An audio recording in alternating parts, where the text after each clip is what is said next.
2.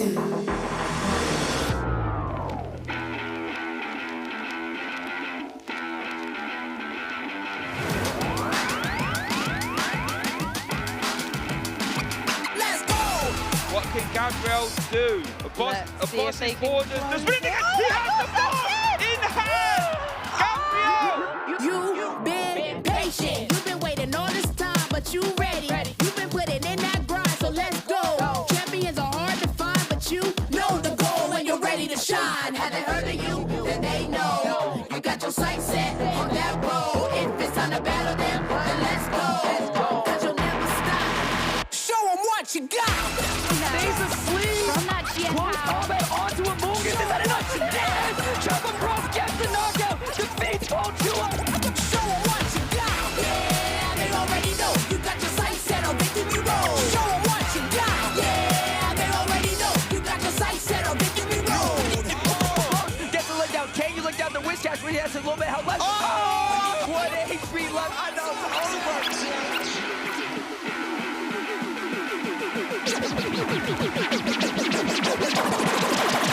Show them what you got. Yeah, they already know. You got your sights set on victory road. Show them what you got. Yeah, they already know. You got your sights set on victory road. Put your hands up. It's showtime! Come on in, Pokemon trainers, and welcome back to the 2025 Regional Championship here in Dortmund, Germany. It is a new season, and today we will be crowning a new regional champion. My name's Tomahawk UK, and I'm joined by the effervescent Amanda Lundberg. Ooh, I like that, effervescent. That's a nice way to describe it. You guys can start putting, I'm going to start that on my resume. Amanda, you've casted Worlds, you casted Baltimore, and now you're here casting Dortmund, Germany. Tell us how you're feeling. I mean, Pokemon Go isn't the only thing that's doing a max out meta right now. I've been really capitalizing on going to all the different events, seeing the different trainers around the globe as well, and just kind of, I'm really, really looking forward to crowning our first person here in Dortmund. Yes, me too. It is going to be such an exciting weekend, but Dortmund is only the beginning of this 2025 season. We have a ton of very exciting tournaments coming up. That's right, trainers. Grab your backpacks, tie up your bootlaces, because the journey is just beginning. This is the first European regional event of the season, but look how many more we have to go. We have Lille, we have Gdansk, even before the Latin American International Championship in Sao Paulo. As you can see, it goes on from there all the way up to London at the International Championship for Europe, ending in New Orleans in the North American International Championship. And lastly, we are going to be all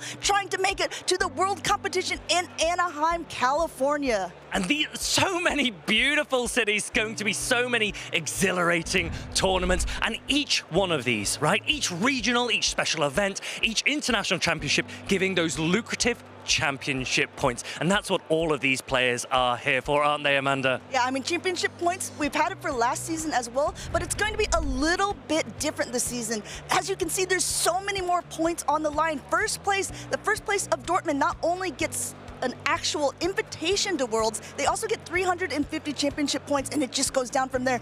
You can see 100 points, even up through 64th place.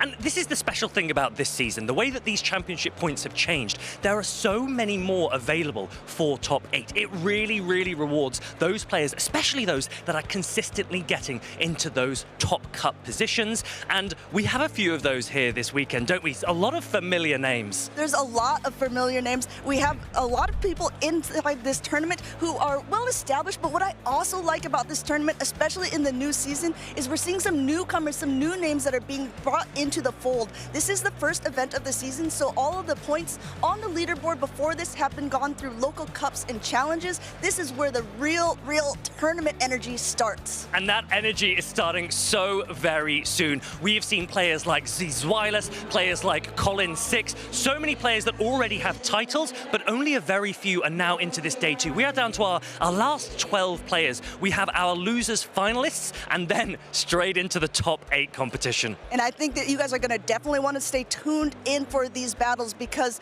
I mean, we did say there are some big names. There are also some names of the past who have said, okay, last season wasn't their season, but they are ready. They're coming out of the gate strong here in Dortmund. What was your favorite moment yesterday, Amanda? For anyone that missed it, there were so many incredible plays. What was number one?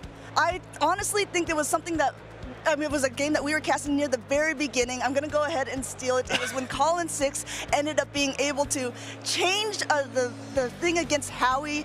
But I will say, Howie got his redemption against Colin 6. They had a grudge match later on, and Howie was able to make it into day 2. So I just think that kind of reflects how this game can go. Even if you are a good player, it really depends on that actual best of 3 that you're playing. That is right. So for anyone that missed it, I will go over it later. So stick around and make sure I will go through this exact play that Colin 6 pulled off yesterday, which was one of the most high-level, intelligent Pokemon Go plays that we've seen so far this weekend. Now, Colin was a player that we thought would do very well. He hasn't actually made it to day 2 here this weekend, but Z's Wireless and many others have, and they were a part of our caster fantasy draft. So, Amanda, it doesn't look to me like many of your picks are still sticking around. Yeah, I mean, that's the sort of thing with the draft rate, and with so many good players here in Dortmund, I mean, some of us were bound to fall. I think that Lurgan Rocket was an incredible pick. He did so well at the World Championships. He was our first ever regional champion for Pokemon Go. Unfortunately, just not his tournament, but there's still quite a few names that are not shaded out here that are still in the running. 1 for you, I think, and 2 for Martine. I'm really excited to see how 23 EJB gets on. This is a player that has qualified for all 3 World Championships so far, and he is in no position to stop now.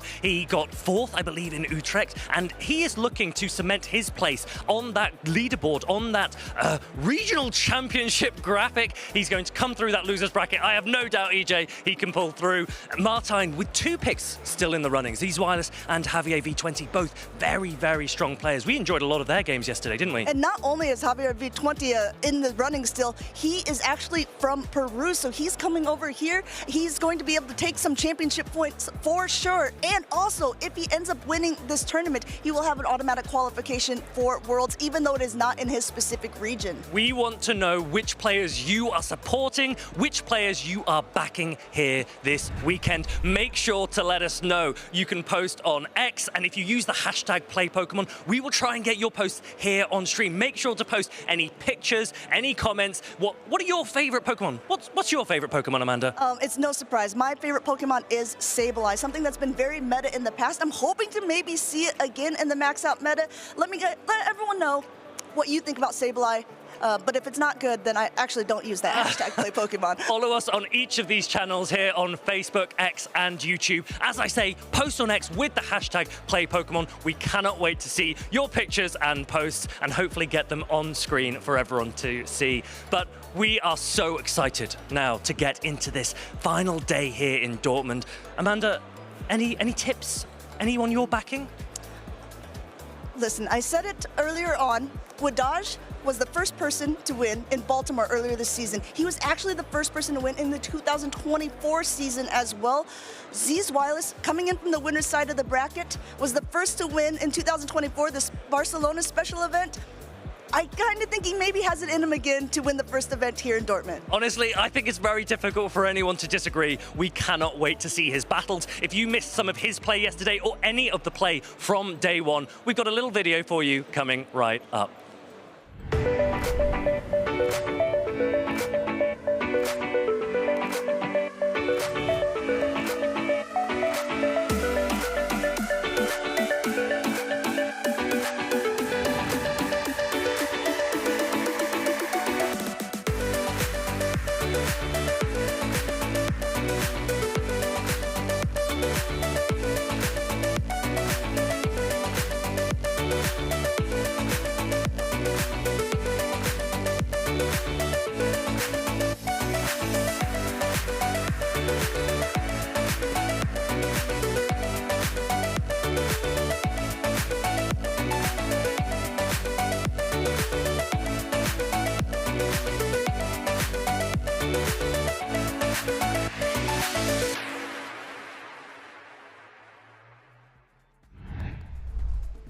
I have such a big smile on my face after watching that impression video. Honestly, Dortmund kicked things off in style for the 2025 season here on the European schedule of things. And now we're in Championship Sunday. I'm Luak Josh Cromie, and I have the esteemed pleasure to be joined by Inadequence for today.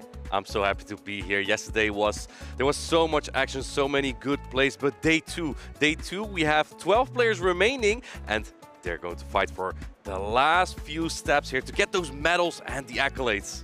This is where the competition gets really intense, because in day one, you know, you have the whole plethora of competition, all the different competitors really trying to be the very best. But by the time you get to this point, like you say, there's only 12 competitors remaining, and only one of them will be able to become our champion at the end of the day. Do you have any expectations or predictions who may make it? Do you know what? I kind of want to steal the comment that Amanda said, because Z's Wireless is on a tear. Fantastic tournament run yesterday, did incredibly well. I wish I could be saying that there would be, you know, certain Pokemon that will be going all the way, but Z's Wireless definitely one to watch. I mean, there's so many out there. Who have you got your eye on? I would like to see a Mind Joke succeed again. Oh, okay, in the last meta, he didn't do super well. This meta has been going much better for him so far. Of course, we've only had the first tournament so far yet, right? So, yeah, speaking of the meta, how about we take a look at the day one usage first to see what it looked like yesterday. We had a lot of Clodsire and Dunsparce.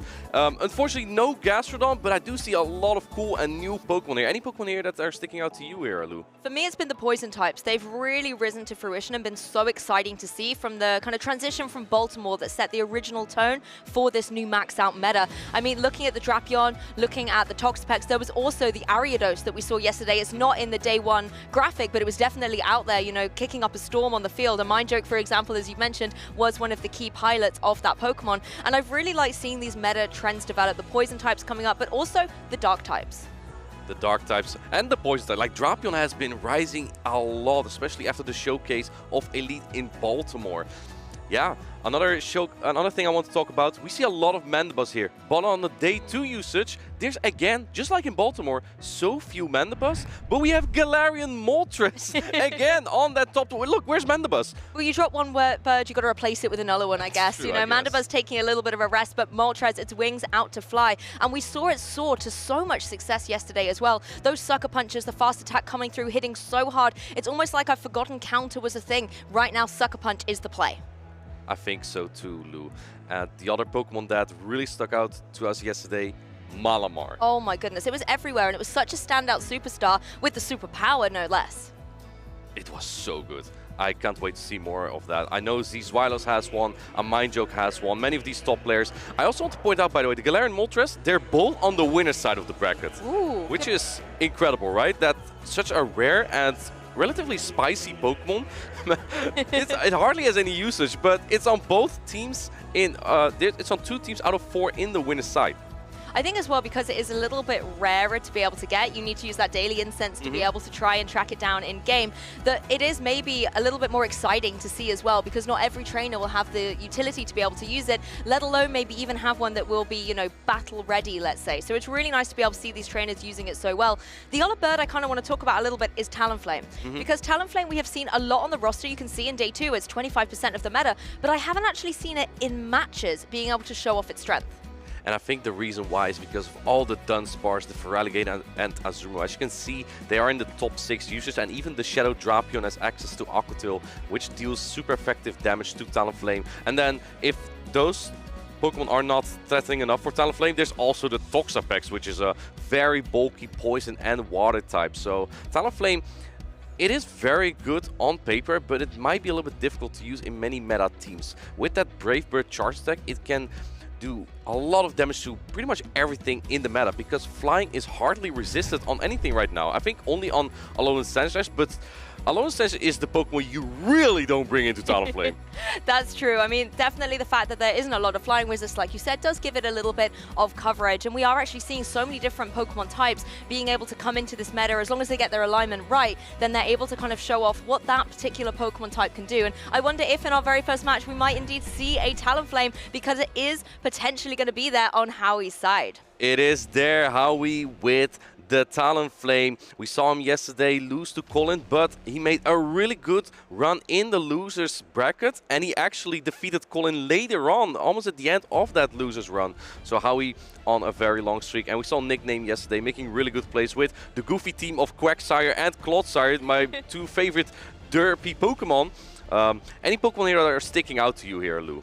Again, I want to see this Malamar in action on Nickname side. I think it has a lot of potential, particularly considering the Clodsire on the opposing side of the field. Again, Mandibuzz, I would love to see it because I feel like Mandibuzz is getting a little bit of a hard reputation at the moment. Being able to maybe see it come in, apply some pressure with something like the Aerial Ace, and even just like snarl down with the fast attacks would be really nice. But honestly, I think Clodsire is going to come to this one. Clodsire is a very strong Pokemon. It's been on pretty much almost every team, and they're all, as far as I know, they're all running Sludge Bomb. We saw one Clodsire with Stone Edge yesterday, and all the others one had Clodsire. I think it did, but... Did it? Oh, I didn't think it did. Oh, well, never mind.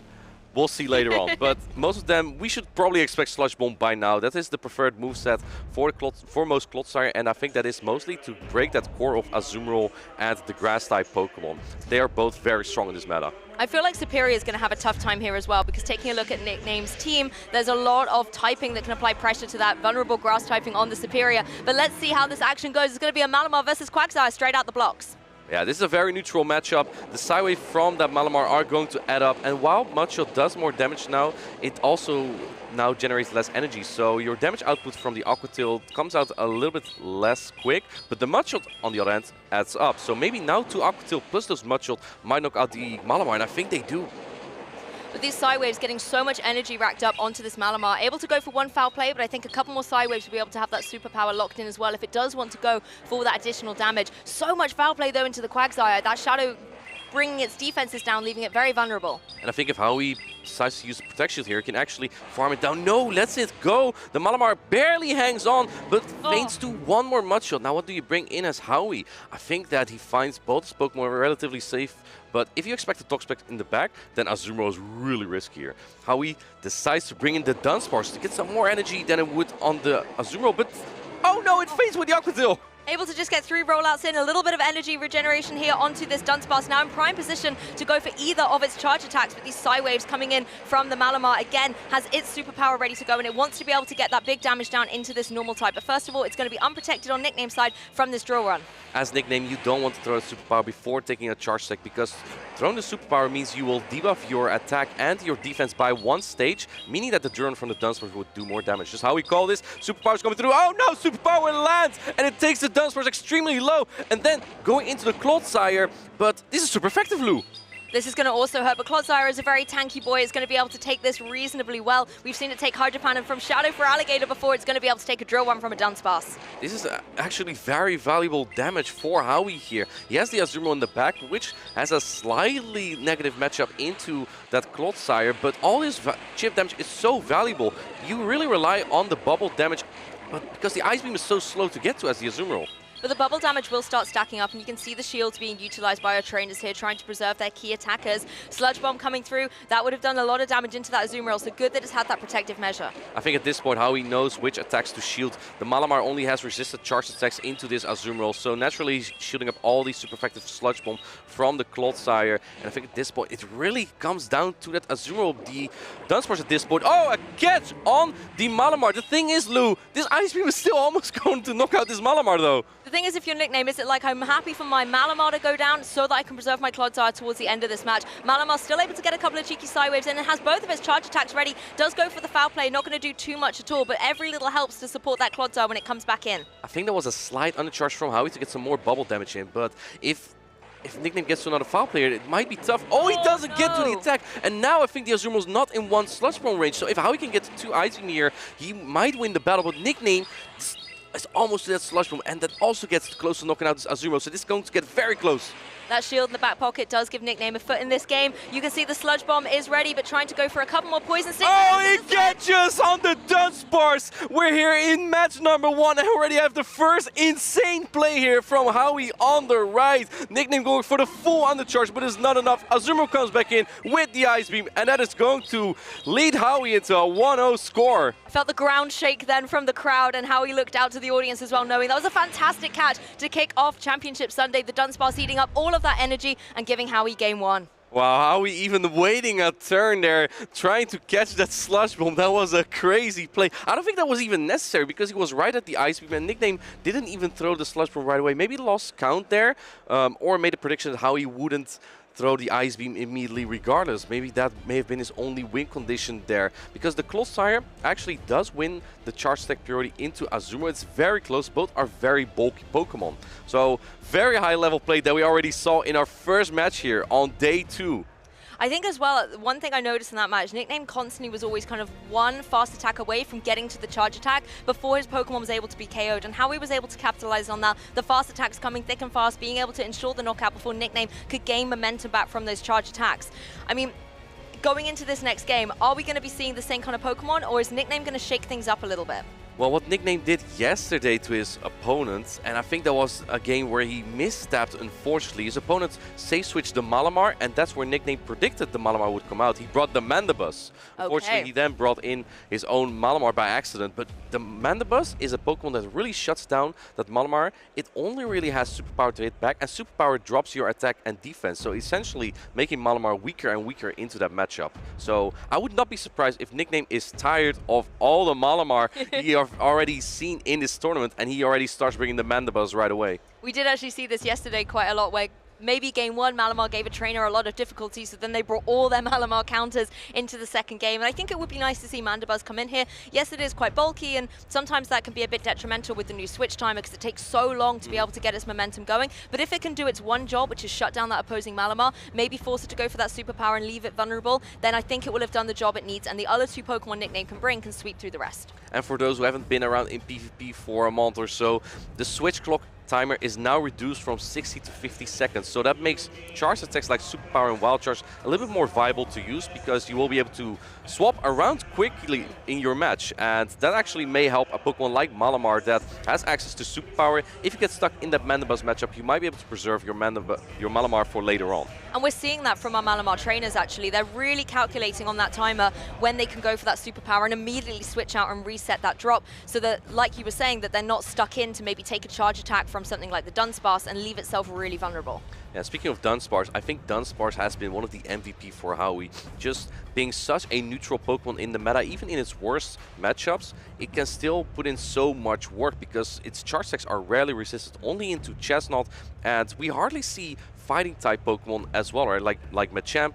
And then, like I said, the Chestnut already, Pangoro, they're just not around as well. But here we go, game number 2. We have the Quagsire into the Dunsparce. But Dunsparce leaves the field. It's going to be the Malamar coming in, side-waving down against this opposing Quagsire and getting lots of energy up. But Quagsire gets there first with the Aqua Tail.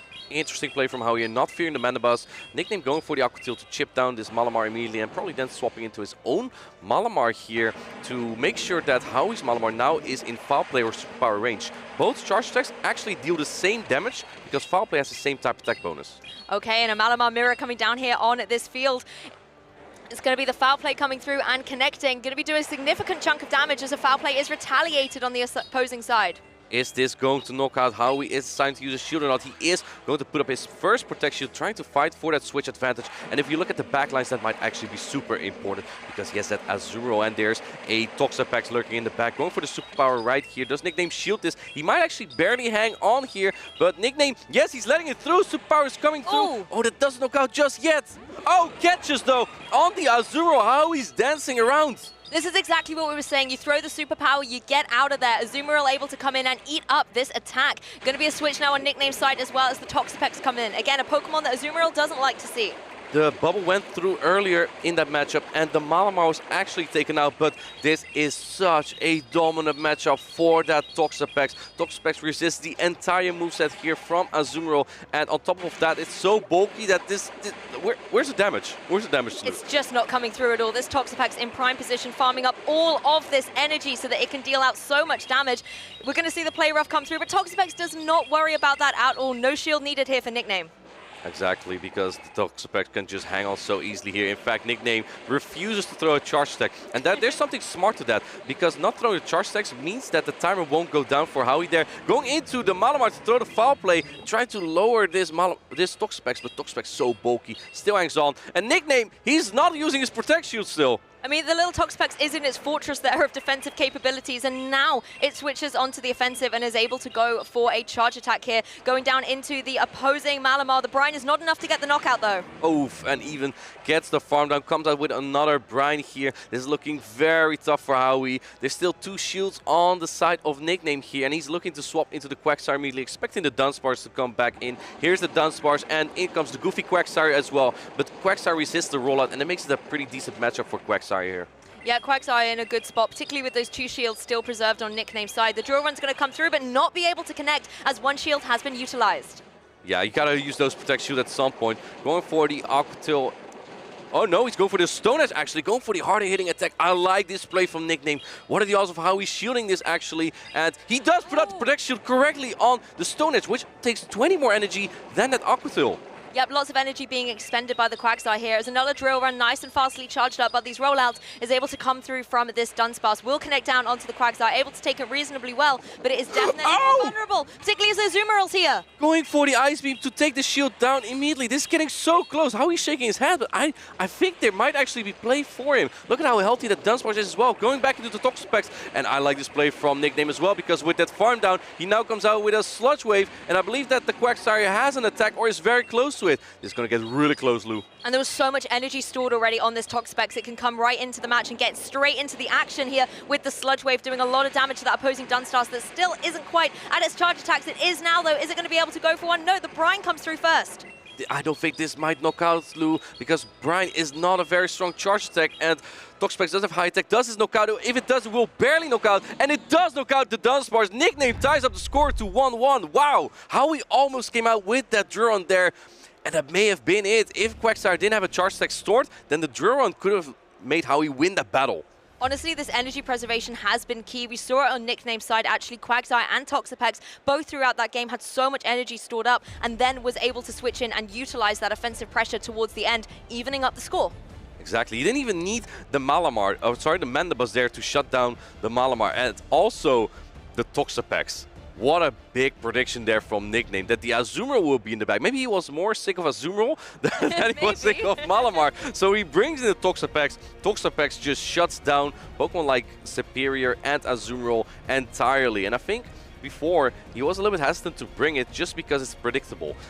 Toxapex is good into the Talonflame, the Azumarill, the Superior. It has so much play into how he's team, but the other 3, it's not that good against. And I think that Nickname was a little bit afraid of those other 3, because Clodsire and Malamar are like the best Pokemon to use in the meta. But this time the Toxapex did work out for him. Well, particularly as how he didn't bring the Clodsire in that last game, Toxapex had a little bit of a free reign to be able to get all that energy up, particularly when the Azumarill was pinned in against it. There was just no room for Howie to be able to maneuver out until that timer got reset. Honestly, I think he still got really close. We're looking how that alignment was looking, how he is trying his very best. Remember, this is the Group A losers final, so the loser of this battle unfortunately would be out, and the other player would still have quite some loser battles to go. The pressure is higher for both players already in the first match here, and I'm curious to see how both players are going to adapt. Do you think we're going to see the Mandibus from Nickname this time? That was going to be my question. I think when you come into Game 3 situations, you can either go with the tried and tested combination that won you your one game, or do you throw caution to the winds and try and get into the head of your opponent, bring something different?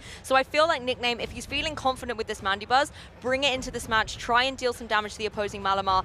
It really will come down to whether the threats to the Mandibuzz have been predicted by Howie, and if he's going to adjust accordingly as well. So again, it's not just about playing the Pokemon, it's playing the player. If Nickname is confident that Mandibuzz will have a free space to be able to do what it does best, then I would love to see it. Well, Lou, here's the thing. Nickname may have scared off the Azumarill a little bit by showing he is not scared to bring the Toxapex. True. And what shuts down Mandibuzz is the Azumarill. What shuts down the Azumarill? It's the Toxapex. A little bit of a triangle there. Azumarill can be really good, or it's going to be not very good into Nickname's team. So a little bit of a difficult decision there for Howie to make which Pokemon to use. Maybe it is Talonflame's time, but the Quagsire is just a little bit safe for Nickname to bring, considering that Superior from Howie is just difficult to bring with all the poison type, right? The Clodsire, the Toxapex, but also, again, the Mandibuzz, right? So it's difficult to bring Superior to counter the Quagsire, and I think Nickname is really utilizing that. It's this domino effect of Pokemon a little bit, like you bring this, so I'll bring this, so I'll bring that. And that's where these players really do have to decide in this, you know, show 6 pick 3 format, you have to make sure that the 3 you're bringing are going to be critical, because sometimes in that kind of turn 0 straight from the leads, you could be so on the back foot. And we even saw in that second game how we lead out with the Dunsparce and immediately switch it out. That possibly lost him a little bit of momentum in the game and made it harder for Dunsparce to come back when it likes to normally have so much energy locked in to be able to get those knockouts. But no surprises, it's a Malamar mirror once again. This is the standout Pokemon of Dortmund. Let's see it on Championship Sunday. And the leads are gonna be so crucial here, because if we look at the back line, there's Azuro for Howie again, but there's also Toxapex for Nickname. Nickname probably very happy to see this Malamar here, because Toxapex now voiced it. Howie probably not as happy to see this Malamar here, because this is what Azuro is supposed to counter. Foul play is coming through, almost putting the Malamar into the yellow. Now, do keep in mind that the Psywave from each Malamar here is triple resisted, so they're not adding up quickly here. Yeah, not going to be about the fast attacks, but these charge attacks, on the other hand, the foul plays connecting will do a significant chunk of damage. Howie getting lots of energy stored up there, and is going to be able to go straight away for a second foul play. Howie is winning the charge attack priority, meaning that he can lead this game, basically. Deciding the shield and switch play here is Howie going to shield up, play for switch advantage. You expect Toxapex, you gotta shield this, but no! Howie is letting it go, trusting that he still can win the switch advantage here. I'm not too sure about this. Who gets Psywave down here, Lou? Who has less HP? And it is Howie going down, losing switch advantage. This might be crucial for this match. Well, now if you're Howie, you've got a decision to make. Which Pokemon you're going to bring in, try and get that one fast attack down and get rid of the Malamar on the opposing side. It is going to be that Dunsparce, and as you can see, one roll out is going to be able to take down that opposing Malamar. And this makes the decision very easy for Nickname to make, bringing in the Quagsire into this. Bringing in the Quagsire into the Dunsparce, and Dunsparce going for a drone immediately. This will almost put the Quagsire at half HP. Yep, significant chunk of damage, but the Quagsire able to take it, has lots of energy being farmed up as well, and the Aqua Tail is going to be able to come through and connect onto this Dunsparce. It's going to be able to take it well. Lou, if Howie wants to make it through here, he has to make the craziest play. Howie, now is the time to do that. Duran is coming through. I think he kind of knows what could be in the back here. If it's a Toxapex, you need to rely on the Dunsparce. Yep, Dunsparce being able to use those drill runs will be able to apply a lot of pressure to the Toxapex, but it needs to be able to hang on and deal with this Quagsire first and foremost. Quagsire being able to get to the Stone Edge now. Going for the Stone Edge. This is the harder hitting charge attack. Is Howie predicting that Nickname will go for this. And no, he doesn't shield it up this time, putting the Dunsparce into the red. Oh man, that backline matchup is looking so dire though for Howie. You almost needed that shield previously when it was the Aqua Tail, but again, another Aqua Tail coming through, another shield on this Dunsparce. Howie knowing that the Dunsparce is going to be the key to victory, but it only has a limited amount of time left on the field. Interesting play here from Nickname, perhaps trying to make a little bit of a prediction of what could be in the back. Maybe preserving the Quagsire in case it would be Clodsire of Howie in the back. We do see that Azumarill in the back though, and since there's another drone coming through, maybe Nickname now is predicting there could be Azumarill in the back. What do you shield here? He doesn't shield this drill run. This actually might give the Azumarill from Howie a little bit of play. He's shaking his head because he has no shields. Nickname still has a protect shield, and he's pretty close to the Sludge Wave here. That's going to do a lot of damage. I mean, it shows the bulk of that Toxapex being able to take 2 drill runs, preserving that shield to utilize later on in the match. As the Sludge Wave comes through into the exposed Azumarill, that does so much damage to the bulky bunny. Yeah, it's looking very tough now for Howie. Ice Beam is coming through. Nickname still no shielding, playing a risky game because I think that the Quagsire is also not that high in HP anymore. Let's see, but it has enough HP to get to those charge attacks. Wow, what a high level play from Nickname here. Going for the charge attack priority exactly on the Ice Beam. Going for the Aqua Tail. This is resisted, but I think this still knocks out. No, I love that counting there, being able to go for the Aqua Tail at the right moment, get the knockout on the opposing Azumarill, and now it's just the Dunsparce to deal with, a couple more fast attacks, and then you can go for another Aqua Tail to seal up the victory. You can see in Nickname's face, he has won this match. Wow, Nickname, the 2022 Bremen champion, advances on the loser side of the bracket in his first match on day 2. Very well done by the Polish player here. Huge congratulations, really masterful play as well, coming back from a bit of a detrimental game 1 there, being able to have calm, cool and collected energy on his Pokemon to be able to sweep through the end games. That was really impressive play with that Quagsire, really recognizing that the Superior from Howie was just nearly impossible to bring, and because of that the Quagsire was just such a safe play, really taking notes from how Out of Pocket played that in Baltimore. We see that here from Nickname. Actually, Out of Pocket is his friend as well, by the way, so maybe they discussed that matchup before. Yeah, maybe that explains a little bit of the strategy that was going into it. If they've been able to practice together and then, you know, use all their amazing experience to come up with a game plan, I think you can see why it worked. Nickname is is a veteran, right? One of our first regional champions in Europe. It is no surprise to see him do well over and over. And I'm pretty sure he's hungry for those accolades because he hasn't won a championships ever since. I'm pretty sure he wants to do that again. Oh, definitely. Once you got a taste of that victory, I mean, you know it yourself as well, right? You always want to be able to keep bettering your score, maintaining that expert level of Pokemon play that you've got. And I think with the amount of veterans we've got and the way that the Pokemon Go scene is really growing and developing in 2025 already, it's going to be an amazing season for them all. Now, I want to ask you, Lou, which Pokemon do you think was more decisive in this matchup? Was it the goofy Quagsire or was it the Malamar? I mean, Malamar's been the superstar so far, and I did see it, you know, apply a lot of pressure, particularly in the mirror. I think it was very important to have that in the Game 3, apply those foul plays. But the Quagsire, for me, was the sweeper. It was a little bit like Swampert back in the day. It would be able to come in and just sweep through at the end. And that's exactly what I saw this Water Ground type being able to do. Yeah. Maybe they could tie for first place, I don't know, for being MVP of this match. But in all honesty, Malamar, with the pressure it was able to exert on the Dunsparce, as you can see here, but also on the opposing Malamar, it has to have the #1 ticket for me. And that swap from, look at this sketch, by the way, from Howie. So that was good. crazy. And Nickname was like, you've got to be kidding me. How did he do that? That was crazy in Game 1. And here in Game 2, we see the Toxapex taking out the Dunsparce just barely with that Brine. Brine, not a very good charge attack, but Toxapex has access to that. It's his cheapest charge attack, and on 1 HP getting to that charge attack. And here, the mirror, Lou, as you said, it was so important because I think Howie just had like 1 HP less, and Nickname barely managed to win the lead here, which was super important because later on we saw the Toxapex aligned to that Azumarill, and at that point it was just so rough. Here we see the Quagsire going for charge attack priority on the Azumarill. I think Quagsire was the most valuable Pokemon here for Nickname because it was so unchecked in all of these games. Yeah, Quagsire did have a lot of free reign, particularly knowing that the Superior was going to be staying at home. Quagsire was very confident to come to this match. Yes, we didn't see things like the Mandibuzz, but I feel like the 3 standouts from Nickname were the right choices in this match. I mean, we talk about Quagsire, you know, maybe looking a little bit silly, but did you see how angry his eyes were in that close-up of the replay? Like, he is here and means business, people. It means Quagsire business. He does. He's checked. He does look a little bit like he's just checked out the office for the day. He's just rocking up to a Pokemon tournament, and now he's taking names on the field. Like, Quagsire might be here to stay. I think so too. It's now in our top 8 of the tournament. Now, what I also want to point out just before heading into our next one, Nickname's decision tree was just...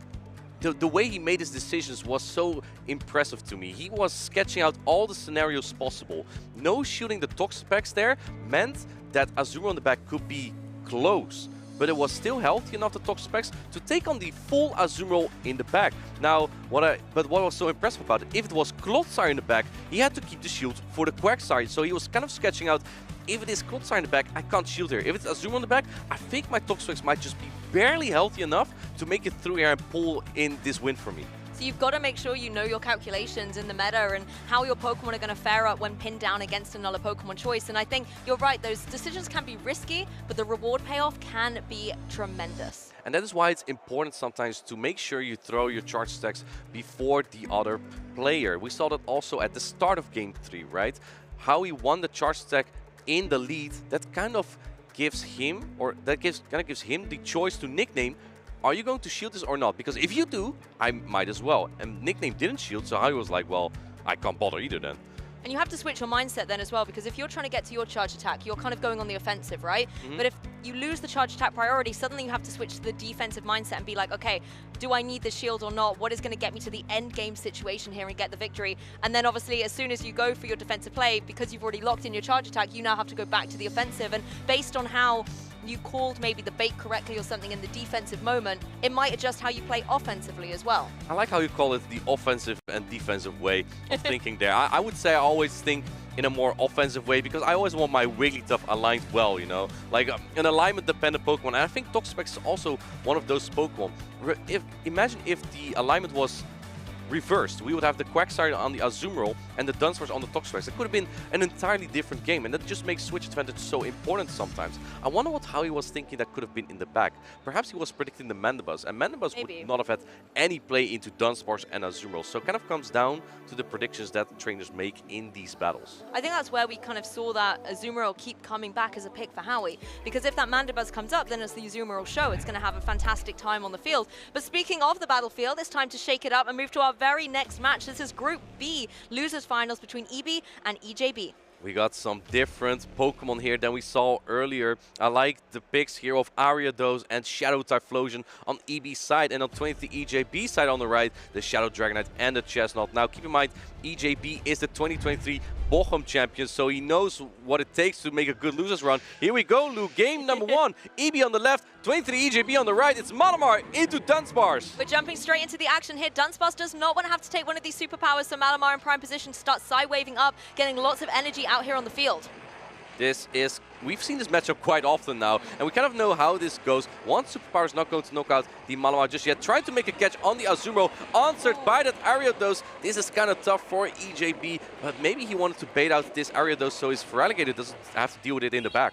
I mean, the Ice Beam going to be able to come through, get some damage on the board, but Ariados not shielding that. We know the charge attack of Trailblaze is ready to go, and you can potentially deal some good damage into Azumarill while also getting an attack buff on this Ariados and setting it up for success throughout this match. Now you have to keep in mind here that Ariados used to run Cross Poison as the second charge attack next to Lunge, but it doesn't need that anymore. Now that Poison Sting deals very good poison type damage, it has Trailblaze instead to deal super effective damage to Pokemon like Azumarill and Feraligatr, so really coming in handy here, plus boosting the attack of this Ariados, and it's going to be tough for EJB to take it out. In fact, he's using up his shield. I think he needed that, though. There was so much energy stored up on this Azumarill. You want to be able to utilize it effectively. And the Ice Beam comes through, will connect down onto this opposing Ariados. It will get the knockout. EB's like, it's done its job. I can now bring in this boosted up Malamar as well with all this energy. It has 100 energy right now, trying to go for the farm down. EB realizing that Sidewave are not doing enough and has to expend some energy here. But Malamar still has a lot of useful energy that it's going to do a lot of damage into both the Dunsparce and the Shadow Feraligatr that we see in the back for EJB. Going for the next superpower here. This is going to put the Dunsparce straight into the red. Yeah, so much damage coming down onto this exposed Dunsparce here. Will not be able to get the knockout, but will put it in a very vulnerable spot. And straight away, EB making that switch to a Dunsparce mirror. This is a great play from EB, going into the Dunsparce right away to take all the damage here. Now going into the Feraligatr, but here's the problem, Lou. This Dunsparce isn't even remotely close into Hydro Cannon range, so kind of that drone damage from the Dunsparce from EJB doesn't really do a lot for him here. He doesn't want to use that shield either onto the Feraligatr, so it will be exposed to take this damage, and Another One will be able to finish off the job. Some more Shadow Claws coming through, maybe trying to get to the second Hydro Cannon, but goes straight away for the first one here. Hydro Cannon's going to do a lot of damage. Is EB going to put up a shield here? It won't knock out just yet. He's letting it go, but can you get Shadow Claw down? They're double resisted, but they don't do a lot of damage. Going for another drone. Do you shield this as EJB? Yes, he puts up the last Protect Shield, while EB still has 2.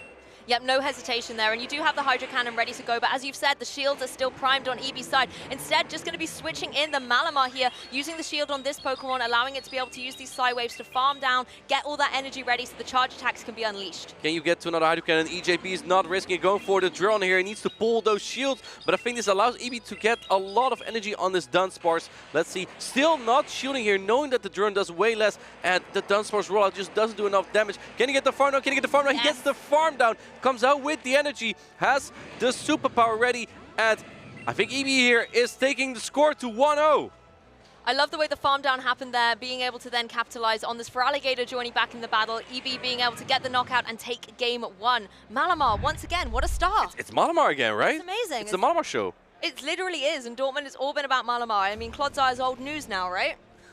Perhaps. I mean, we do have only one, and it's not on EJB's side in this matchup. How are you going to adapt here? Drapion is one of the Pokemon that can take on the Malamar quite well, but is it predictable? I think that was EJB, that is what EJB was fearing a little bit.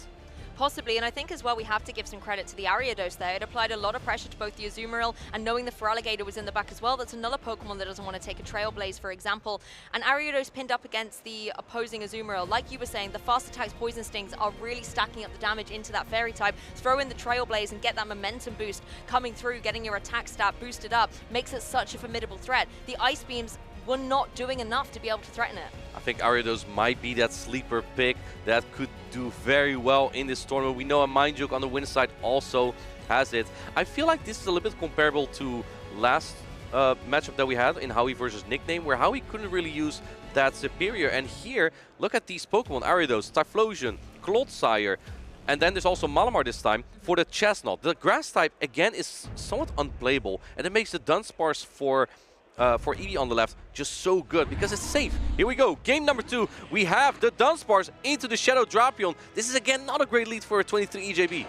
No, you don't want to take any of these drill runs, and their rollouts are going to get these up very fast and quick. But of course, Drapion also has its fast attack getting lots of energy on the field, going to be able to go straight away for some damage, unshielded by EB. Crunch is going to do a lot of damage, has a 30% chance to drop the defense as well. I would expect EJ to swap out at some point. Oh, and he catches, and plus getting the rollout through. This is a big play from 23 EJB, having a little bit of energy still on the Drapion while soaking damage on the bulky Dunsparce, and EB not having an immediate response, building up some more energy, and then perhaps going to the Malamar. Yes, he is, making sure that this Dunsparce is in Psywave plus superpower range. That Dunsparce switch was a really nice way to flip the table here, but Malamar coming in, once again applying pressure with that superpower, considering the Dunsparce is now locked in through that timer. The drill run will come through and connect. We know Malamar's able to take it, and immediately another one coming through from Dunsparce. It's really trying to get rid of this threat. This is so tough for EJB, right? That Dunsparce in the back with so much energy, because there's a Feraligatr for EJB in the back, which also isn't really good into the Dunsparce. On top of that, the Ariados is also looking for EB. Going for the first superpower. He has 2 attacks at this point, and I don't expect EJB to shield this. It's looking very rough here. Now the stats are debuffed off this Malamar, so this will do less damage, but I don't think Drapion is going to like this. It's definitely not going to appreciate, particularly being more vulnerable as it is the Shadow variant. The superpower will come through, connect a significant chunk of damage, and there's the switch to the Dunsparce. Wow, that's interesting. There's some energy on this Dunsparce still, but EJB is, I believe, already at a charge attack here, and it will be able to knock out the Dunsparce. Look at that, so much energy, and it charges so quickly. And oh man, maybe a miscount from EJB. Are you going to put up 2 protections? Yes, he is. Really investing on this Drapion here. It's got all this energy stored. It wants to be able to unleash it on the field into the face of this Dunsparce here, and the Aqua Tail has been clicked. Let's see Aqua Tail come through. Oh my goodness, still no shielding. EB has 2. Someone call the Protect Shield police, because EB is just keeping them with him. I mean, the Dunsparce able to hang on there, get one more cheeky rollout through onto the opposing Drapion, and now you have the Malamar that has energy stored up, or you have the Ariados lurking and lying in wait to pounce. And keep in mind, EB also still has a catch available, so EJB has to make sure that doesn't happen. Going for the crunch right away. I would expect EB putting out the protection, even an Aqua Tail already would do solid damage. You have to get 2 shields there, and I hope you can get to a Hydro Cannon on that Feraligatr. Let's see if he can do it.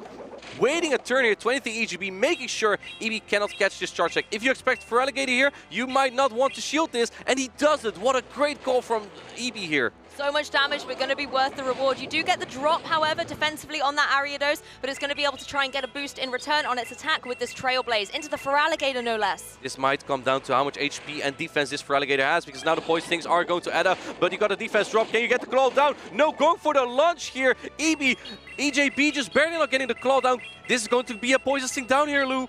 Yes, going to be connecting down into this opposing Feraligatr, and now it's all about the fast attacks. The defense has been dropped on the Ariados, though, so it's not able to hang on. There's still the Malamar. Can it get enough Cyrus? Can it get enough Cyrus? And, oh no, the Malamar going down. EJB just barely tying up the score to 1-1 here. I mean, we saw EJB really putting the shields on that Drapion, preserving it, and you can see why. It was the MVP in that game. That was a crazy game, right? EJB just struggling with the Dunsparce over and over, but he barely squeezed out that win here. And I think that the Drapion may have been the most valuable Pokemon to do that. It just spaces so quickly to those charge attacks. And even though the Dunsparce kind of caught him off guard with how quick that also charges the energy, he still managed to pull through with all those Aqua Tail and the crunches that he had on the Drapion, setting up his Feraligatr.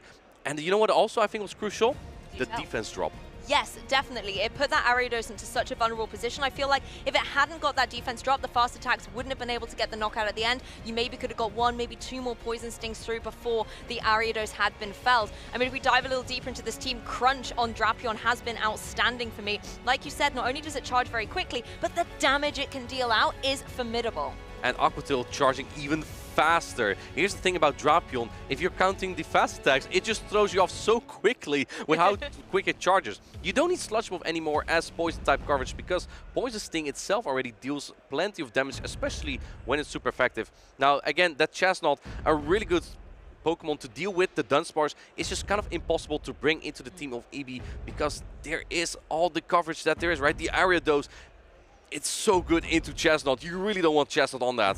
The Pokemon I feel like is actually struggling in this matchup is the Feraligatr on EJB's side, because it's just not able to get any momentum through. There's things like the Ariados in its way, even the Dunsparce is being able to cause problems for it, but it's now Dunsparce versus Ariados. And finally, oh my goodness, what a quick swap from EJB, not even doing a rollout, going into the Drapion immediately, and I love this play because he needs to be quick, otherwise EB can outpace it to superpower, and now I don't think he can. Honestly, this Drapion on the offensive, another crunch goes down. Oh, another one. Gets the defense drop again, making this Malamar such a vulnerable spot. The Psy Waves are coming through, but they're not nearly adding up thanks to the Dark typing on that Drapion. EB knowing the stats of these Pokemon, knowing that it will win Charge Attack Priority into the Drapion. Drapion can take the superpower and now go for the Aqua Tail. Let's see if EB wants to try and pull a shield here, but this makes for a pretty nice final for the Ariados. Unfortunately though, the Poison Sting from Ariados are also resisted, so the Drapion will be able to output some more damage here as well. Well, let's see which Pokemon EB is going to be able to bring in, because you want to be able to get some fast attack charge up so your charge attacks can be able to be unleashed to the back line of EJB. It's going to be that Ariados. Yes, the damage is not being dealt very effectively from these fast attacks, but the lunge is in play.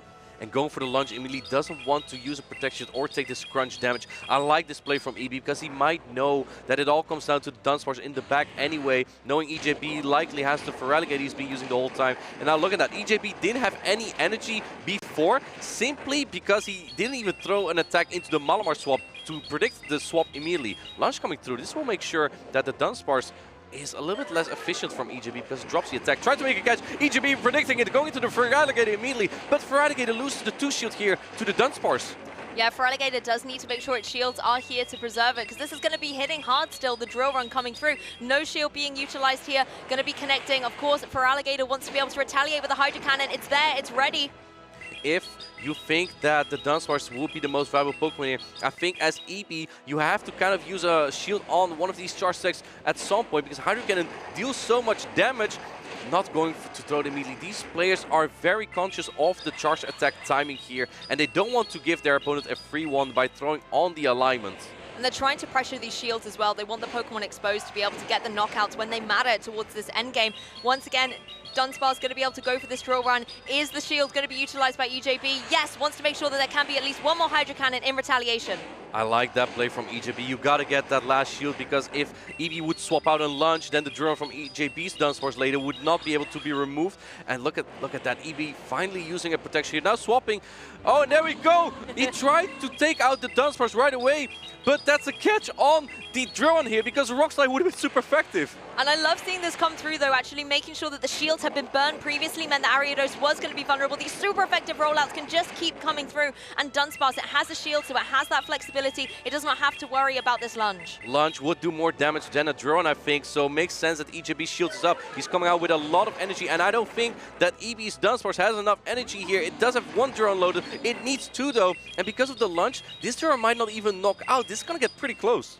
Let's have a look and see if it can able to connect through. It's not going to be able to get the knockout, and now the Dunsparce is just throwing rocks at each other, trying to be able to get the knockout onto EB's, but it gets the drill run first. This drill run, I think it gets close to knocking out, but I'm pretty sure EJB is looking pretty good here. It's going to put Dunsparce into the red. EJB knows he's bumping his fist, going for the final drill run, and it means 23. EJB is going to the next round. What an amazing comeback in this match. The Dunsparce fells its opponent, and EJB will continue on in the competition. That was such an incredible match played by these two players. EJB cheering with the crowd there. That was so tough for him as well. He couldn't bring the chestnut to answer the Dunsparce, and making that read by leading the Dunsparce into the Ariados of EB just gave him a little bit of an edge in that game. Even predicting the safe switch of EB that you guys been using yesterday as well, right? The combination of the Ariados lead with the Malamar safe switch. EJB was like, yeah, I know your tricks. I'm just gonna, I'm not even throwing a rollout. I will swap immediately into my Drapion and make sure that he doesn't have to use any shields. And he won the battle like that. That was such a big read by EJB there. And I think as well, using his own Dunsparce to apply a lot of pressure to the opposing Ariados that we saw be so effective was a really nice play by EJB, because that Ariados, the Poison Stings hit really, really hard, but also having that threat with things like the lunge and the Trailblaze just can be so detrimental to play around, because we've seen how critical these drops and buffs can be. So I think making sure that you get rid of that Spider, you don't have to contend with it, just gave him a lot more flexibility in the match. And Ariados is, I feel like Ariados can be a little bit safe to use in the meta as well. With Talonflame being hard checked by all these water type Pokemon and Dunsparce, what really threatens the Ariados? It's at most Dunsparce, but you still have Lunge, which also drops the attack of the opponent. But you also have Trailblaze to boost your own attack. That gives Ariados such flexible play in this entire meta. Exactly, and being able to kind of control your opponent's match a little bit more by bringing those debuffs into play does mean that your opponent has to work around them. It's almost like you're in control of the match and making them do the adjustments. But EJB had a plan up his sleeve, and that Drapion, once again, was so impressive. The Malamar, though, I have to say, was still such a standout for me. On, EB side, being able to apply so much pressure to that opposing Dunsparce and kind of dance around this Feraligatr, but by game 3, EJB had figured it out. And this was the only match he did bring the Shadow Drapion. Once EJB started bringing the Shadow Drapion, he started winning battles as well. Malamar taking out the Feraligatr in game #1, but here we see it, getting the crunch off and then making the catch, plus the rollout through. EJB making a great player that set him up for a victory in game #2. Even just straight from the beginning with that immediate switch, he was in control, he was making those risky plays, but you can see the rewards. The Drapion being able to get rid of the Ariados and the Malamar coming in as well and being felled by this amazing Dark and Poison type. Fantastic play. Yeah, 1 HP and an EJB. The last Juron coming through on game #3, and he knew at that point he would win this battle. It was a charge attack priority. EB was also at 2 Juron here, but EJB had it loaded and was going to lock in his spot for the top 8 of day 2.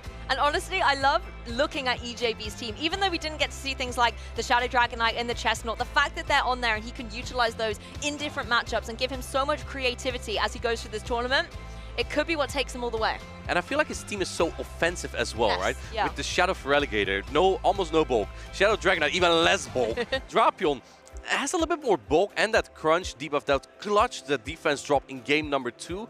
And then the Chestnut, not as bulky either, really only has the Azumarill and the Dunsparce to soak up damage. And we've seen as well how sometimes these Pokemon, maybe because they're a little bit more unique or possibly, something that's being picked out, a lot of the trainers are then countering them. And so sometimes they can be pinned on the back line, but when they're able to come into the moment, they have their time to shine. And speaking of shining, let's move on to our next match. Group C losers final, Maximilian versus Argi, yeah, that's going to be a really good match here. We have Argi with that Shadow Machamp. There's no Dunsparce on Maxi's side, but there is the Diggersby. Although, honestly, I don't think Diggersby is that terrible into it, just because the fast attack that Machamp is using nowadays, which is Karate Chop, does less damage than Counter does. And that makes it being able to hang on a little bit more. Even though Cross Chop and Karate Chop still adds up, Diggersby probably will be able to win like a zero-shield scenario, be it with Quick Attack as the fast attack and Scorching Sense as the charge attack, just knocking out the Machamp pretty much straight away. And we see again from Argi that Shadow Drapion has been such a good Pokemon in this meta, and I also think that Maxi might struggle with it a little bit. It's pretty good into the Talonflame, the Toxapex, the Malamar, and the Feraligatr, so that's going to be difficult for Maxi to dance around.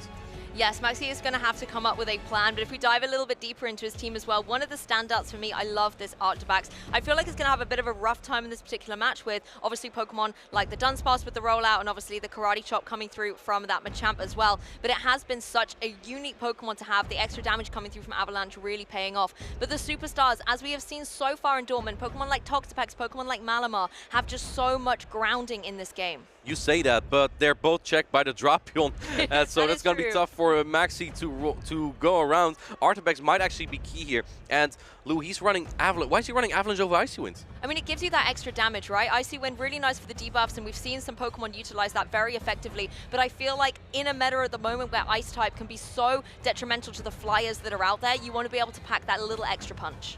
I think so too. Talonflame also looks interesting here, even though it takes super effective damage from Aqua Tail. With that Incinerate, one of the strongest fast attacks in the game right now, it can really ramp up damage and threaten anything on the board with that Brave Bird. So going to be interesting what Maxi is going to use in this matchup. There's the Dunsparce on Araki's side though, which threatens the Talonflame and the Feraligatr, so it's going to be tough. Let's take a look here at the team we have from Araki. Which Pokemon stands out to you here, Lou? I want to talk about the Machamp a little bit, because we've talked a lot about Pangoro, but this really is the fighting type Pokemon in the meta right now. The Karate Chops, you don't need too many of them. I think it's only 4 you need to be able to get to the Cross Chop as well, so it's a really nice fast attack to get your charge attacks locked and loaded really early on.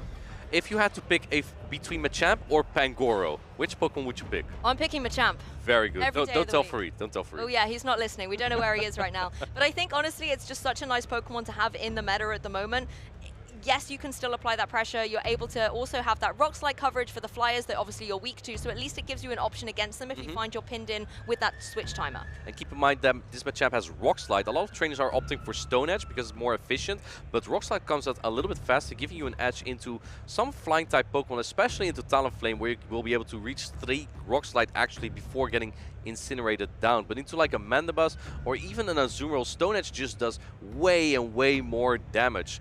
So yeah, gonna be a good match. I expect a lot of Drapion here. Both players giving each other a hand, wishing each other good luck, but only one of these can go through. We are getting ready for game number 1 between Maxi and Ariki. And if it's going to be anything like the matches we've already seen on Sunday, it's going to be an incredible one. So make sure, trainers, you are tuning in and not leaving your seat for this epic match. We're diving straight in. Maximilian versus Arigi. Let's see what the leads are going to be coming out of the blocks. We have from Maxi the Diggersby, and from Ariki we have the Shadow Drapion. I think this is exactly what Maxi is looking for, because the Diggersby is quite good into this, but also keep in mind this Dunsparce in the back, so Ariki doesn't really have a lot of places to go. Drapion has a great play here though, with that Octo coming out so quickly, but 2 won't be enough to knock out the Diggersby. It will need 3. Yeah, Diggersby has a lot of bulk. It's almost got like a secret shield and it's padding around its belly right there. Able to take that super effective attack and farm up all this energy and go here. The bait, the Fire Punch bait, is Ariki going to call this? Oh, he puts up the Protect Shield on the Fire Punch. That is so unfortunate for Ariki. I mean, if it was the Scorching Sands, that would have been so much damage, but a fantastic mind game play here from Maxi. And once again, you have both of them locked and loaded, but there's going to be a switch. Instead, it's the Dunsparce. Trying to make a catch on the Dunsparce, but Maxi doesn't really have a great answer here. But Toxapex takes super effective damage from the Duron, and Artipex takes super effective damage from both Rollout and the Rock Slide from Dunsparce. So I think Maxi is just content with staying in here, going for another Scorching Sands, which, by the way, just like Crunch, also has a 30% chance, but this one will drop the attack of the opponent. So let's see if that's happening here. Let's have a look. Is able to connect down. No attack drop today as these rollouts keep coming through, but it's doing such minimal damage into this Diggersby. This is kind of tough for Maxi. I think he's just going to bank on that Artifact in the back here. Duron doesn't do a lot of damage on the Diggersby. It has such a dominant matchup here. Another Duron coming through. Is Maxi going to shield this? No, letting it go. Diggersby might be able to barely hang on there. It might also knock out. And no, Diggersby barely not bulky enough to take it on. But I like the artifacts coming in here. Those Dragon Breaths had the opportunity to start farming up lots of energy very quickly and maybe try and get rid of that Dunsparce, but the Drapion is now going to be its opponent, being able to go for a powerful crunch, but it's not even shielded. Still Huge no damage. shielding. That's crazy. I don't really dislike the play from Maxi, because if the first crunch would debuff, then the second one would do more. Now putting up the Protect Shield, but these are resist stock, but you don't want to shield those either, actually. Yeah, putting the shield up against the wrong charge attack here, but at least the Artifact is here to play and go for its own charge attack here. I like that. Going for the Dragon Claw right before the Drapion can fire another charge attack off, and Arigi letting that go. How are you going to take out this Artifact though? Mandibuzz doesn't really have a lot of charge attack. Fast attack pressure, and even rollout. I think the Dunsparce might fade before that. Now revealing his last Pokemon.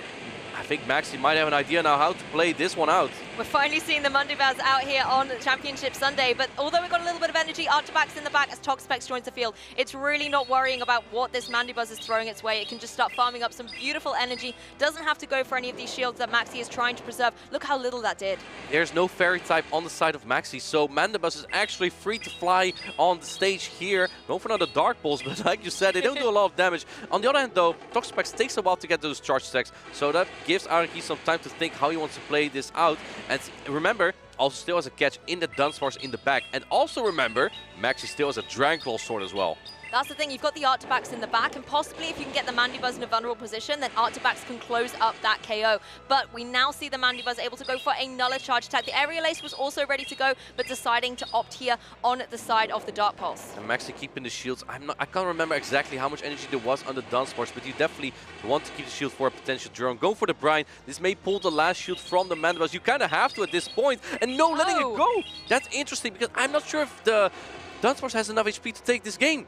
Well, let's have a look. It's back in the field. Doesn't have a lot of energy here. Is able to go for a couple of rollouts, but it looks like the Toxapex is going to be able to farm down. Wow, Maxi taking game number 1 into Ariki. That Diggersby lead was just so strong. And the Fire Punch bait just really opened up the play for Maxi there, realizing, oh, my opponent is staying in with Drapion into Diggersby. That's fishy. I'm going to bait him. He's probably going to shield this if this is one of his better answers to the Diggersby. I think Maxi's main goal here, Diggersby must not be on Mandibuzz or Machamp.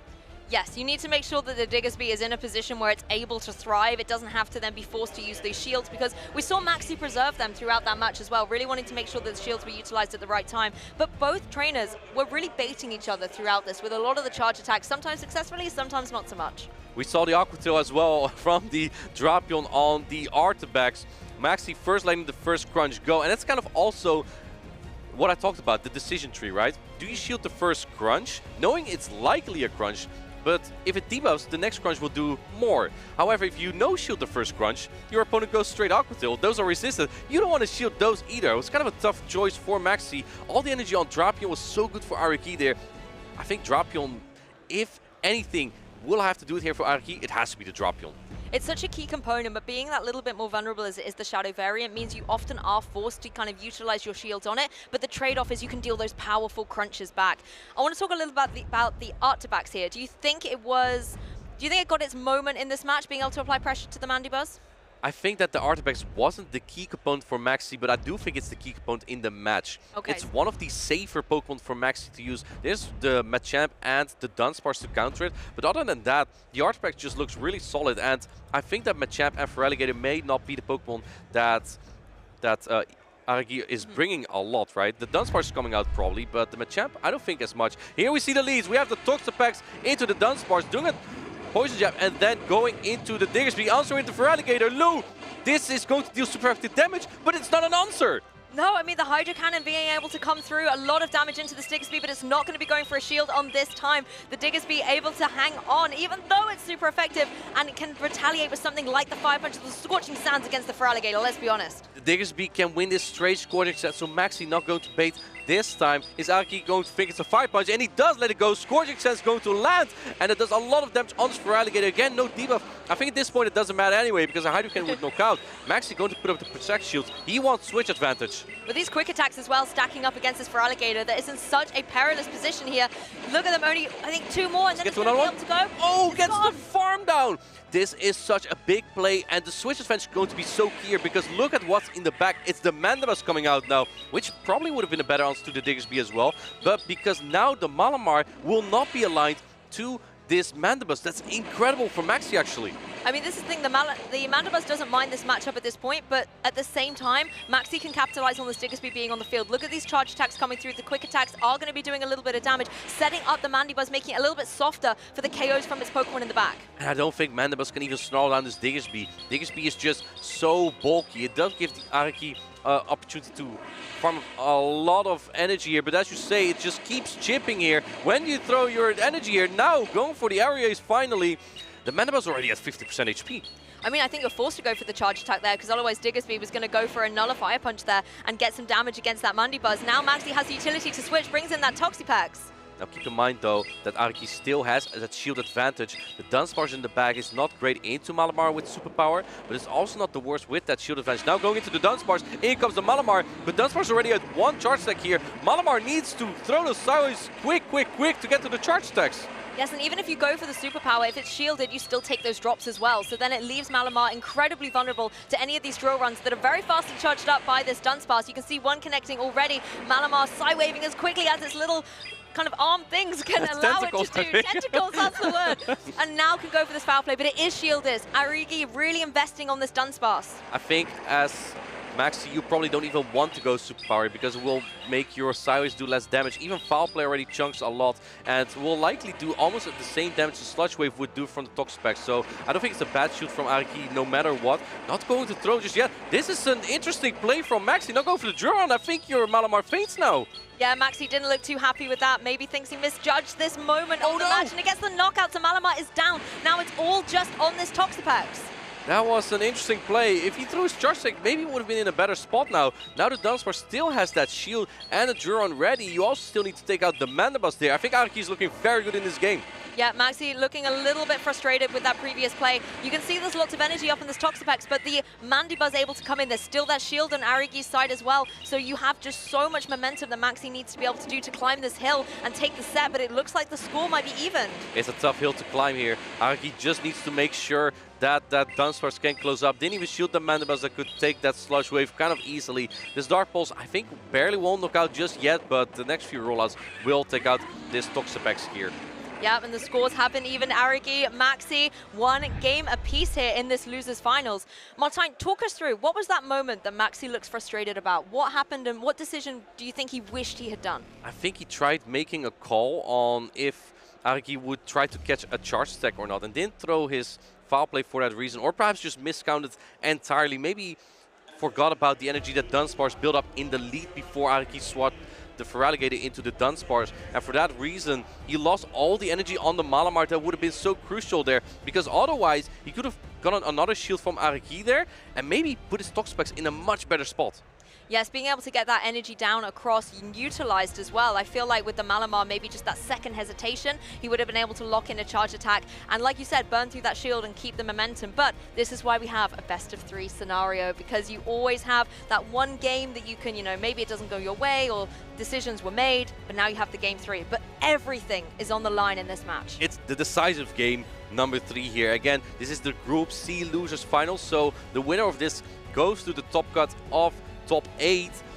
Big stakes here for both players here. And did we see the Drapion this time? I don't think we saw the Drapion this time. This time we saw the Mandibus, the Dunsparce, and the Feraligatr from Aragi. I was wrong. He didn't need Drapion to win here at all. No, but it was, I suppose, cheering from the side bench as well, being a supportive key component. And when you now go into this game 3, it's like, do you bring the Pokemon that have that offensive pressure or that you won with in your particular game, or do you completely shake things up? I would not be surprised to see the same 3 from Aragi again, just because they've been working so well for him. Much better than the Dunsparce and Drapion from him in game number 1, simply because Maxi's always bringing the Diggersby, so I think Aragi is just looking to handle the Diggersby a little bit better, which the Drapion and the Dunsparce together, they don't do that as well. While the Feraligatr and Mandibus together are much better into the Diggersby. And to be fair, Diggersby did fantastic in that last match. Being the opener, being able to apply a lot of quick attack pressure, but as well those fire punches, being able to land, just keep chipping away at that opposing Mandibuzz. It gave Maxi so much early gain in this match, but it just came down to that Malamar at the end switching the potential. But I mean, Malamar is still an absolute superstar. It has the potential to come back. Maxi can almost go through a similar kind of strategy, but this time make sure that charge attack comes through. It's just that Dunsparce with his shield advantage is still kind of difficult for the Malamar. Malamar was in a rough spot here, was getting all that energy and the charge stacks, but Aragi had 2 shields, and Malamar can only really take 2 Duran with all those rollouts, so that was kind of tough, a tough spot for Maxi regardless, even though he did win the switch advantage, which was really needed. Otherwise the Malamar would have been on the mend. I don't think we've seen Mandibus being aligned to Malamar just yet. No, it seems to find its way pinned down against things like the Toxapex or the Diggersby, for example. It wants to really find its mark and not only show that it's a defensive Pokemon choice, but actually has offensive capabilities as well. But game 3, Group C losers finals, it's going to be that Mandibuzz once again pinned down against the Toxapex for now. This is a pretty neutral matchup. I do think Toxapex takes this just because of its incredible bulk and its fast attack pressure with Poison Jab and Sludge Wave being a very efficient charge stack as well. But Mandibuzz, of course, it's not bad, right, in this matchup as well. It still hangs on, can take these attacks like a champ. In the backlines, we do see again that Diggersby from Maxi's been relying on the whole time, and also the Dunsparce from Aragi. Here we go, the Sludge Wave coming through. Oh, also a late Snarl coming through from Aragi. This Sludge Wave gonna do a good amount of damage though.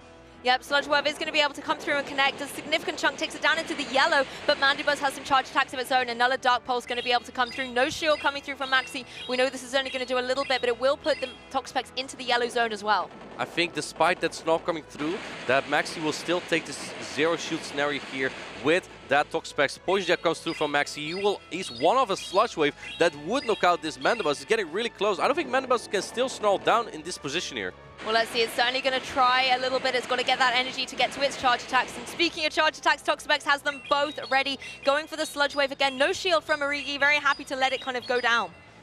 Sludge Wave knocking out this Mandibuzz, and what do you farm down with now, Aragi? This is perfect for that Feraligatr, and I don't think that Maxi is happy about this. That's 4 Shadow Claws, that's a lot of energy on this Feraligatr, going into his own to soak this damage, and even though the charge attacks are resisted, they still do like 50% damage here on the opposing Feraligatr. Maxi putting up his shield, I think he kind of knows that's gonna be the Dunsparce in the back, and he needs his Diggersby for that.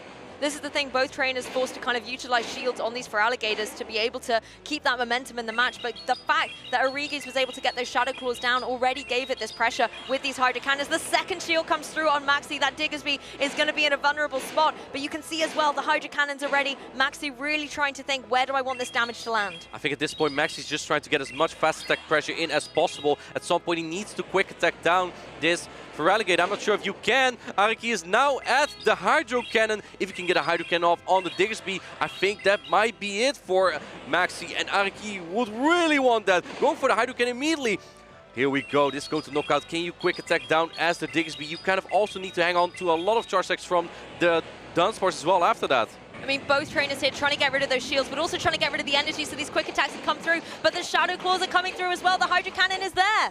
Here we go, Hydro Cannon going to do a lot of damage. After that, the Dunsparce is still there from Araki, which has a terrible matchup into the Diggersby. But look at this, I think you're still not in Duron range. You need a debuff here, possibly, maybe even 2 debuffs, honestly, as Maxi. Well, let's see. The Diggersby going to try its best for its trainer here. One Scorching Sands will be able to connect. And there is no debuff. However, Maxi knows that's what he needed to be able to get this match back momentum-wise. But of course, once again, Dunsparce doing what it does best. Here's a cheeky drill run. It really needed the support from that Feraligatr to get to the next Hydro Cannon there. The drone is coming through. It puts the Diggersby very low. Rollouts don't do a lot of damage, but I think that Araki is in a good position here. He will be able to get to the drone very soon after the Scorching Sands. Look at that. Putting it very low. Still no debuff. Can it get to that Fire Punch, or does it get to the... Oh, and it actually rollouts down the Diggersby. Araki is advancing to the next round. Unfortunately for Maxi, in the maxed out season also means Maxi's out of this tournament, but Araki advancing to top 8. Hey, it's not every day you see rollout farm down against a Diggersby, but Araki has shown us the way. Fantastic play, commiserations to Maxi, but Araki really being able to pilot this team so well. The Mandibuzz being used in that set to be able to provide that bulk and actually remind us why it is meta right now. And not relying on the Drapion there at all. That has been so important for Araki over the whole tournament. This time it was that combination of the Mandibuzz and Feraligatr, realizing Maxi is going to bring the Diggersby every single time. That lead scenario is also a little bit iffy, right? Because I don't think that's what Araki really wanted, but he has the Feraligatr in the back, which has not a great matchup into the Toxapex, so he had to kind of play it out, knowing his Dunsparce would very likely be aligned to that Diggersby. And then it really comes down to what's in the back, what can take on that Feraligatr on Maxi's side. And considering it was his own, it was just barely not enough for Maxi to take out the opposing Feraligatr, which then just put a huge dent into the Diggersby. Let's take a look at the highlights here. I mean, there does the Mandibuzz go down, and this was actually from game 1 with the Artifax was one of the choices for Maxi here. You can see the Toxapex being able to go for all of this amazing damage and fell this opposing Dunsparce, but it wasn't to be. Dunsparce got his revenge later on in this set. Yeah, and in game number 2, Maxi forgot to throw his charge attack, and it made him... put him in such a tough spot here. Dunsparce going back in and getting the knockout on the Toxapex. That was so important for Maxi. That Diggersby Toxapex score he's been relying on the whole time. And here we see that Diggersby just barely hanging on here. We don't see it in this replay, but the Feraligatr put in such a dent into this Diggersby, because otherwise you hardly ever see Dunsparce taking out a Diggersby. I mean, we saw the Diggersby in game 2 be so amazing for Maxi here. So I think if you're a Rigi, you know that the Diggersby is a problem for you. You have to be able to find a way to work around it. And that's where, as you said, the Feraligatr was amazing to be able to come in, apply that Hydro Cannon pressure. It then also, I think, enabled, because it had those 4 Shadow Claws already done before the Feraligatr on Maxi's side was able to come in, it already had the upper hand. We saw Elite do this in Baltimore over and over, relying on that Feraligatr, putting 2 shields here, and Araki also pulled off that strategy now. The 2 shields on the Gator strategy, it can really just do anything. Even in some of its worst matchups, like a Grass-type Pokemon, it still deals a lot of damage. In fact, Araki had that yesterday. He led his Dunsparce into a Chestnut and had Feraligatr in the back. Okay. Both terrible matchups. He just swaps in Feraligatr, throws a resisted Hydro Cannon, and Chestnut is at half HP. It's not even a threat anymore almost for the Dunsparce. But that's the damage that these Hydro Cannon can deal out, particularly when you are that Shadow variant as well. Because they're fastly charged, they're able to hit really hard, and we've seen it kind of stack up against some of these bulkier Pokemon in the meta as well. The Dunsparce don't necessarily like taking them. Clodsire obviously doesn't always appreciate them as well. They can really, really hit hard. Water is a very good type in Pokemon Go. And these trainers know that. They're just so good with these Pokemon. Speaking of trainers, let's hear from our trainers around the world. What do you have to say? We're going to take a look at the social posts here from trainers that we have here. We have EJB on a date. Kind kind of nervous. You know who that is? This was the match yesterday with Emmy Weedle. Yeah, that's Emmy Weedle, the EUIC champion, and EJB managed to defeat him yesterday. We saw EJB earlier advancing to the top 8, so yeah, great post and a great play so far from EJB. Hey, Emmy Weedle was running a Gastrodon yesterday, so I was very, very happy to see it. But let's have a little look here at 7-7. So yesterday, when I saw this matchup, it put a smile on my face, 2 of my faves, but super happy, especially to see Malamar being used. And trust me, you will see Malamar left, right, and center on the Pokemon Go broadcast this weekend. Malamar has been the star of the show this weekend, and here we see I love this! Glad to see the increase in the numbers of casters. They practically look like family. Well, we still have them actually down here on the caster desk, all the Gastrodon. They're still gathering around. They're just resting a little bit here. Honestly, I love this. The fact yesterday we had kind of the Gastrodon Go take over, and that even today it's still been such a positive, enjoyable memory for so many people. I love seeing all the Gastrodon on the broadcast, and I've really enjoyed working with them this weekend. Between my co-casters and Gastrodon, it's been a pretty good family team effort. You know what's actually, Gastrodon could have been pretty good in this meta loop, I must say. With all the Drapion, you look at me as if I'm, as if, are you like, no, for real? Well, the reason I'm surprised is because for once I'm not the one introducing to talk about Gastrodon. Martine's been like, it's all right, I'll talk about it now, and I'm really moved. Look, I don't use a Mudslap. I don't use Gastrodon myself a lot. I use the Shadow Marowak more, but Mudslap is just so good right now. And Gastrodon has it. It will be so good into teams. Like it has good play into Malamar and Shadow Drapion. How many times have we seen both these Pokemon, right? And Feraligatr, Diggersby, it has play into all of those. Where's Gastrodon? I think it's been day 2 where we're starting to pin down these grass types. Pokemon like the Superior and the Chestnut are being benched, so maybe Gastrodon being that secret sleeper pick. I mean, it did finish top 16.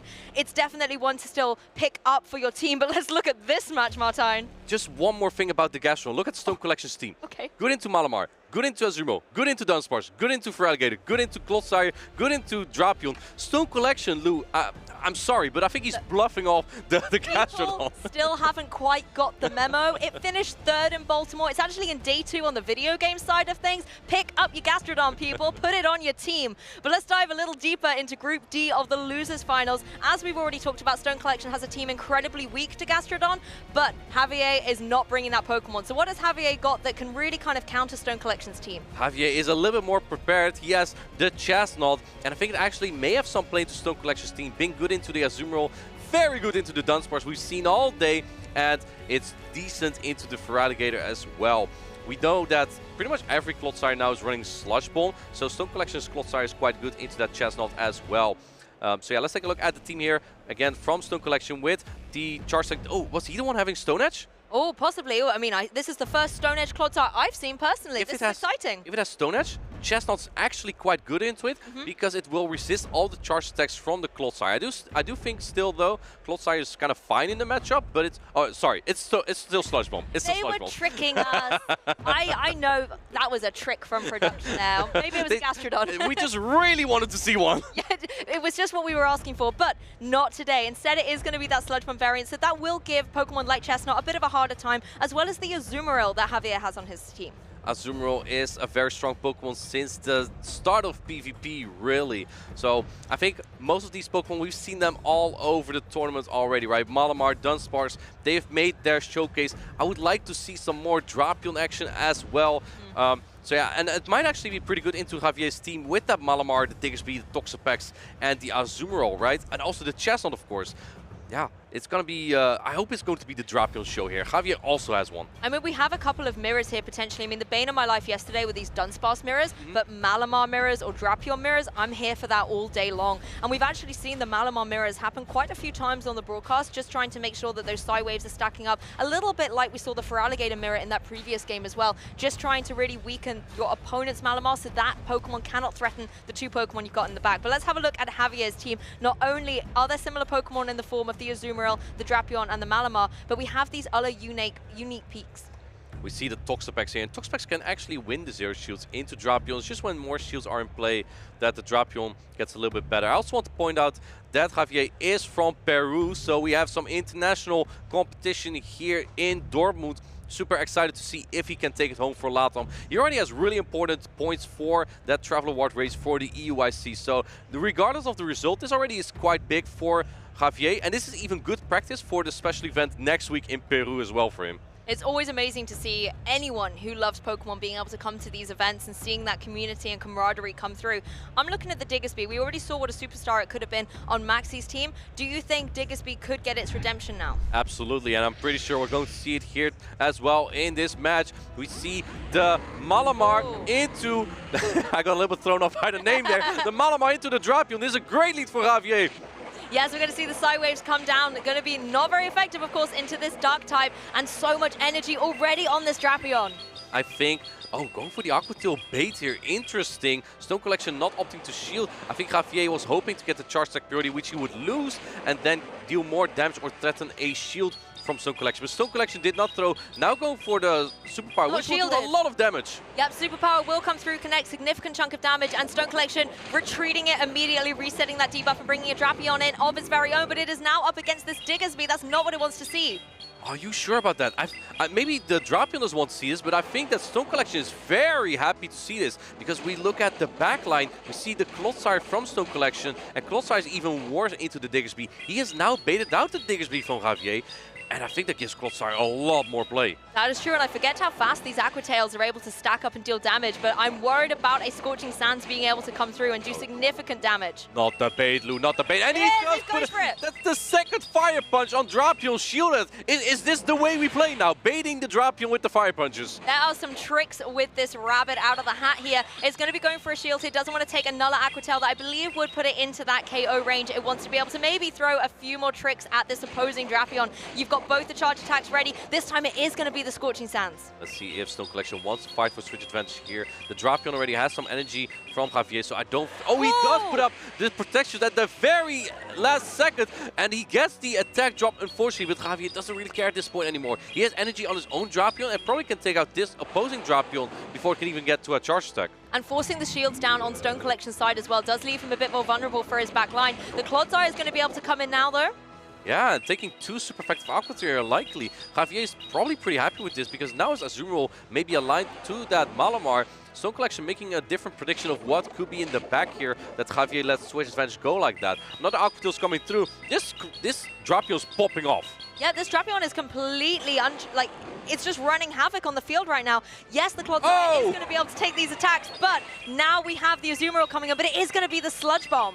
And the Sludge Bomb is super effective. I'm not sure if you want to catch this charge attack, but maybe you want to just preserve that Drapion a little bit more. I actually think this doesn't look as great for Javier just now. However, and going for the Farnon here, not throwing a charge attack purity, which he may lose with the Azumarill. I think at this point Javier is just really banking on Azumarill to do it all for him. But Stone Collection still has half a Drapion coming in now, but it has no energy. Yeah, and this time it's going to be able to go for the play rough. So Azumarill's having its moment. It got rid of the Clodsire from the field, and now we're going to be able to see this play rough connect and get the knockout. So Clodsire might be coming back, but first of all, it's going to be this Malamar side waving down. And look how much that fast attack is doing to Azumarill. The sides do a lot, but it's not going to be enough. It was not a foul play range just yet, which is resisted. Going for the play rough, just making... I think Ivy was enough. He just wants to get rid of this Malamar. Get out of my face. And now bubbling down this Clodsire, meaning, vamos, that Javier wins his first match here. Did Azumarill just get all 3 KOs? He got all 3 KOs. I mean, it's the king of PvP after all. Oh, I mean, it's amazing. And that when we actually saw that switch come in and the catch, it's like, oh, it's going to take a Sludge Bomb. Azumarill doesn't want to do that. Well, what's going on here? And actually, it worked out. Being able to get it on the field and start farming up all of that energy and get those 2 play roughs back-to-back into the Dark-type Pokemon. Fantastic play by Azumarill. Very calculated from Javier. Even catching a super effective Sludge Bomb, it didn't matter. Azumarill was in such a dominant position and just memorizing all the energy on the opposing Pokemon from Stone Collection. Because if there was energy on the Drapion, it could have been very difficult. But because Stone Collection just threw the energy immediately every time and then swapped out immediately as well, he had no energy anymore. He had no energy all across the board, giving the Azumarill from Javier just all the time and the energy to close the game. And I guess if Javier is keeping those counts and seeing that this is Stone Collection's playstyle, do you think it almost becomes a little bit scripted? You know, you've got your charge attack, you're going to go for it, then you're going to switch out, so Javier could maybe make adjustments? Perhaps. I also think the Stone Collection really has to maybe track the energy a little bit more to play a little bit more precise, right? We see again the movesets here. Sludge Bomb, Clodsire. Stone Collection baited out the Diggersby, so the Clodsire was free, but then gave us switch advantage anyway after you won it. And that wasn't really to his advantage, right? I think if you play for the switch advantage, you may just want to stay in that matchup as well if it's relevant for you to win that. On top of that, Javier also had a shield advantage coming out of that matchup, which was just straight up rough.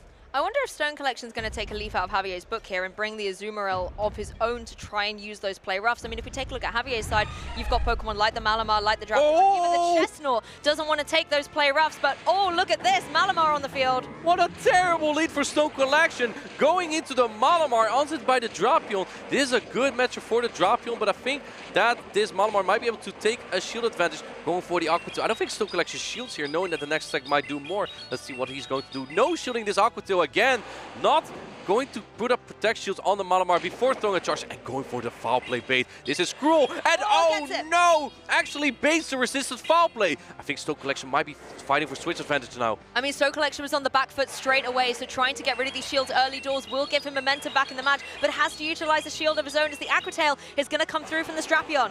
I think Stone Collection really needs switch advantage. You don't want Azumarill on the Toxapex. Go for another bait. This is so cruel. Does Javier call this? Does he call this? Does he shield this? Does he call a Foul Play? And oh no! He shields the resisted Foul Play! 2 shields down for Javier from 2 baits from Stone Collection. He is trying to make sure he gets back in this match, but the second shield also goes down on his own Malamar. This is such a wicked play from Stone Collection. Now let's see. He's, oh my goodness, the catch! What are these players doing, Lou?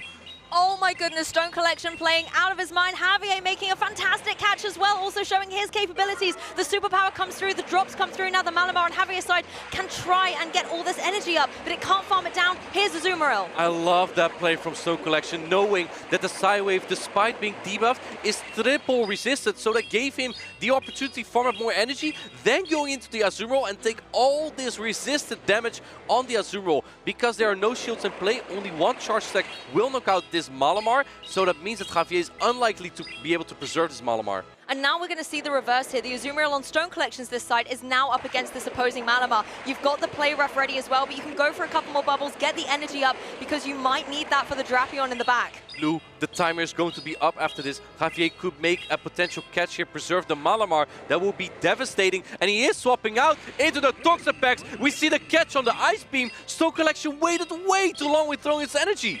Oh my goodness, Toxapex comes in and faces down against the Azumarill once again. Not very effective. And you've got to get the Azumarill out of there. It doesn't want to face the Toxapex. Exactly, and you've got to be quick here as well with that Drapion. Toxapex wins the zero shield scenario, but with that Ice Beam chip, it may actually be able to take the zero shield scenario. The first crunch coming through, you need a debuff here, and he doesn't get it. I don't think that this Drapion may be able to take the zero shield now. Well, there's no shields at all to be able to be utilized, and being the Shadow variant, you're extra vulnerable. The Brine isn't a massive damage-dealing hit, but that's still significant damage coming through. The Poison Jab do more damage to Drapion than the Poison Sting do to that Toxapex. Perfect counting here. I don't think this knocks out yet, but it will put the Toxapex very low, so it may not be a threat anymore for Stone Collection. Also keep in mind, Stone Collection still has an attack banked on that Malamar in the back. Yes, and once again, we're going to see Toxapex just going for another Brine. Not going to be putting it into KO range, but still weakening it significantly. A few more of these damage attacks can come through, but it has been felt with the Malamar switching in. My goodness, this is so close. Can he get to the Ice Beam? He gets to the Ice Beam. He does. Knocking out the Malamar. This is getting so close, though. Can you bubble down the Toxapex now? You still have a charge attack on the Malamar as well, but Malamar has almost no HP, and there's 2 Pokemon in the back here for Javier. You need the superpower for the Drapion here, but I think the Drapion gets the far down on the Azumarill if it comes in here. So much pressure on this Azumarill right now to be able to get the bubble down. Instead, we're going to see the Malamar come through against the Toxapex. It's gone. The farm down and into the superpower. This is going to knock out the Drapion. This is getting so close. This is what Stone Collection needs. 1 KO after another. Superpower will come through. Connect and... Wow, Javier is taking his, Stone Collection fighting back from that super difficult lead. The Toxapex into that Azumarill. Breathe a sigh of relief, Stone Collection. I think we need to do it behind this desk as well. I am absolutely shook. That was such a devastating lead for Stone Collection, and then he came back with such a vengeance. Lou, this was a crime from Stone Collection. He baited the Drapion twice with foul play. Twice! And got away with it. He got away with it. Look at these accolades. Stone Collection, he has some accolades to his name. Won the last chance qualifiers group to qualify for the World Championships. He got a couple top 16 and top 8 to his name as well, but no medals yet. He wants to get that medal, and it showed in that game. That was almost impossible to win based on alignment, and he did it. no matter what. And here we see Javier, also a very accomplished player. His last tournament win was the Mexico City special event where he won, and then top 8 at LAIC as well, where he will be competing later this season too. Honestly, I'm just not over that Malamar. The fact that it was able to go for those baits, and at the same time, I'm starting to think these side waves are starting to disrupt the mindset of our players as well, making them make these bait-based decisions. But Stone Collection was in control of that match. As soon as he saw the leads, he knew that he had to play that more aggressive play style to be able to get through into that match.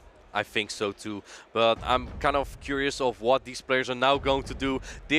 As Javier, you must be kind of crushed by getting double baited there. He had all the alignment. Maybe if he swapped a little bit quicker into the drop, and also all the Aqua Tilda are no shield, right? Let's see how this goes. We have the Azumo into the Shadow Drapion. This is going to be an interesting match, and let's see if Javier is going to stay into here. I think he has to, because there is that chestnut in the back, and the chestnut's actually not looking that bad. Exactly, and both these trainers going for these fast attacks, getting some damage up on the board here. It looks like it's going to be the crunch. Azumarill can take that all day long, but it will still start to weaken this offensive pressure that Azumarill has, but it wants to get to that play rough. It wants to be able to apply that pressure, and it's got to it now, but instead going for the Ice Beam. Going for the bait. I think as an Azumarill, if you play rough, you can farm this all the way down. And Stone Collection is putting up the Protect Shield here, then swapping into his own Drapion and going for the crunch. Interesting. This is resisted, but still does a good chunk and can drop the defense of the opposing Drapion. Yeah, if we see any of these drops coming through again, we've seen how devastating they can be, and it does come through. So that has been dropped on Javier's one. I like this play from Stone Collection, taking the Aqua Tail here, knowing that it will do less than any charge attack from Azumarill. Now you have an Aqua Tail stored. Are you going to throw it into the debuffed Pokemon, or are you going to switch out? Let's see. Building up more energy, going for interesting play here from Stone Collection. Going 2 shields down here. He has 2 attacks banked. What is the play here for Stone Collection? Maybe wants to try and keep this Drapion around to utilize. You can switch it out, keep the energy in the back, but instead going to use some of that energy right now with an Aqua Tail. And Javier doesn't care.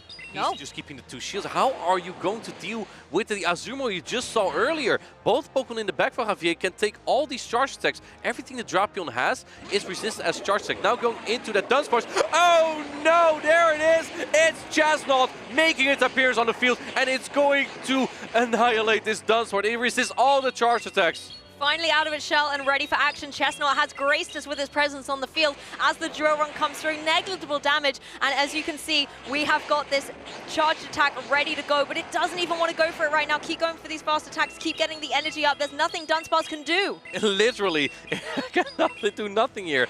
Javier could even go for Superpower, but I think his goal here is to build up as much energy as possible. Now going for that Superpower, I think the Dunsparce might barely hang on here. It's a very efficient charge attack, but Dunsparce is also very bulky, and it barely does hang on, and it barely won't be able to get to the drill run. Wow, Javier has so much energy here. 2 shields, and in comes the Malamar. Superpower is neutral here because of that dark typing next to it, but you don't have a lot of time here as a Chestnut, because Sideways will definitely add up.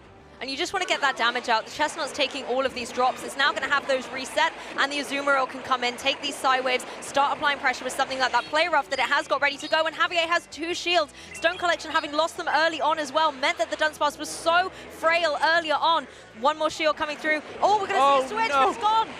I think he tried to catch a charge attack, and perhaps also forgetting he had charge attacks of his own on the Drapion. Javier putting up the show here with that Azumarill. Latam is going through to the top 8 here in Dortmund. Honestly, Azumarill, what an incredible Pokemon. Incredible match from Javier as well. Amazing to be able to showcase his exceptional talent over here on the European broadcast. I'm just shook. That whole match, Stone Collection as well played phenomenally well. That game 2 was so inspired, but Javier showing that when his Azumarill has the alignment, has the play rough pressure, it can get the victory. The Europeans should be afraid, because Javier is here to win some medals, perhaps even a title to his name, and he has the skills to do it. He has the team to do it, taking his Fuecoco, his trusted partner Pokemon, and yeah, he's moving into the top 8 of day 2. What an incredible performance there. And now we have went through all the loser finals of this tournament. We're going into the top 8 now. I love to see this. At this point in the competition, these trainers are trying to kick off their 2nd day of a tournament run, and to be able to win in such exceptional style, like every single match so far, Martijn, has been incredible. Some of them going right down to the wire, some of them just from the leads, you already know who's got kind of the game in hand. And just being able to see the way these players are adapting to a brand new meta has been so incredible and inspiring to see. The losers bracket, there's just so much pressure on these players, right? You need to make an incredible run to get there, and some of these players really have it in there. How many times have we seen last season in Europe the bracket reset coming from the losers side in the grand finals? I believe it was in pretty much every single tournament. Let's take a look at the highlights again from this matchup here. We saw the fire punch bait into the Drapion. This is just a cruel play. Well, there were so many baits throughout this entire set here. You know, falling for the bait here, but then Stone Collection was able to get redemption in game 2 by throwing 2 baits Javier's way, and Javier falling for both of them. Yeah, speaking of cruel in game number 1, this was this was even worse.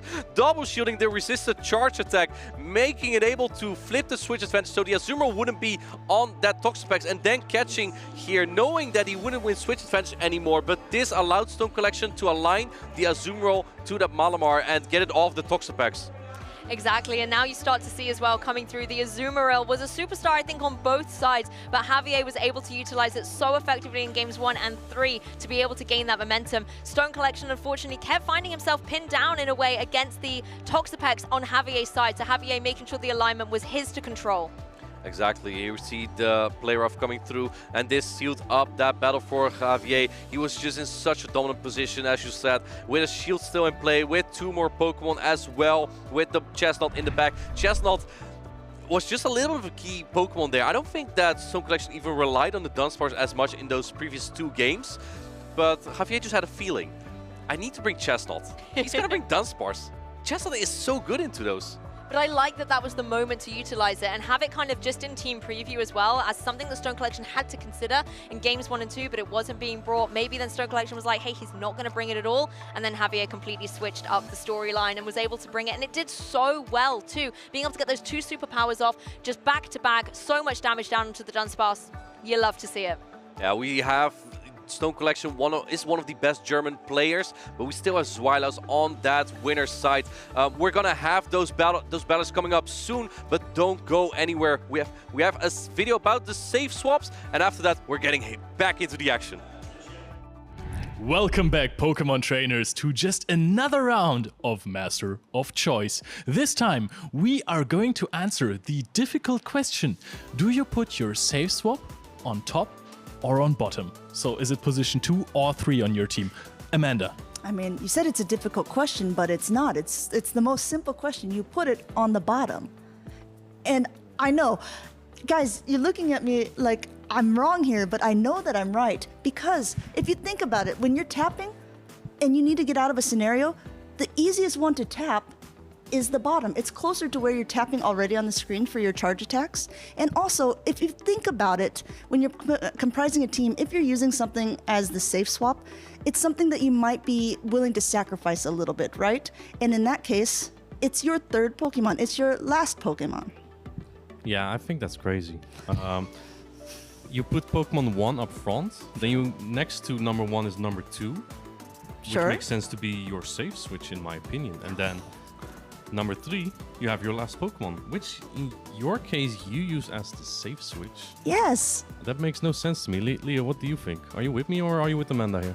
I think the argument that you are faster at tapping your 3rd Pokemon is valid. However, I think that just thematically, your 3rd Pokemon has to be your closer, right? You want to close out the game with your 3rd Pokemon.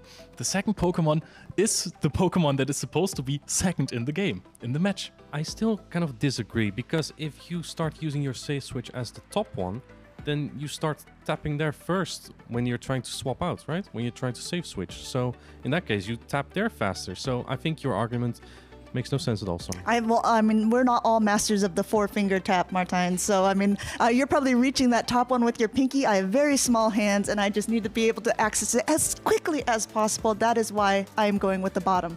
Final answer. Good point. Now I see why you lost to Leo last time in the caster battle. Yeah, honestly, I'm just not going to lie to you guys. Most of the stuff I do is absolutely random, so I think that probably 80% of the time I have my save swap on the top. But I do agree with Martijn. I am the master of choice here, and my choice is save swap to the top. It's all right, Bottoms. We'll get them next time. Oh. All right, guys. Thank you very much for your input on this difficult and important discussion. And we are going right back to the broadcast.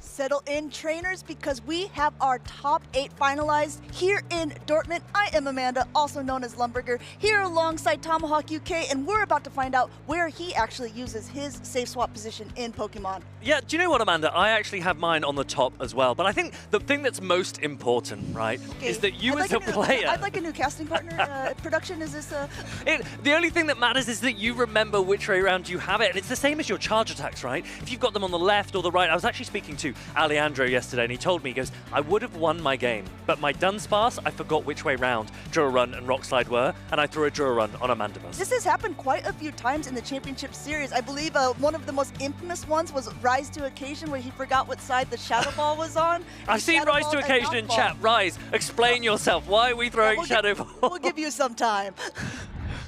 In the meantime, though, we definitely have to go into the stage. Like we said, we are in the winner's side of the bracket here. Top 8, we have Z's Wireless, our first special event champion of Barcelona last year, hoping to regain his title here in Dortmund against the EUIC champion Tonton Batu. Amanda, this could be a grand final matchup. These two players are of the top caliber that we've got here in Europe, and I'm expecting this match to be exactly as we expect it to. Galarian Moltres on the right for Tonton Batu's. I cannot wait to see how he uses it. I mean, we talked about this earlier on. Tonton Batu's is known for playing a bit of spice, right? But this new max out meta has so many new viable Pokemon. Some of these, quote, spicier pick Pokemon are actually turning out to be quite meta. I believe Galarian Moltres in Baltimore and here in Dortmund has been in the top 12 usage of day 2. That's right, and Galarian Moltres being a dark type double resists Psywave from Z's Wireless's Malamar, and you can see here that Malamar has done so much for Z's Wireless coming so far into this tournament already. I'm excited to see that Talonflame as well. We mentioned it yesterday.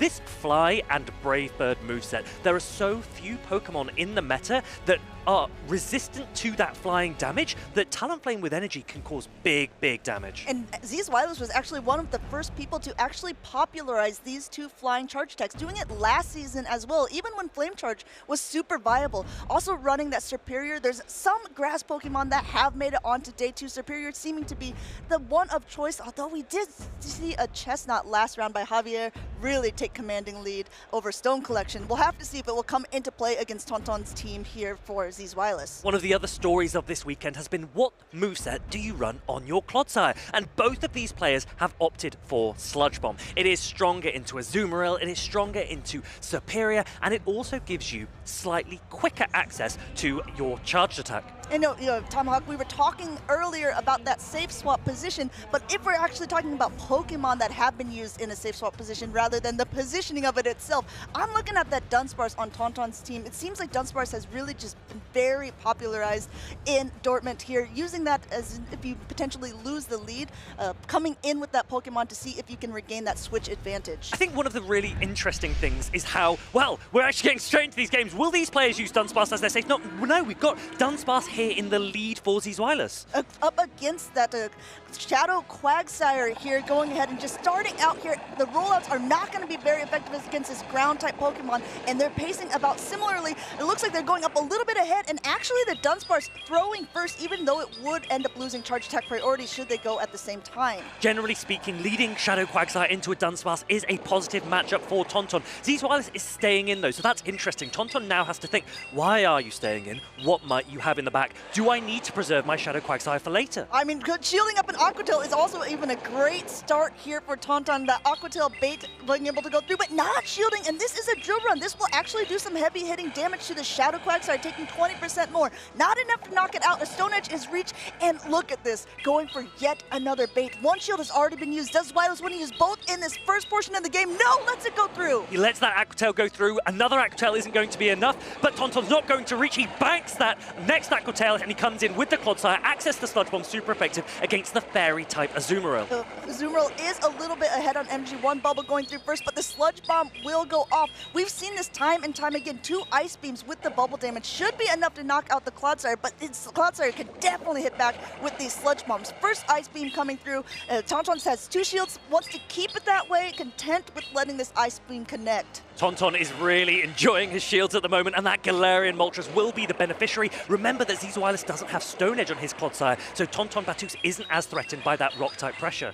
Forced to shield up now. This Azumarill is getting low in health. Those Poison Stings adding up. The Sludge Bomb would do the damage to knock it out, but he is at the Ice Beam. He wants to make sure that he's actually going to get this Clodsire off the field or be able to take one of those precious shields. Looks like it's going to be the shield here. Tauntaun content to just continue farming away with the Clodsire. Wants to get up a little bit more energy. I think he's going to go a little bit past before throwing attempted catch by Zizwilus. That was a really nice attempt at a catch, and Zizwilus benefits from a second rollout going through. That energy generates. The Earthquake might not quite take this Dunsparce out, so Dunsparce will have access to a Drill Run. If it survives, it doesn't. It goes down. The Clodsire Poison Stings down. That is massive for Tauntaun. Tauntaun is very happy to be in this position. He still has some energy left, and there's going to be a decision by Zizwilus here, waiting out that switch timer, that 50-second switch timer before coming in with a Clodsire of his own, but with no Protect Shields remaining and so much energy on Tauntaun's side, this Earthquake will connect with this bulky Clodsire. The funny thing is here that Zizwilus' Sludge Bomb is not enough to take out Tauntaun's Clodsire. So Zizwilus would have to go up to a Sludge Bomb, but Tauntaun comes in. This is called a snipe, where you come in so aggressively, throw a charge attack that you bank. Aqua Tail is going to do big, big damage. Going ahead and trying to give up a little bit more, getting some energy on Zizwilus' side, but with 2 very low health Pokemon, he at least gets to see the third one, going for an Ice Beam, getting that last shield because the Galarian Moltres has entered the field. That's right, Azumarill's the sucker here, and Galarian Moltres is going to punch it down. It shields the first Ice Beam, and it's going to go. It might have to throw this Ancient Power, though, because Sucker Punch isn't quite enough. And it looks like he will, again, no Protect Shields remaining, not a lot of health left on the Clodsire, either on Zizwilus' team. At least he got to see the third. Will this Sludge Bomb be enough? He knows it is not at this point content, or maybe non-contently, letting it go down. Tauntaun Batux taking game number 1. Tauntaun and that Dark Phoenix Pokemon, that is impressive. I love to see that Sucker Punch. As we've said before, Sucker Punch now is the counter of old, but it's a dark type attack, and Galarian Moltres is a dark flying Pokemon, so it gets same type attack bonus. That is a lot of fast attack pressure coming. Tauntaun was saying earlier that last season he didn't feel that the meta was his, but he feels very confident coming into the max out meta. He's been doing great on the Go Battle League leaderboards, but we mentioned yesterday, Zizwilus was the very first trainer this season to hit Legend in the Go Battle League. So these 2 well-known trainers not only do show 6 pick 3, they also know how their certain 3 that they use in a matchup are going to play out. Now, I am very confident that Zizwilus will continue to lean into the Azumarill, and that's because this Galarian Moltres plus Shadow Quagsire core is so dominant against so much of Zizwilus' team, and Azumarill is one of the few Pokemon that has play into both. Tauntaun, with that Sludge Bomb Clodsire, is able to counter it, and here we have Galarian Moltres, a really good lead for Tauntaun into Malamar. Speaking of countering, because those foul plays would not be doing too much to that Galarian bird here, just going ahead, content to stay in. This is strange for Zizwilus here. I think he wants to try to do what we call a superpower and dip, because this would lower his own attack and defense. He wants to get out of here after this point, but look, this is actually going to do a nice amount of damage to that Galarian Moltres. The Galarian Moltres is actually staying in against these rollouts, and they do a little bit of damage, but Tauntaun's going to say, look, I'm going to either land this Brave Bird or you're going to give me a shield, so it's a good case for me, and then Tauntaun will dip back out, probably into his Cresselia. We talked about using the Dunsparce as that safe swap. It looks like Zizwilus opted to do that game number 2 here, getting a lot of energy as Tauntaun did not swap out right away, already at a Drill Run, but this is one of the bulkiest Pokemon in the Great League.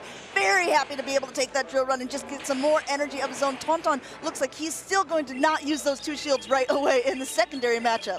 And I can understand completely why Tauntaun has opted for a Brave Bird first to get the shield, because Dunsparce actually does have play both into Cresselia and into Clodsire. So if he counter-swapped immediately, there was a chance that he could lose the alignment, and he wants to stick with that Galarian Moltres on the Malamar. Now, Cress, with the Moonblast coming in, there's a debuff chance on this. Will we see it? Let's find out. This looks like it will not. We're not even going to get a chance to see as an immediate swap out from Zweilous into an Azumarill. And this is actually a strange swap out in most scenarios. Azumarill does not fare that well against Cresselia, but at this low of a range, I think he was hoping to do a little bit of damage, maybe just get ahead on energy as now the Clodsire takes the field, but an Ice Beam is already loaded. We saw how much damage it did the last time. Another reminder, Tauntaun has still not used a shield. I think that's exactly why he brought the Azumarill in. He thought, there's a Clodsire somewhere, I want to get an energy advantage on this Azumarill, so at least I can start landing some Ice Beams. Now, if the Azumarill can hold on to this Sludge Bomb and reach that Ice Beam, that'll be really important for Zweilous here. Zweilous does not shield the Sludge Bomb. The Azumarill does hang on, able to get bubbled to another Ice Beam, forcing Tauntaun to make a decision. But yes, at this point, Tauntaun says, okay, I see that health bar. I think I'm gonna Poison Sting down. And this is the really nice thing about this Sludge Bomb Earthquake moveset. It's going to, you know, if this lands, this will do big damage. Earthquake is the same type attack bonus, hard-hitting nuke attack. Clodsire, is it gonna land it? Yes, it does. Well, Malamar was in, and now look how quickly both of these trainers are swapping in and out. It is almost like a dance, and Tauntaun is saying, let me lead, Zweilous. And he's got in this Galarian Moltres. Malamar not even able to take it to an attack.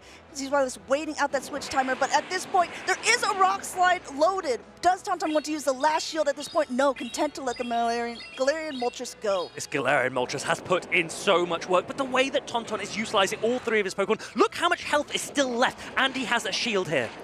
But both of these trainers have a shield. Zweilous is actually up on energy, getting that last shield off of Tauntaun here because this is a super effective, and he wants to be able to at least hit back, get that last shield off of Zweilous as well, but tries. Oh, he attempted the catch, but actually he's giving Clodsire so much energy. That is massive for Tauntaun. He's going to be able to go for back-to-back Sludge Bombs, or he can just shift it to his Cresselia. So many win conditions here for Tauntaun. He's nodding his head. Amanda, this is looking pretty good for the Frenchman. Tauntaun Fatou's taking out the former Barcelona special event champion who will be knocked down to the losers side of the bracket. Congratulations, Tauntaun, our 2023 EUIC champion, ready to claim another title to his name. He is buzzing. Look at the grin on his face. I am so happy for him. That is an awesome display of the Galarian Moltres. I cannot wait to see more players use it throughout this season. We really need to think about how many switches both of these trainers did during that matchup because of that 50-second timer, it made it so dynamic. So many times they were coming in with energy, banking that for later. You saw Zweilous trying to masterfully dance out of scenarios, trying to get some extra energy wherever he could. Unfortunately for him, there's just not enough time for him. Tauntaun switching in just as quickly to counter whatever he had to play. I think everyone is so excited about this 50-second switch timer. It has allowed for so many catches and movement, and there isn't that alignment-based play that we have seen before. We did see the Malamar up against the Galarian Moltres, but then we were seeing movement in and out and the players adapting, the reaction times. This is a live game. This isn't a turn-based game. This is in the moment. Let's take a look right now at the Clodsire landing that Earthquake on that Dunsparce, but the Dunsparce holds on. Not enough to reach the drill run. That was key for Zweilous, that was key for Tauntaun. A pivotal moment in that game. Also, Tauntaun recognizing that he needed to throw that ancient power there to knock out the Azumarill and then just be able to completely sucker punch down the Clodsire for game number 1.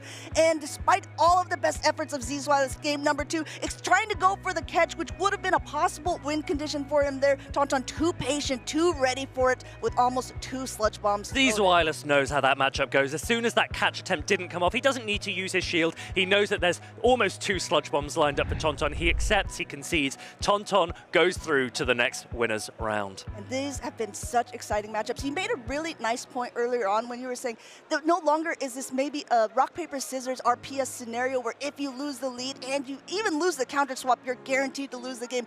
Even today alone, we've seen so many matchups with so many quick switches. When even like when there's secondary Pokemon came in, you're like, oh, not sure who's gonna win this matchup, and things have been completely turned on their heads multiple times here. I think that's one of the reasons why Malamar has been so impressive. That ability to superpower and dip out, we've seen it so much. It didn't quite work here for Zweilous, but Malamar, the usage that we have seen in day 2 especially, has been astonishing. As a reminder, right, we were both in Baltimore. There were no Malamar in the top 8 at Baltimore, and there were more than 50% in day 2 here in Dortmund. The way that the meta can shift It's pretty incredible. Yeah, that's a good point. There was no day one, it was not even the top 12 of day one usage here in Dortmund, but the fact that it's so high means that so many trainers that are really high caliber have recognized the potential of it, and I'm really glad to see it in play. I think in Baltimore it was sort of the Shadow Dropion show, right? I mean, a lot of trainers were like, okay, that's a pick that came out of nowhere. I think after this event, trainers will be looking for the next one saying, okay, is Malamar the viable option? I think one of the reasons as well that Malamar is starting to see some success is because Baltimore showed us all that Mandibuzz doesn't quite have the presence that we thought it might coming into this max out season. And one of the ways in which Tauntaun was able to deal with that Malamar was say, hey look, I don't have Mandibuzz, I have something far, far more impressive. Galarian Moltres. What are your thoughts on that, Amanda? I absolutely love how many Galarian Moltres that we've been seeing. As a reminder, this is actually the first season that they are going to be eligible to be played. You could also run Galarian Articuno or Galarian Zapdos. I asked Martijn yesterday his thoughts on whether he thought that any of these would also be viable in the circuit. What are your thoughts? What I would say is that all three of these Pokemon have potential, and right now in this meta, Galarian Moltres is the one that stands out. But I think that Zapdos and Articuno, perhaps in a future Go Battle League update, really could rise to prominence. So don't ignore them, okay? Right now, there are so many players that go, I don't have a Galarian Moltres, what do you want me to do? Prepare in advance. Go and get your Articuno, go and get your Zapdos as well, and then their time will come. And you know what? We're gonna go and get Tauntaun Batuz right now because we have Lou ready for him with an interview. Thank you so much, casters. I am delighted to be here in the area here with Tauntaun Batuz. Oh my goodness, it is always a pleasure to be able to watch you play, but that was such a commanding start to your championship Sunday. How are you feeling? I'm feeling really great right now because I wasn't expecting to go this far after all my poor performance from last season, and for this first tournament going this far, it just it makes me really proud of what I can accomplish this season. It's going to be a confidence boost to kick off the 2025 season for sure, right? Yeah. And it's great to be able to see you back in action. It was the first thing you said when you sat down here, that you're back, and I'm so glad to be able to see you at the peak of your Pokemon play. I want to talk a little bit about the Pokemon as well. I'm sure everybody is talking about, I mean, the casters couldn't stop talking about it too, this Galarian Moltres. Why is it such a superstar for you on this team? I was hesitating between two Pokemon, so it was this one, Galarian Moltres, and Actibax, and I didn't find a good team with Actibax, so I went with Galarian Moltres. I was like, yeah, I'll just try it. I built it the night between Friday and Saturday, so I have no experience with it, so it's literally my first time playing it. Oh, wow. Yeah. Okay, well, it's already off to a really good start. You weren't debating between Moltres and Gastrodon, were you? No Gastrodon for you? No, Gastrodon was initially on my team, okay. Yeah, and I replaced it with Shadow Quagsire because I think it's a bit more flexible with the Stone Edge. I didn't want to see a Gastrodon fainting in the field. Me neither. Okay, we're on the same team it's there. For you. That's fair. I understand that completely. Let's talk a little bit more about the match you just had with Zizoilis. Were there any Pokemon you were really worried about on his team? Because the Dunsparce gave you a little bit of trouble. Were you worried about Dunsparce in the match? Yeah, I didn't expect it to have such a huge trouble with Dunsparce. But when I'm playing battles and battles during this tournament, I saw that I have a soft weakness to it. But I have Clodsire, Quagsire, my own Dunsparce, and Cresselia. I mean, I have a lot soft loses, I'd say, or soft wins. I can manage it anyway.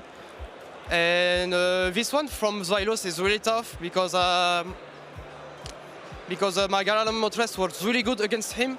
But I knew he will play the Dunsparce every single game with the Azumarill. But I wanted to bring the Galarian Moltres anyway.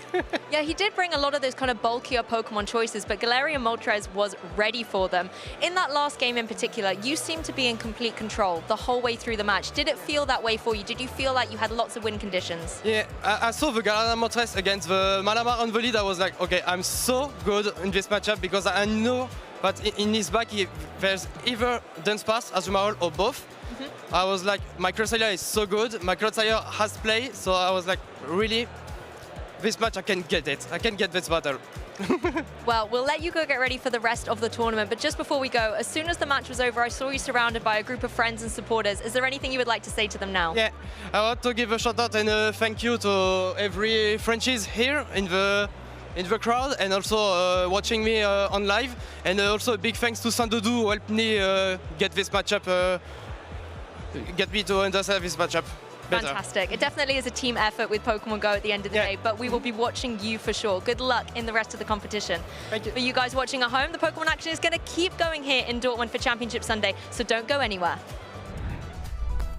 I really like that community-based aspect, those high-caliber players. We know that Tonton, he's an IC champion. Sandudu as well, 3rd place in an IC. And we have so many of these high-caliber players still to play here this weekend. That was the first round of the winner's side of the bracket here in day 2 at Dortmund. And we have so many more games coming up. That's right. Tonton said when he was on the couch, I'm back. And he's not the only one that is back that is in the winner's side of this bracket. Let's go ahead and look.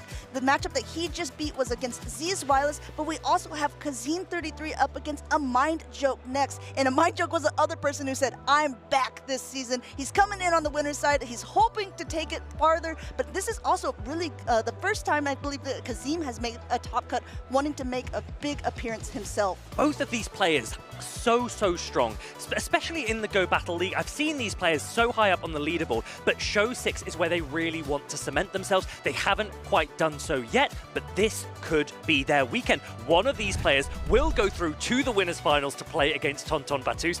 I don't know who I'd be picking. Who are you backing? I don't know who I'll be backing, but I do want to give a little funny fact. So a Mind Joke is very well known for being a part of the Alolan Sandslash team. That's like essentially his mascot, his favorite Pokemon.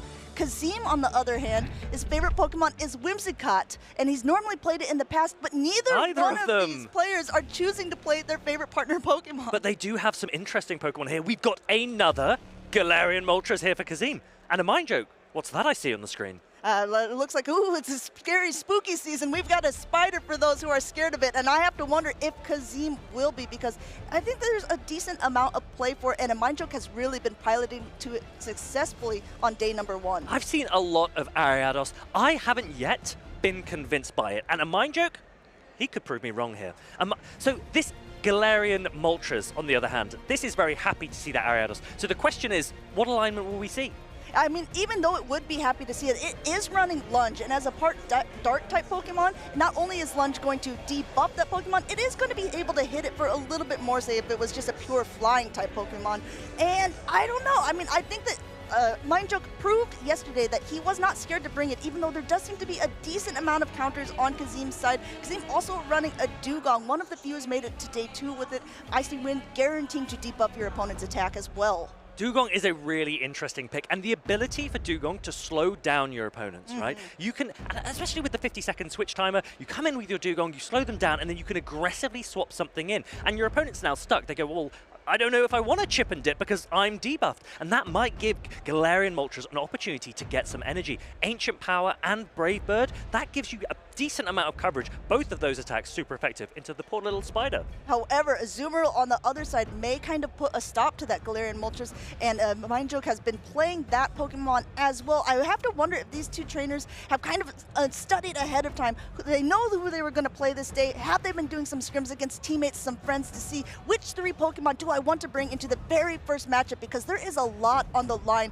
for both of these trainers. So typically when you go into day 2, you know who your opponent is. You find out, we find out yesterday evening, and you spend a lot of the evening thinking about your matchups, scrimming with your friends and trying to work out. So both of these players, I'm pretty confident, know exactly which lines of 3 they're going to start with game 1, and they might already have an idea for games 2 and or 3 if they come about as well. Let's see if these play out how these players want them to. So it looks like both of these trainers have locked in. We saw them shake hands on screen. We're getting ready to hop into game number 1. We got Kazim on the left-hand side with the Clodsire up against an Azumarill from a Mind Joke. This is the matchup we have seen so much of this weekend, and with Sludge Bomb for that Clodsire on Kazim's side, this is slightly beneficial for the Blobfish. Especially because they're on even energy to start. Sludge Bomb is going to be able to be thrown first. I think both of these trainers know that the first one is not going to be the detrimental one, doing about half here. Super effective damage, but an Ice Beam is loaded, and now it looks like a Mind Joke's turn to go through here. Ice Beam will connect with the Clodsire, but like you said, Fareed, I think the Clodsire has a slight advantage in this scenario. And the really nice thing about the Shadow Feraligatr that's on the side of Kazim is that even if he soft loses this matchup, there is the potential for a Shadow Claw farm down. And a Mind Joke has to be wary of that. He will be thinking to himself, I don't want to allow a Shadow Feraligatr sweep. And look at this, going ahead, content to take it, but he's not quite there. He goes out and immediately swaps into his own Clodsire, and there's still 2 shields left on the field. An Earthquake loaded from Kazim's side. If a Mind Joke is counting, he knows that this is going to be an Earthquake, and he properly shields it up, keeping his Clodsire nice and healthy. This is a smart shield from a Mind Joke. Earthquake would have taken it into the yellow, and now he's got an energy advantage against the Shadow Feraligatr. And honestly, Clodsire can put out a lot of pressure. It's a big shield decision. He gets the shield with a Sludge Bomb bait. Sludge Bomb has not been able to connect, but now it is Feraligator's turn to just continue to chomp up a ton of energy. Hydro Cannon being loaded here right as the next is available. Mind Joke's already used 1 shield on his Clodsire. He knows that this is not going to quite be enough to knock him out. Content to let that one go through, and it looks like the next attack has been loaded. Does Kazim want to use 2 shields in this mid-game matchup? Clodsire has bulk for days. The Earthquake does not land. Kazim is pleased with that. That is what he needed. A Mind Joke comes aggressively now with this Ariados. It does have access to the Grass-type attack. Trailblaze which will knock out the Feraligator if it lands. I wouldn't be surprised to see the Feraligator switch out immediately if it can. It looks like the switch timer is up, but not quite able to. No Protect Shields remaining. This Trailblaze has been loaded. Not only is it super effective against the Feraligator, it's going to boost the Ariados' energy. A huge amount of damage landing on the Feraligator. Ariados now has extra attack, and if it goes for that same type attack bonus lunge, that will also reduce the damage of Dunsparce. But did you see that rollout come through? This is the difficult thing about the rollout animations. A Mind Joke's let a rollout through for free. Yeah, extra energy for that Dunsparce. Even though the attack has fallen, this is still a super effective against this bug-type Pokemon, and Kazim is hitting all the bubbles, wants to be able to try to get this Ariados as low as possible. And that is the bonus of lunge. Did you see how it managed to survive that rock slide? It has banked an attack, and now a Mind Joke has gone back into his own Clodsire. Earthquake coming through from Kazim. Sludge Bomb wouldn't be enough, so he has to land the harder hitting attack. No Protect Shields remaining on either side. Earthquake is enough to knock out the Clodsire, but there is still a little bit left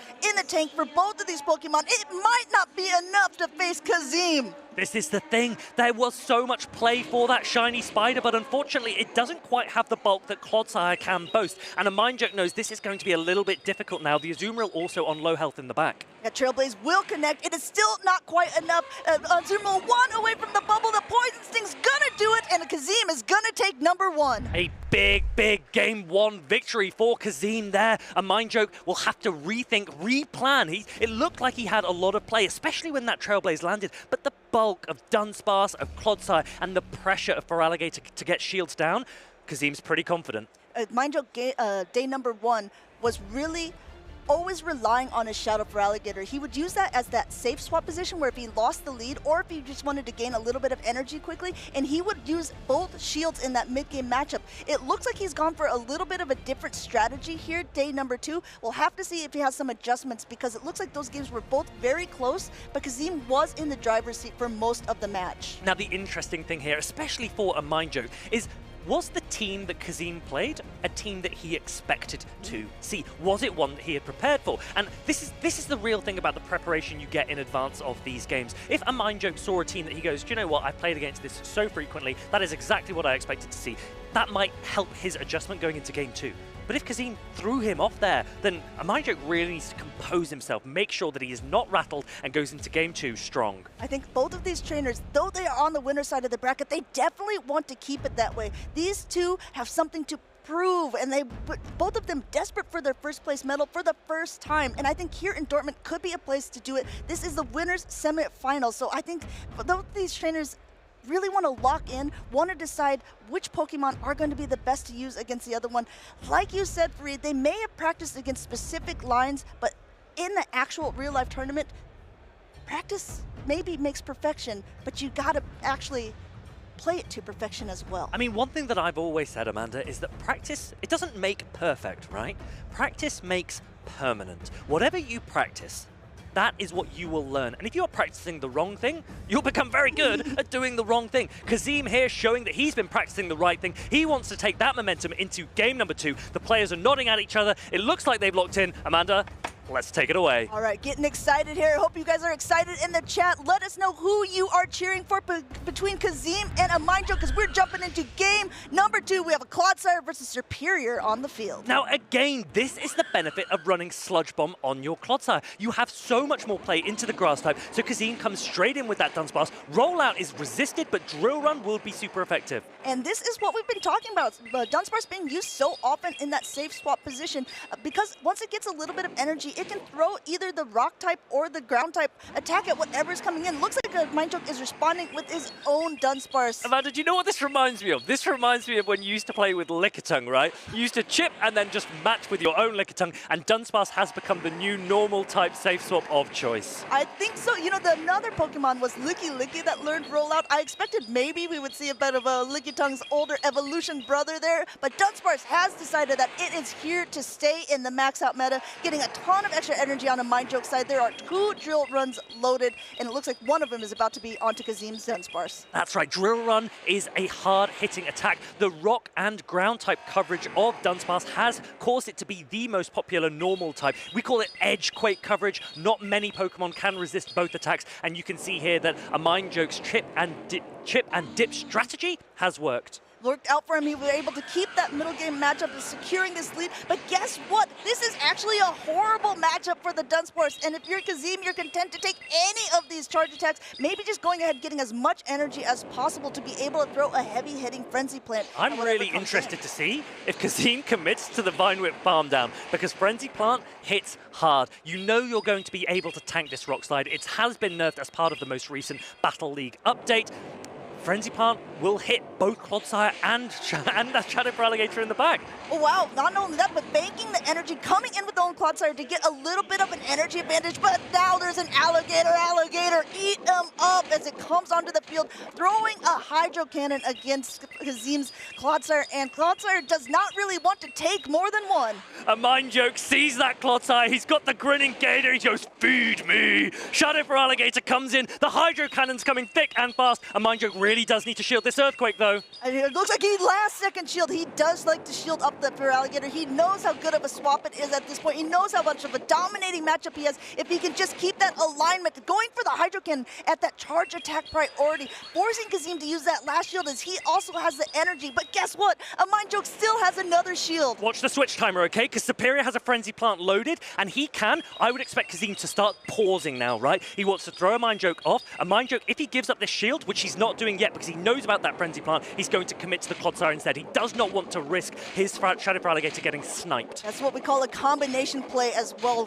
Throwing one, getting the shield, coming in with another, but there's still so much heavy-hitting damage on the field. No shields. Looks like Amindjo recognizing the Earthquake is going to be the most impactful charge attack, wants to be able to properly shield that up, and also being patient because he doesn't want to get caught on either. That was really well played from Amindjo. He started to pause to throw Kazim off. He goes, you know what? I'm not going to let you catch because I'm not even going to show you when I'm going to throw my fast attacks. He now has access to Sludge Bomb for when Superior comes in, but he's going to need to throw another attack first to take out this Clodsire. And Kazim, once he lands this Earthquake, that's going to be pretty close to Frenzy Plant range. And if you have to remember, there's almost 2 Frenzy Plants loaded. Frenzy Plant number 1 coming through at the same time. Again, charge attack priority here, but will it be enough? It won't be enough. It will survive the Frenzy Plant, and he's already pressed. He's already pressed the Sludge Bomb. He got the charge attack priority. Amindjo, his reactions were sublime there. This Sludge Bomb will be enough to take out the Superior, and then it's going to be so close in this endgame. We have to see how much is in the tank for either of these Pokemon. It looks like he might be able to even reach another Sludge Bomb. Will he be able to get there? Amindjo gets to the Sludge Bomb just in time! He reaches the Sludge Bomb before he's been able to be Poison Sink down. Amindjo comes back. He takes game number 2. This is incredible. Going in to a best of 3 between these two in the winners' semifinals.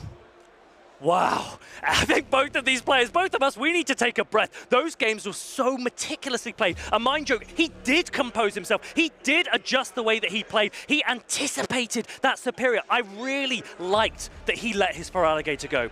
He recognized that Superior was going to come in and try and snipe him. Exactly. I mean, Superior got so much energy in that mid matchup against that Dunsparce that Amindjo had to recognize, okay, there is at least 1 charge attack, maybe 2 being ready. And when there are 2 Pokemon left with the switch timer being so close, and I think Amindjo did a lot of different things. You pointed one of them out in the game where he was pausing because he did not want to let that Earthquake be caught on the Clodsire. A lot of times trainers will throw either immediately when they get the energy, but that's become a bit too predictable at this point. A lot of the high-level trainers are what we're doing, waiting a turn before they're throwing their attack. And I loved the respect that the players showed each other there. Kazim, he recognized that a Mind Joke had pressed for charge attack priority, and he nodded. He goes, do you know what?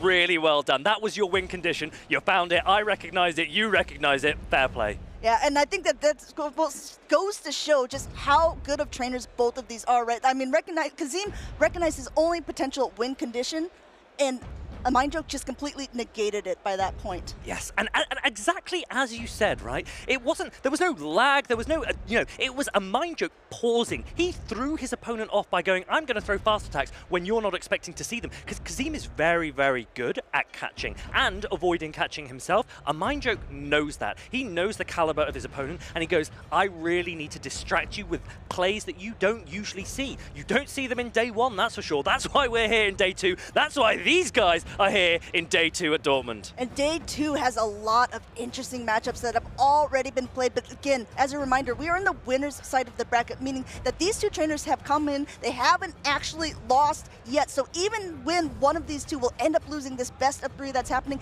they still have another chance at redemption later in the loser's side of the bracket. This is now into the end game of this series. This game number 3 is crucial. These players, they do not want to go down to the loser's bracket. You end up having to play so many more games. I don't want to play those, say Kazim. I don't want to play those either, says a Mind Joke. This game number 3, pivotal. And you can see the concentration of both of these trainers' faces as they're kind of deciding between which 3 Pokemon they want to play. Now, Farid, you've been in this position quite a few times. You've been up on the stage. You've been brought to best of 3s. What is the mindset that a trainer has to, prevail through to be able to? We're going to talk about it after this because there's going to be this game number 3. Oh no, the spider has found its target and it is going to capitalize on that prey. The Dunsparce safe swap comes in. I would expect to see a lunge here from the Ariados and then a swap possibly into the Clodsire. It looks like or the Feraligatr actually to avoid that Superior. Yeah, I mean, if the Superior is shown at the very beginning, it looks like he is opting for that Clodsire, recognizing, okay, if Superior's in the lead, it must mean that Feraligatr probably has a good matchup in the back, trying to know that if he can win this mid-game matchup, he can still keep the alignment that a Mind Joke wants. This drill run will connect, but it has been debuffed, so even though it is super effective, it's not even doing as much as it would have before. Already another one lined up on Kazim's side, still no shield from a Mind Joke. I really like a Mind Joke's recognition that his Clodsire is very neutral. It can tank a lot of damage, and it can start to throw attacks and saves the Feraligatr for a potential Clodsire in the back. He recognizes Dunsparce is being used as a safe swap to bait out something that could be stronger against his Clodsire. I actually really like that play by both the Mind Joke and Kazim. They're going for that heavier hitting Earthquake because it would definitely have done more damage against that Dunsparce. And Kazim kind of wants to maintain this alignment that he's just given himself, recognizing how bad of a matchup he had at the beginning. And I think Mind Joke will be able to get to it, but does Kazim want to go 2 shields down? Really good counting from a Mind Joke. He doesn't throw in what we'd call optimal fast attack timing because instead he knows I don't want to have to take an attack first from that Dunsparce. An interesting play here. Now that the shields are down, a Mind Joke is coming in with that Feraligatr. Now these Shadow Claws are not going to be doing that much damage, but the drill runs are now debuffed as well, so they're not going to be doing that much. He wants to get up to an Ice Beam to be able to hit against the Superior now coming in. I love this for a Mind Joke. He's coming early, shields are down. Ice Beam, are you ready for some massive damage, Amanda? There's no Protect Shields. This Feraligatr says, hey, you're looking a little hot, Superior. Why don't you cool down? Boom! Look at the amount of damage from that Ice Beam. Shadow Feraligatr, look at the grin on his face. There's a grin on a Mind Joke's face as well, and I don't blame him. Completely undercharging here. Looks like an Aerial Ace will be able to give, and now I think Kazim is trying to get a little bit more energy, but guess what? There's not a lot of health. Kazim, his head's in his hands, a Mind Joke. He's trying to stay as composed as possible. He's in a really strong position here. His Clodsire doesn't have much health left, but he's got a Spider and it's got 2 shields. There's 2 shields left to a Spider. Not only is this going to happen, 1 shield will definitely be used up at this point here. Kazim is trying to get the Ariados off of the field. Unfortunately for him, 2 shields left, and the Mind Joke is just going to continue getting a little more energy. In comes the Clodsire, but a Trailblaze is already loaded. This first one might not look like it's going to do a lot of damage, but keep an eye on that health bar, everyone, because as this first Trailblaze boosts the attack energy, it's going to be doing a lot more as the next ones come through. This shiny Spider is starting to ramp up. Kazim does not have Stone Edge onto his Clodsire, and honestly, Earthquake, if it goes shielded, is going to be really, really uncomfortable. I'm interested. Are we going to see a bait? Well, there's already basically 100 energy. You wanted a bait, Tomahawk, you got it, and you got the shield on it. These games are going to be coming down to the wire. We have to remember, Mindjoke has his own quad side for a swap later, but do you want to swap out when you're so buffed already? This is a big, big shield. And do you know what's interesting? A Mindjoke hasn't been going for lunge, and that means Earthquake could be really threatening to the Spider. Kazim cannot let that Earthquake get caught. Switch timer is up. Looks like he tried to go for it, not being able to get there. Kazim is going to try to bounce it down. He's not going to be able to get it, but a sludge bomb is loaded on a Mindjoke side. Oh my goodness, Kazim actually has a really big chance here because that Clodsire is so low. If it continues to get Poison Sting down by the incoming, oh, what a good undercharge from a Mindjoke. He's recognized, and the players have stopped tapping because neither of them wants to give each other an energy advantage. Kazim has an Earthquake loaded. He's going to land it on this Spider. Amanda, I think it's going to take it out. I think you can see on both of these trainer spaces, they're so much hoping, Alessio's hoping that it's not going to be able to take it out, but in fact, it's a knockout! Kazim takes game number 3. What a win out of nowhere! Kazim coming into it, Clodsire advantage. There was so much that goes on the line there, and Mindjoke played that so well, but Kazim just had him in the end game. That undercharge was not enough, being able to throw the Earthquake into the Ariados to take the game. A Mindjoke cannot believe it. Kazim cannot believe. I cannot believe it, Amanda. What a way to start off the series. Kazim being able to go farther than he's gone in any tournament before. Really great matchups, showcasing the power of when you know how to play your Pokemon.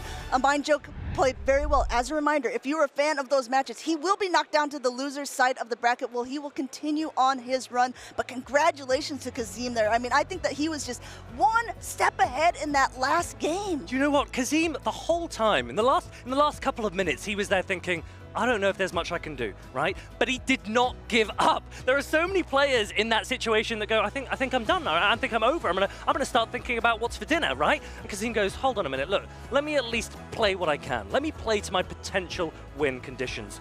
And he put on a chef's hat and then he's just started to cook. Wow, and also the fact, right? When that Clodsire came in for a Mindjoke, Kazim could have thrown a Sludge Bomb to try and take it out, and he goes, hold on a minute, I need this energy.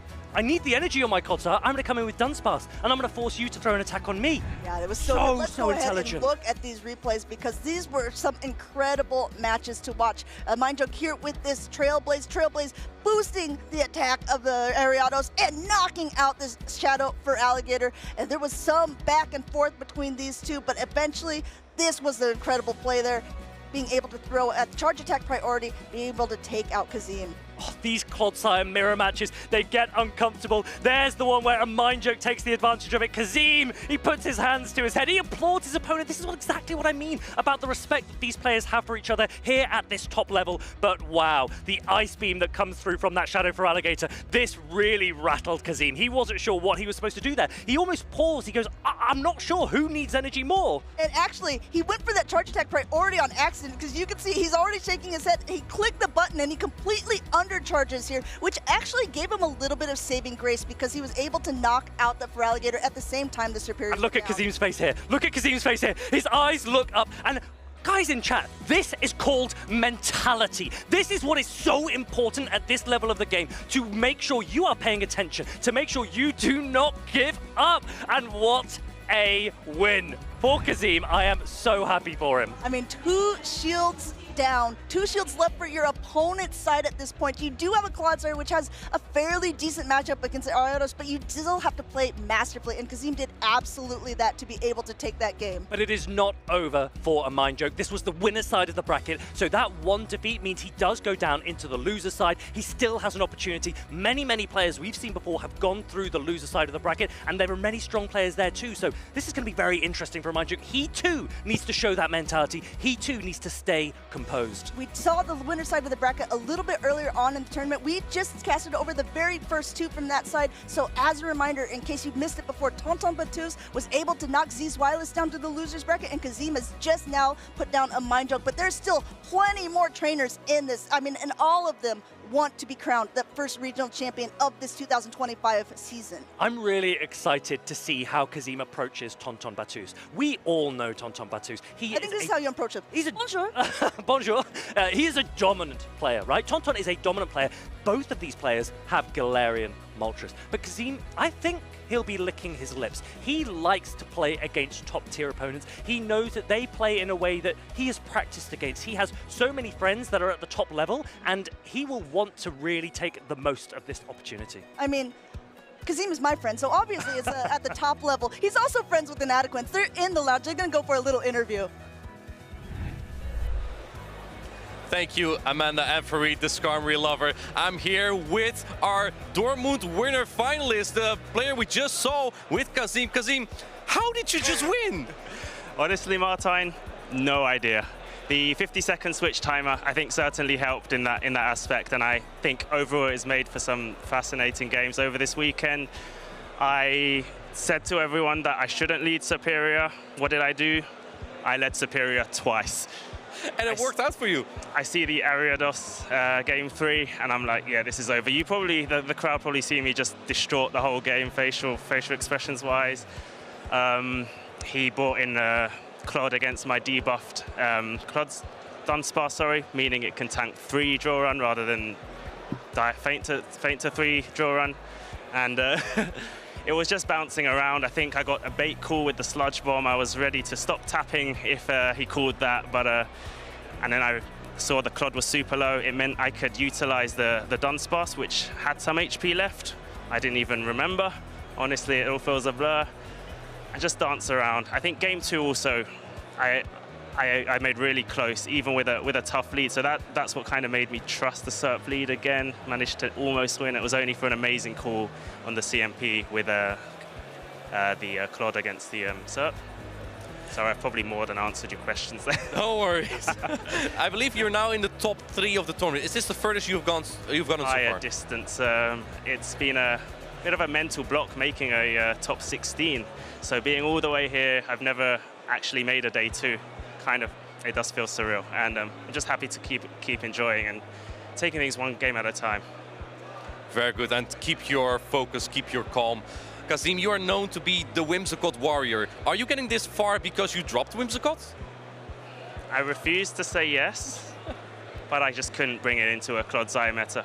It actually got a buff with the Fairy Wind damage increase, the fast attack damage, but Clodsire is on pretty much every team, and the part of this meta why I enjoy it is because of the neutral play all around, and just dancing around. Even Superior into Clodsire, it's not too bad. Whimsicott into Clodsire, not so good. How do you feel about your matchup against Tonton? You'll be facing him in the winners final soon. I haven't really looked at the matchup, but all I'm saying is there's 2 Galarian Moltres, and that is pretty cool, right? In a winners final. That is very true there. Kazim, I wish you the best of luck in your next rounds. Thank you so much, and let's head back to Amanda and Farid. Thanks, Martijn. Dancing around, he says, and dancing around he did. I cannot wait to see him tango with Tonton later this afternoon. Kazim, wow, he says, I've never got this far. He's now into the top 3. Do you know what I'm worried about, Amanda? That he might take your place as being the person who's always going to get top 2? That's exactly right. Or are you worried that he's going to get first place before you? No, it's actually not that. I think I'd be very happy for him either way. But if he comes second or better in this tournament, I think Kazim will go top of the European leaderboard. That is a very interesting fact. I also love what he said, and you brought it up, that he made it to top 3. And he said, this is by far the farthest that I've had, gone before. I had a bit of a mental block before that, being able to even get into any sort of top cut position. But I think it just shows that perseverance, playing, and not giving up is really a showcase here with Kazim, because he's able to go this, and I'm really excited to see how he will be able to do going on. Yeah, he is still in the winner's side, but there are so many more players coming up who are on the loser side of the bracket because they've lost 1 match so far. They cannot afford to lose a game. Look at these players, big names still in. Yeah, we saw it earlier on. Nickname was able to take and they're going to go against, what is it, the Aregi? Yes, Aregi. I just want to make sure that I'm saying it correctly. Yeah, Aregi took on Maxi, right? And Maxi's a tough opponent, and Aregi continues to persevere his way through as well. Nickname, not an easy opponent either. Yeah, and 23 EJB able to take out EVQ earlier on, and we just saw Javier V20 winning on stage. Z's Wireless was knocked down by Tonton Batus, and the Mind Joke was just knocked down by Kazim. So this is covered of the roster that will be playing up next. Can you imagine being in this position? You're in losers round 1, you're already against a tough opponent, and then there's a player in losers round 2, and it's Z's Wireless sat there waiting for you, saying, I'm here. Come on, I don't mind who you are, I'm taking you down. Well, you know what? 23 EJB has never come into day 2 on the winner's side of the bracket. He has always come in on the loser side, and he was our Bochum regional champion. So I think he's actually quite comfortable knowing that, okay, I like that kind of pressure. I like knowing that it's going to be either me or you. Yeah, EJ, he's a very scary player to play against. I've actually lost against him before, and he doesn't mind being on the loser's side. He's like, okay, well, if I win, you're out. And that's more pressure on you than it is on me. Yeah, it's just old hat to him by this point, right? He's been in quite a few top cuts, mostly coming in from the loser side of the bracket. But we are going into losers round 1 against Nickname versus Aregi on the other side here, and it's going to be very close. I know that the winner side matchups are super exciting, but for me, the loser side bracket is where things really start to shine, because this is where the perseverance really goes into play. This is where everyone has to make sure that they're playing to perfection, because one more loss and you are out of the tournament. Backs against the wall down here in the losers bracket, and back in black we've got the Mandibuzz on both sides. We talked about Galarian Moltres Mirror coming up later in the winners finals. We haven't seen much Mandibuzz. I don't know if I want to see a Mandibuzz Mirror, but it is interesting to see this Vulture back in action. And I think it's one of the Pokemon that everyone is expecting to see everywhere. Nickname saying, no, guys, you guys should still trust in the Mandibuzz. Mandibuzz running Snarl, Dark Pulse, and Aerial Ace. Dark Pulse hitting pretty hard, but we'll have to see its targets in this actual meta. So one thing that we did notice about the Galarian Moltres, especially from Tonton, is the way that it was paired with the Shadow Quagsire. Nickname has gone for a similar strategy, but this time with the Mandibuzz, okay? So he wants that pairing, but he wants the bulk instead. Aregi, on the other hand, there is no Shadow Quagsire, but we have 2 very nice-looking Shadow Pokemon instead. It's the Shadow Drapion and the Shadow Machamp running Rock Slide. I mean, half of the team here is actually Shadow Pokemon, but those 2 are ones that are able to generate energy really quickly. We haven't seen so many Machamp. We actually haven't seen so many fighting-type Pokemon here in Dortmund, but Karate Chop just helps the pace so quickly, being able to get the Cross Chops just so quickly, and it's against all these Dunsparce, against a Dugong, against a certain type of meta. I mean, I think Machamp can really shine. It's going to be really difficult if the alignment is wrong for the Shadow Machamp, so Aregi really needs to plan his team compositions perfectly. He doesn't want to be up against the Toxapex, he doesn't want to be up against the Clodsire, so he's gone for a Dunsparce instead, and Malamar on the other side. Malamar leading into this. We've seen this quite a few times here in Dortmund, but I'm still interested to see how trainers like to play it out. Immediate swap by both sides. Shadow Drapion, but in comes that Quagsire to be able to hit that. And now a Crunch will go through. The real question is, will there be a debuff? Shadow Quagsire is a really strong response to Shadow Drapion, but you can see how much damage. It's got the defense debuff. That means that one Aqua Tail will be enough to take down the Shadow Quagsire. If this Stone Edge goes shielded, Aregi's in a really nice position. And it looks like Stone Edge has been going. Aregi thinks it's a bait, but last second shield there, shielding that up, and now he's just going to get a lot of energy. Throwing this Aqua Tail, like you said, this will be enough. Nickname knows it as well, wants to be able to preserve the Quagsire and get a little more chip damage off of this Drapion. That was a huge shield for Aregi, and now he will start to outpace really nicely to these Aqua Tails. He can keep shielding the Drapion if he wants to. He's pausing. He's thinking. He's actually going to let this go.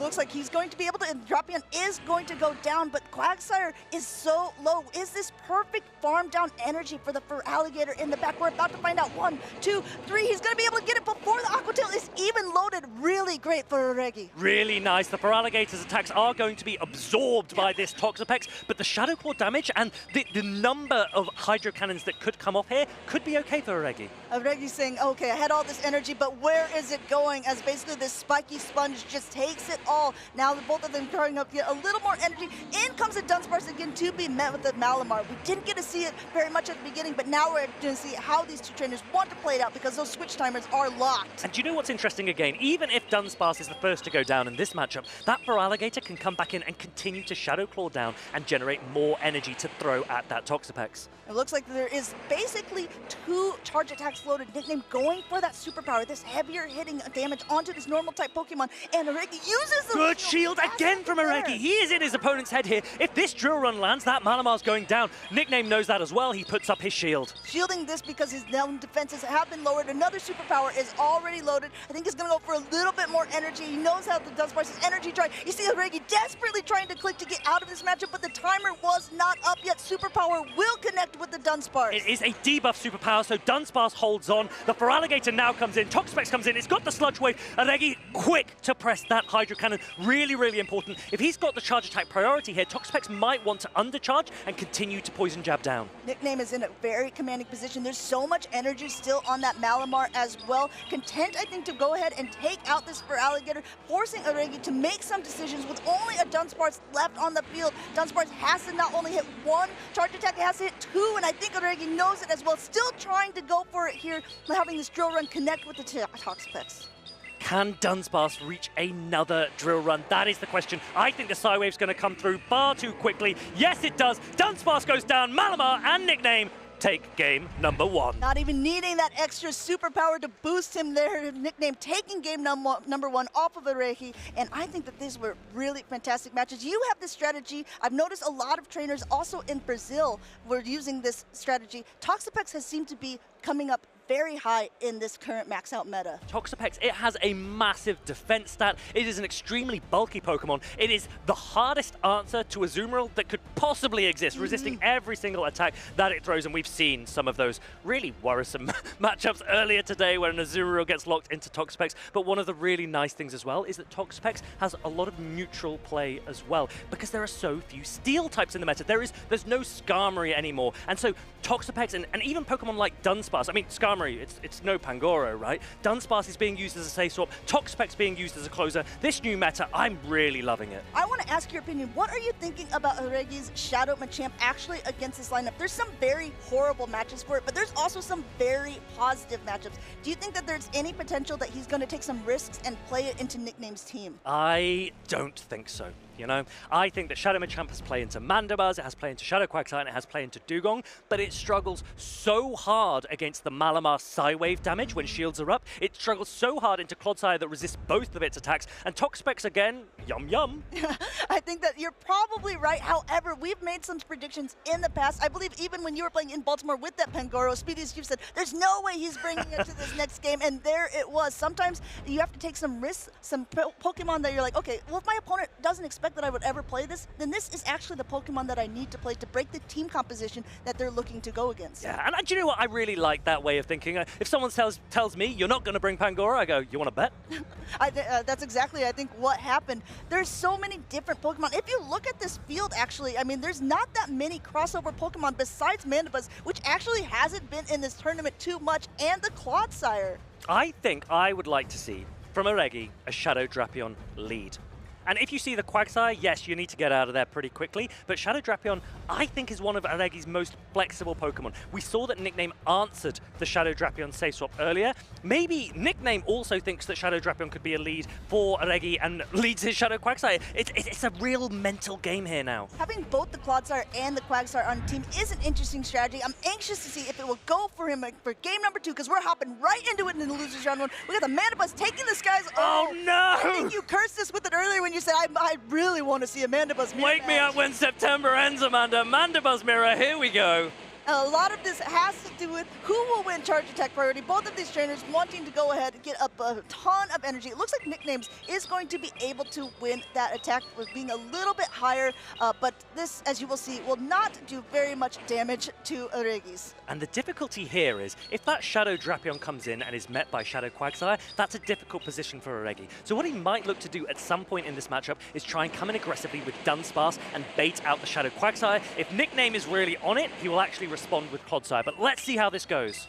Another aerial is being loaded. Both of these trainers saying, okay, we'll stay in this for a little bit longer.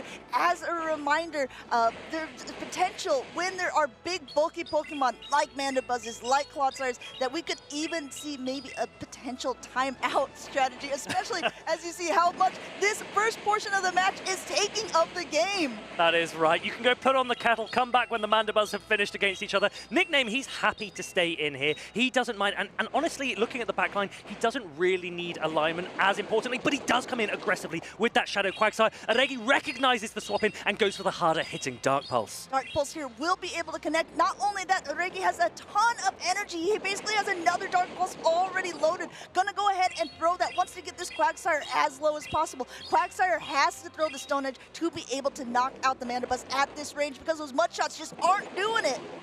This is a really interesting position for Aregi here because the Mandibuzz in the back for Nickname now is pretty comfortable for Aregi. He's got that Shadow Drapion, he's got that Dunsparce. Will he let his Mandibuzz go? No! He correctly steals the Stone Edge! Aregi's shield decisions have been sublime so far this weekend. Going for one more Snarl and now going for an Aerial Ace. At this range, it would be enough to knock out the Quagsire. And Nickname, even though he swapped it in, he's just letting that whole Quagsire go down. It looks like he has a double ground strategy in the back, the Clodsire being able to try to soak up energy in the back. But how is he going to handle this now? Does he want to come right back in with the Mandibuzz? Now the Dunsparce is lined up against that This is really nice for Aregi. So what Nickname did there is he brought in the Shadow Quagsire aggressively because he was hoping to bait out a potential Shadow Feraligatr from Aregi. Aregi doesn't have that in the back, so he was happy to keep his Mandibuzz in. And now Dunsparce and Shadow Drapion look pretty good in this endgame. Their Earthquake is ready, about at the same time as the next drill run is, but there's still one shield remaining. I think Aregi is comfortable to let this one go through. He still's going to go for a couple more rollouts before going for a drill run of his own. Clodsire has so much bulk to its name, but this Dunsparce is literally on a roll. The switch timers, they are slowly expiring. What I wouldn't be surprised is if Nickname attempts later on a drill run catch onto his Mandibuzz. And if he pulls that off, that will be pretty impressive. That could turn the tide. Right now, Aregi, I'd say, is in the driver's seat. And it looks like going to let that Dunsparce go, even though it did have some energy loaded. And I think that we're going to see how he wants to play this out. That Drapion has now entered the field. The Aqua Tails are going to hurt. And the Clodsire is so far away from its next attack. First Aqua Tail going before the Earthquake is even loaded. One Aqua Tail won't be enough, one Earthquake will. So Aregi needs to be smart with his shields here. He also, neither player really wants to let either of their attacks be caught. So you might see some pausing. It's a bait. This is a really big bait. Aregi, can you risk no shielding? It would be incredible if you... He does go for the shield. Sometimes you have to make a call. Unfortunately for Aregi, it was not quite the right one, but he knows what the energy is at this point. Wants to go ahead, let that Clodsire go. Does Nickname want to let it go at this point? No, he's going to shield it up because he's so close to another Earthquake. I can feel a catch coming. Someone's going to switch out. Okay, Mandibuzz comes in early. It's almost at the Aerial Ace. Oh, Nickname. He was recognized how much energy the Mandibuzz has. Aerial Ace comes through on his side. It won't be enough to take out the Mandibuzz, but actually, Nickname has a lot of health. He has an Earthquake backed. Nickname has actually reclaimed control here. There's so much energy and there is a lot of health. That Mandibuzz is not going to be able to be chipped down by this Aerial Ace, but meanwhile on the other side, I think that Aregi is getting really low on his own Mandibuzz, and he still needs to get some energy on that Drapion to be able to win against the Clodsire in the back. Aregi needs to take advantage that his switch timer will be up ever so slightly earlier. He wants to absolutely capitalize on those couple of seconds. Amanda, the switch clock! Oh, look, keep your eye on it, trainers, because this could be a possibility. As a reminder, Nickname has a Clodsire loaded with energy, but Regi's Drapion would timer. Charge attack priority. Will he be able to get to it in time? No, the timer is absolutely up. Nickname taking it. Nickname says, welcome to the party. You're not going home. Staying here for the long run. Mandibuzz and Clodsire see the game out. That is game 2 for Nickname. That was huge. With this new 50-second timer switch, you would think that we would not be getting to this point of a timeout match, and I think that was sort of a strategy. We called it from the very beginning when we saw the Mandibuzzes staying in for as long as they did. Nickname recognizing that he still had 2 Pokemon, so at the end, if there is a timeout strategy, it's whoever has the most Pokemon or the most health left on their singular Pokemon left to be able to be called the winner of that matchup. Nickname, recognizing that timing, decided, okay, I know how I want to play this out. Yeah, so the way that that works is when the timer of the game is up, which we don't see very often in the Great League, the player that has the most Pokemon left wins. And Nickname, he's like, you know what, I look pretty good on screen. I'm gonna hold out here. Mandibuzz, Clodsire saw out the game for him. That was a big win for him in the losers bracket. I mean, with that much bulk on your team, I think that the timeout strategy is an interesting one. I don't think that was actually the strategy to begin with, but sometimes you have to play to your win conditions, and I think Nickname realized a little bit into it. They're like, okay, I'll be able to do this. Let's go ahead and look at the replays here as we see that from game number 1, that Drapion putting in some work against the Quagsire. Yeah, that's right. It got the defense debuff from the crunch. It had access to the Aqua Tails, but Aregi then did let that Drapion go, and he relied on the Shadow for Alligator for the endgame. But Nickname was composed, he was confident, and he played his win conditions as he did in game 2. So here, the drill run coming in from that Dunsparce against the Toxapex. Toxapex so bulky, wasn't able to hold on this occasion, but look at that Malamar Psywave. Basically just waving as the Dunsparce says goodbye in game number 1. Game number 2 was really too close to call at a lot of times here. Aregi did a really nice thing. He recognized that this was a Stone Edge, shielded it up. He seemed to be in the driver's seat for a lot of this, but unfortunately for him, Nickname just regained control, said, okay, you know, I think I want to drive for a little bit now. I think it was the moment in this game when the Dunsparce went down. That made it really difficult because Clodsire wasn't in range of 1 Aqua Tail, and Aregi had to throw 2, and that looked to be a bit too hard to achieve. And here we see it, as this timer goes to 0, time up, you see Nickname pumping his fist saying, I'm continuing on in this tournament. I don't think we want to see loads of matches that end on a timeout, but honestly, that was a rare good timeout match. There was a lot of play for both players. Even getting towards the end game, you weren't quite sure who was going to win. I'm very happy for Nickname. He's very happy for Nickname too.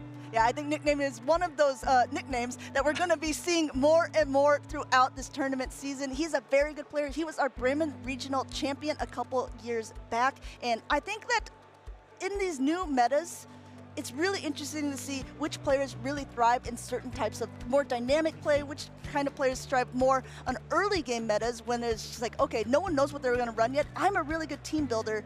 I'm going to showcase what I can do early on. And we have a couple of really good team builders coming up later as well. We have Javier V20, who's come all the way from Peru to crush the European dream here in Dortmund, Germany, against 23 EJB, who is one of the powerhouses here in the European circuit. I think 23 EJB has definitely been a household name. He was one of our first last chance qualifiers, and he competed in Worlds for the first season. He was the Bochum Regional Champion after that, but Javier was also a regional champion down, a special event champion down in the Latin American region. He wants to prove that he can do it here in Europe as well. And he's already claiming so many of those lucrative championship points that will go towards his leaderboard in LATAM. 23 EJB, he doesn't want championship points alone. He wants medals. He's tasted success before here in Europe, and he wants more of it. He's happy to go through the losers bracket. He came 4th in Utrecht, right? Knocked out by Martijn.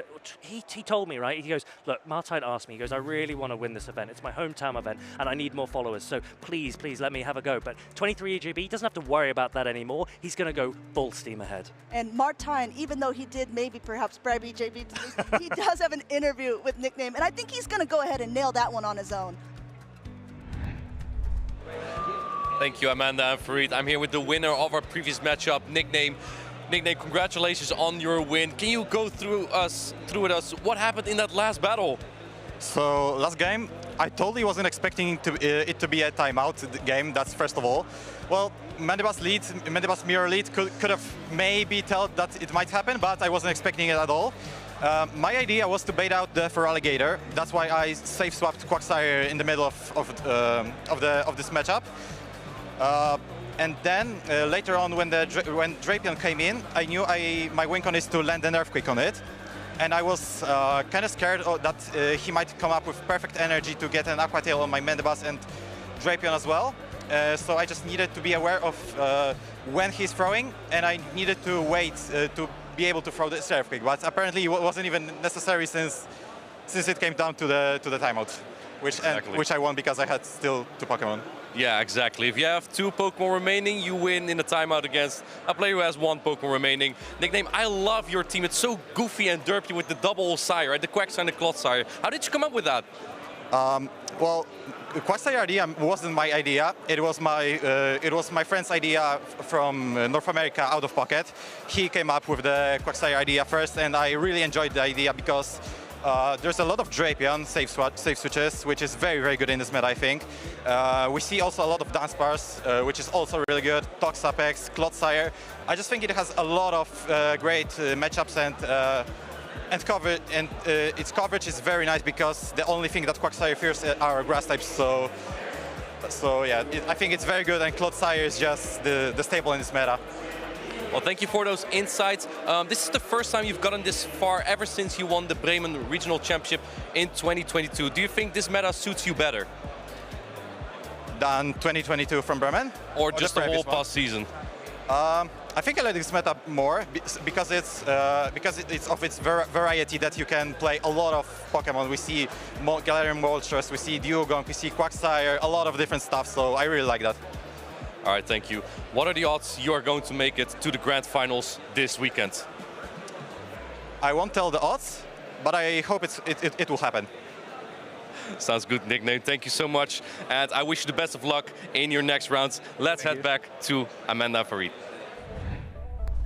Thank you so much, Martijn, with that interview with Nickname, who is just continuing on in the loser side of the bracket. I really liked what he had to say when he was saying, I like this season because there's so much variety. There's so many variety of Pokemon. There's also a variety of players who've been able to make it so far here in Dortmund. Let's go ahead and hop straight to the stage. Yeah, we have those brilliant players that we spoke about earlier coming right up. 23 EJB and Javier V20. They've got some interesting teams as well. I'm really liking one of the picks from EJ here, and that is the Shadow Dragonite. Yeah, Shadow Dragonite, I think EJB is one of the few who has even used it in this tournament alone. But look at Javier V20's side. There is no Clodsire, the most popular Pokemon in this meta, to be found.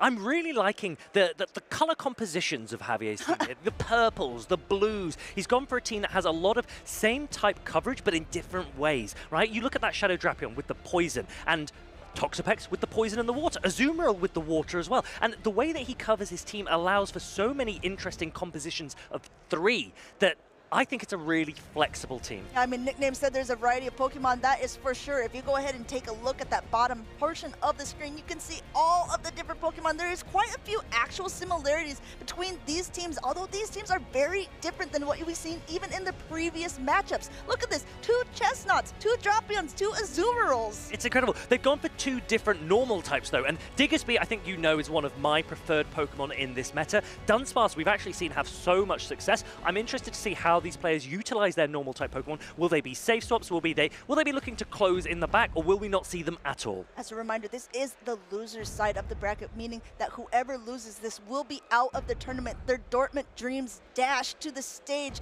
but whoever will be going on has another chance to be able to seize that victory. These, again, are the sweaty battles that I absolutely love to see. I'm excited to see Malamar from Javier V20. He's one of the best users of this Pokemon. It's a Pokemon that, as we've said, we haven't seen much in Baltimore, but we are seeing a ton of here in Dortmund. We were talking with EJB earlier on because he had played against EBQ, a trainer who was very, very good. Coming in the loser side, he was in a second game matchup. He lost the lead, he lost that mid game, but he was not scared at all. He said, oh, I knew it. I was locked in from the middle of game number 2. You can see the confidence on his face. He wants to be able to continue this loser's bracket run.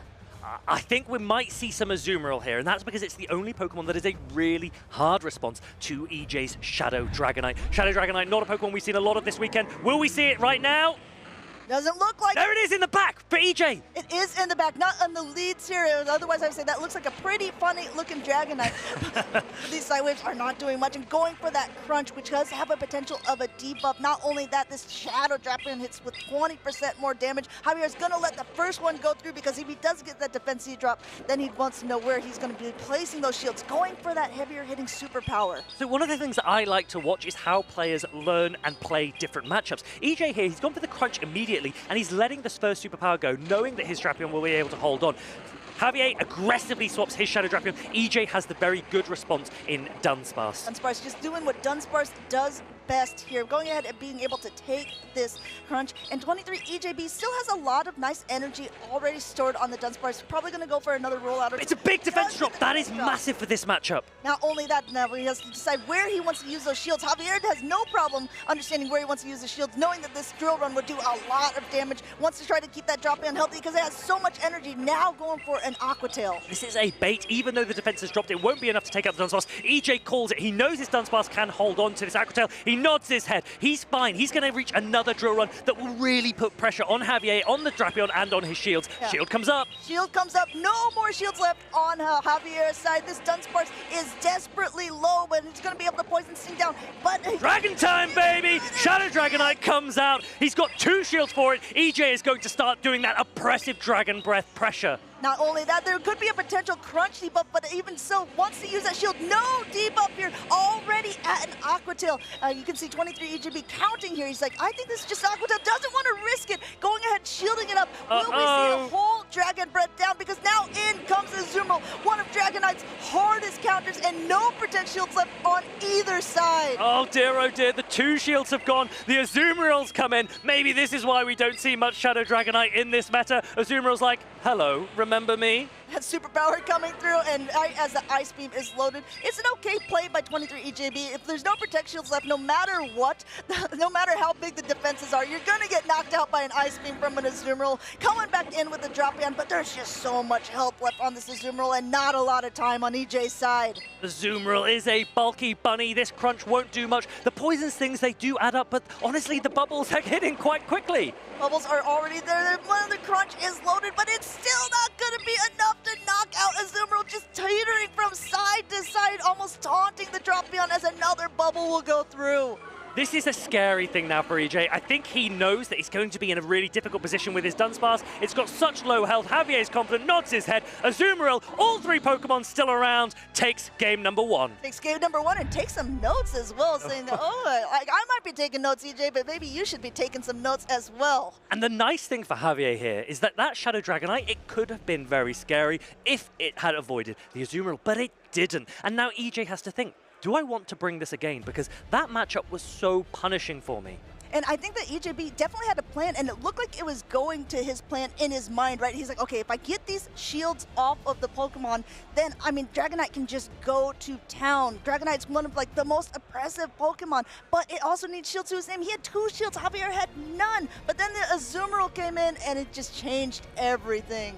And this is the thing, Shadow Dragonite, whilst it's so offensively strong, defensively, as you say, it needs shields. And EJ almost needs extra shields for it, which he didn't have in the form of his own Azumarill. Shadow Drapion, you saw that he couldn't use a shield on it in the early game. That Malamar landed the superpower, and when it came to the end game, Shadow Drapion didn't have enough health either. I wonder if Javier also kind of recognized, okay, no shields were being used. We're going to jump right into game number 2. More on even footing here. We got the Azumarill in the lead and the Drapion in the back, but I think Javier did his job game number 1 with that Azumarill because there is no Dragonite to be found on EJ's team. Now, Azumarill resists both charge attacks from the Shadow Drapion, but the poison stings add up. And because Azumarill charges up so slowly, the Shadow Drapion can use its shields to actually push through this matchup. Ice Beam gonna be able to go through. EJB doesn't want to use his shield yet early in this matchup, knowing that it's not gonna knock out the Drapion at this point. It's gonna be able to soak a little bit more, gain a lot more energy before he even throws, because like you just said, Fareed, Azumarill takes a very long time to be able to get to its charge attacks. Javier went for the Ice Beam there, and that makes it a little bit more uncomfortable for the Azumarill. Shadow Drapion holds on. It can't be bubbled down as easily as it would have had it been a play rough that landed. And look how much damage this Shadow Drapion is doing to the Azumarill. That debuff from the defense onto the Azumarill. Aqua Tail is putting it so close. Poison Stings are coming now fast. You can see EJB even undercharged it because he wanted to try to get some extra energy. Looks like he's not going to shield. He's going to go ahead and let that Drapion go. So Javier will be able to get a little bit of the alignment that he was looking for. And there's not any farm, actually, for that Feraligatr that just came in. EJ is actually shaking his head there because he's recognized a slight misplay. The undercharge didn't give his Shadow Feraligatr enough energy advantage to be strong going into the next matchup, but he lost Switch. If he had Switch here, with Dunsparce were up against Toxapex, EJ would be in a commanding position. Javier, composed. Toxapex, it can tank these attacks very comfortably. We've seen it time and time again, not very effective, and catching actually the attack here onto the Dunsparce. Dunsparce does have a little bit more positive matchup against Toxapex, but Toxapex just has so much bulk to its name. We're now going to see a swap out into that Malamar. Malamar having that that superpower, which does a ton of damage to Dunsparce. But when you're swapped in, I think we might see him going for foul plays instead. This is the alignment that Javier wants. He's letting this drill run come through before he debuffs himself by throwing any kind of superpower. Honestly, he could start to go for foul plays as well if he wanted to. Javier has a lot of decisions that he can make. EJ goes for another drill run to start putting pressure on Javier's shields. Yeah, there's a lot of energy on that Dunsparce saying, okay, I'm going to try to unleash some of it. I need your shields or I need some of that health. But look at this Malamar basically at 100 energy, forcing that first shield off for 23 EJB, as this is a superpower, and that would be doing a lot of damage. A good shield for EJ to... Oh, he's coming with the snipe! This is really, really smart from EJ. That Hydro Cannon wasn't putting much pressure on the Toxapex. It puts a ton more pressure on the Malamar. Has Javier pressed it? Is it charged attack priority? He's gone for it now. He's gone for it now. So he wants to try and take out this Feraligatr. EJ goes, do you know what? I don't need Feraligatr. It's not going to do much against Toxapex. I'm committing to the Dunsparce. Dunsparce is not even enough to take out because it was first down. Toxapex coming in, getting a couple of poison jabs, but it's still going to be down to the wire. There's a shield left on both sides. Super effective damage from that drill run, which is now being able to go. Javier uses his last shield here, wants to try to keep Toxapex nice and healthy, but I think that charge attack has already been loaded on his side as well. Dunsparce needs to reach another drill run. Toxapex is looking to throw 2 brines. EJ probably needs to shield this, or is he thinking that I can survive the brine? I think you see a last-second shield. He was even kind of mugging for the camera, shaking his head, wondering if he would be able to get there in time. He will be able to reach a drill run, but unfortunately for him, the next brine is already loaded. That is such superb play from Javier. EJ wasn't sure how much energy he would need to take for the Malamar in the back. Toxapex sees the game out. The bulk of Azu and Toxapex. Javier wins. Javier coming in from Peru to say, okay, I see you, Dortmund, and I am ready to play. Coming in with an interesting team with a lot of different builds. Toxapex really being a game changer, a shining Pokemon for him, but that is Zumro putting in a ton of work against EJB's Dragonite.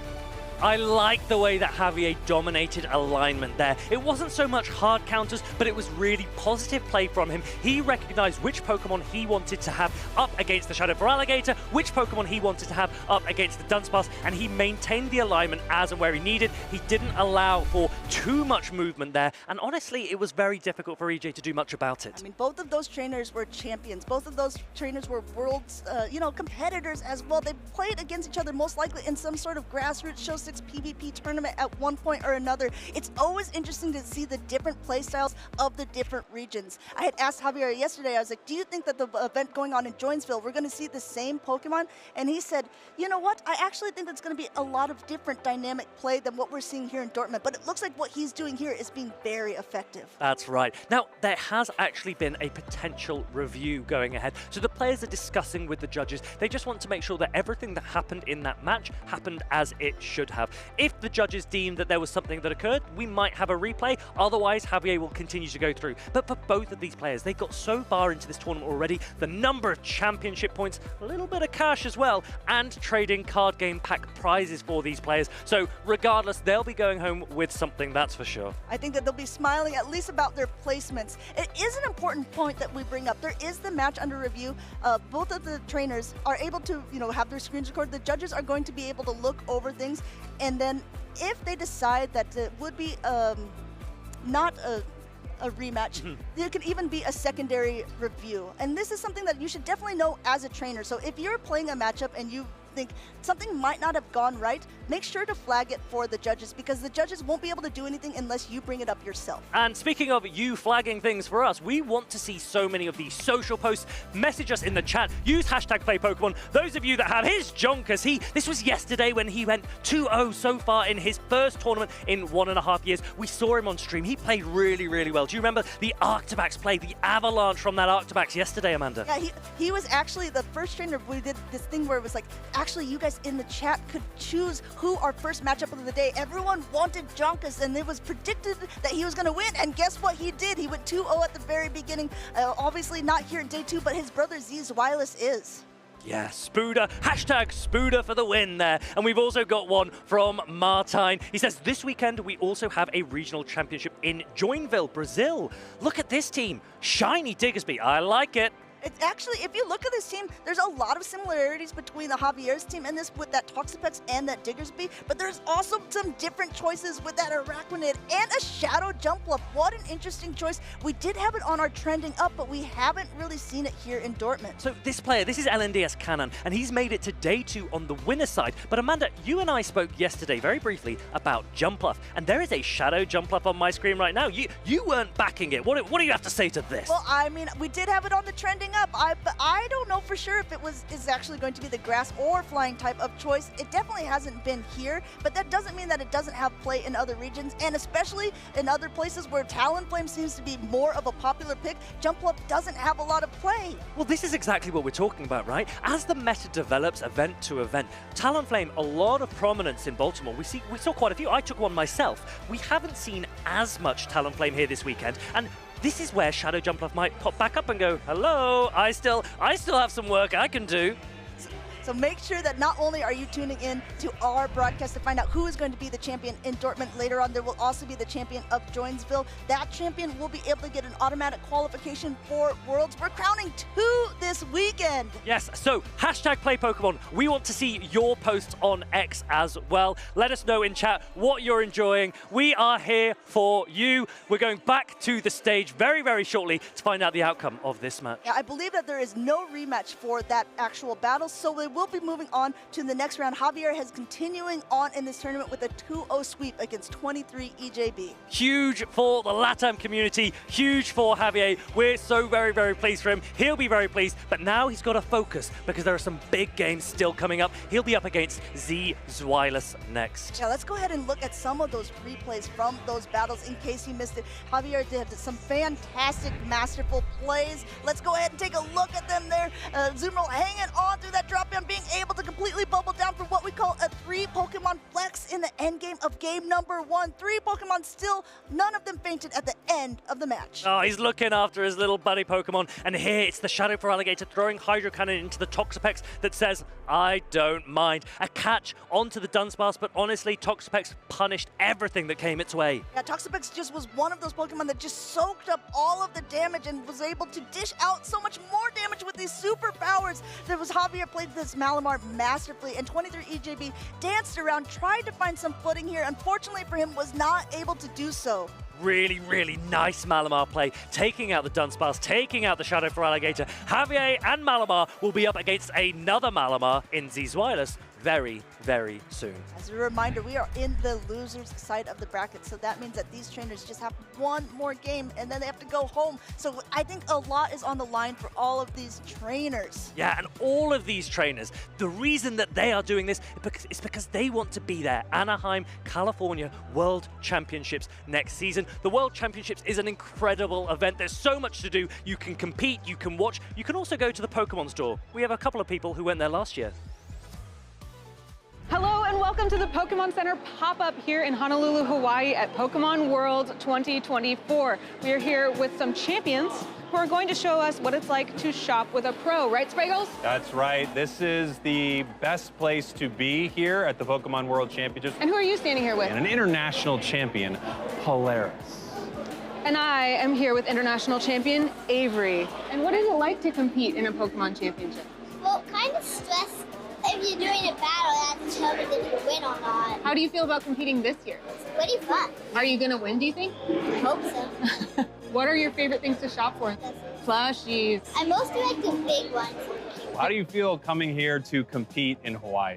A little nervous because I don't know what to play yet. I mean, you're a champion. You can make it happen. I love that I've gotten to meet you before, actually, at a Pokemon Center. I've met your family before. What's your favorite part about traveling to compete with all of these Pokemon events? It's really fun to play Pokemon. I just love the game. And what's the best part about bringing your family to all this stuff? My dad, mom, and Cyrus, they just come and they watch. And they like cheer me, and it's really fun for them. Do you think Cyrus will one day be a champion like you? Probably. I really hope so. What's your favorite thing about coming to the Pokemon Center? Definitely big plushies. What's the #1 thing you're looking for in there? A big Slowpoke. A big Slowpoke. You heard it here first, folks. A big Slowpoke. You told me that you like to look at giant plushies, and I couldn't find a giant plushie, but I found something really big for you. Are you ready? This Pokemon can turn into any Pokemon. What do you think? Pretty cool. There you go, that's for you. You said you wanted a big plushie. I found you something even bigger. Oh. Okay. Yeah, it's big, right? What do you think? I think it's amazing. All right, well, you're taking it home, buddy. All right, let's go. Here we go. Told you it was huge, right? Pretty big. Watch it 10. Watch it 10.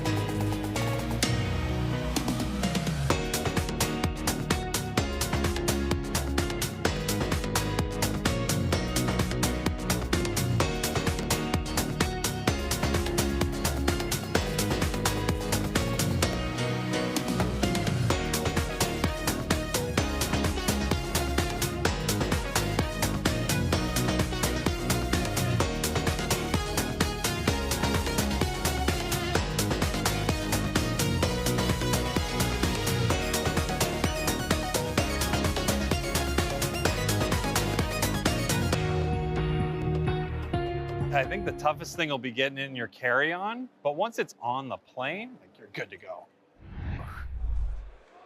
Welcome back, trainers, to day 2 of the Dortmund Regional Champion, the first European Regional Championship of the season. My name is Martijn. You may also know me as Inadequate, and I am joined by Lou the Pikachu. How are you feeling? Honestly, this is the best day 2 I've seen in a long time. I am so excited. I feel so privileged to be in the front row seat to watching this incredible maxed out meta unfold. We already got to see so many cool things from Baltimore, but honestly, I think the cool level has been raised in Dortmund.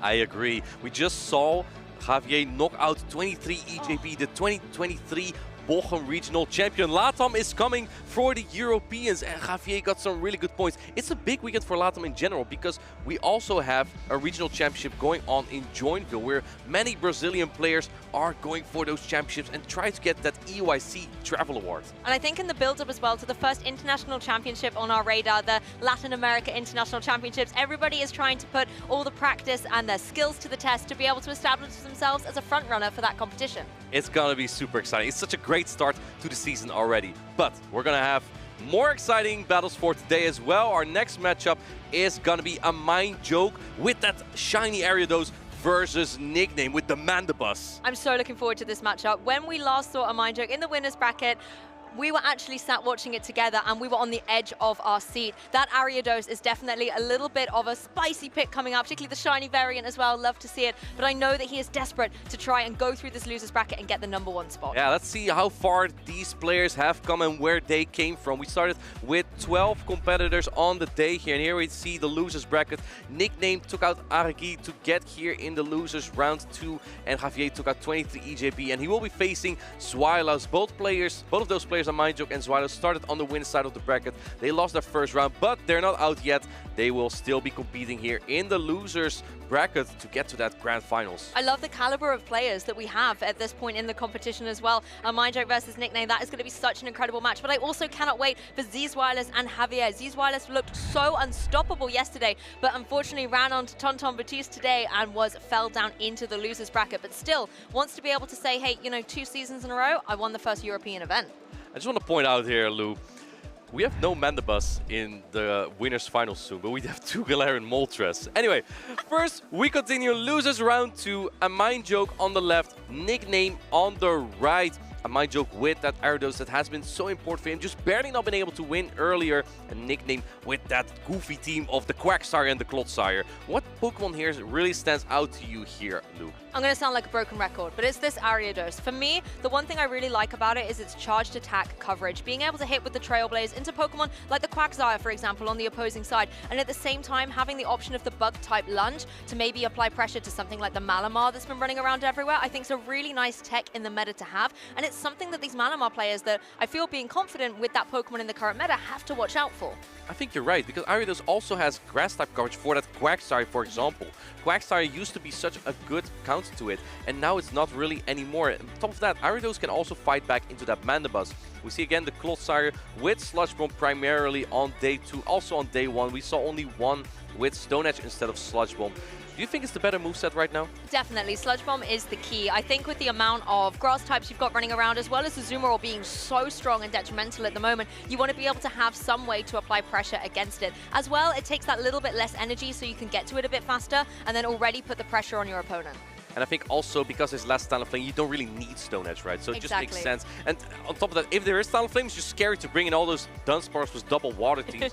Speaking of double water, we have here actually triple water even. Dugong, Toxapex, and Quagsire. I honestly count Dugong more as an Ice type than a Water type, just because it has primarily the Ice type offensive coverage in Ice Shard and Icy Wind. And with Druron to fight back into Pokemon like Drapion and Toxapex. I don't think we've seen a lot of Dugong for nickname, and it doesn't really line up well into Ariados, but it does really well into Clodsire without Stone Edge. I mean, it's doing well in the meta. For day 2, there were 25% of the Pokemon being Dugong in this meta at the moment, but you're right, I often see it in the team preview, but not necessarily being brought to the match. So let's see if it's going to make an outing here today. It's going to be the Ariados versus the Toxapex. Wow, and the Shiny Ariados has an interesting matchup here. I actually am not too sure how this is going.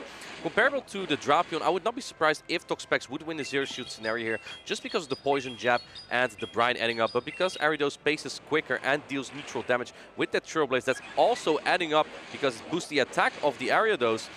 Let's see if Ariados can actually take this matchup. And I also want to point out, if you leave this Ariados on the field, it's going to be super buffed by the end of this matchup. Yes, you kind of want to be able to force it to switch out to reset those drops, but Ariados right now going to try and go for a Nullet buff here with a second Trailblaze. Of course, we know how bulky Toxapex is. It doesn't have to shield this, but it will still take the damage. Oh, going into the Quagsire, oh sorry, the Feraligatr, a little bit aggressive there, trying to get to the Sludge Wave, but going for the Brine. Does a Mind Joke know that this is a Brine? It would do almost no damage. Is he going to shield this? No, he calls the Brine! A Mind Joke knows his count, and now quickly going into the Malamar. I think this is looking very fine for a Mind Joke's Dunsparce, who really doesn't want to be lined up to this Malamar because of the superpower coverage that Malamar has. And the Feraligatr is in a prime position to protect that Dunsparce in the bus by going for these Hydro Cannons and really weakening the offensive pressure that Malamar can have. Here's the second Hydro Cannon. These come through thick and fast. No wonder there's a shield on Nickname's side. Nickname has to shield that, otherwise Malamar is taken out. The Hydro Cannon did like 50% damage. Can you get the Psywave down on Nickname here? I think you have to go for a charge attack. He's going for the Foul Play, which does cost more energy than the Superpower, but Superpower drops your attack and defense, so that makes sense. Mind Joke going for a shield here. Interesting play. Wants to make sure that this Malamar is out of the way. This was the key thing. The Hydro Cannon was ready. You don't want that energy to go to waste. So yes, you go for the shield, but the trade-off is you get the knockout. Interesting. Malamar goes down into the Clodsire, into the Dunsparce. Dunsparce deals super effective damage, but the other Pokemon, Clodsire, actually wins this matchup. There's also still the Toxapex on Nickname's side, but it doesn't have a lot of energy here. Earthquake's coming through. You're going to need 2 of these to knock out the Dunsparce.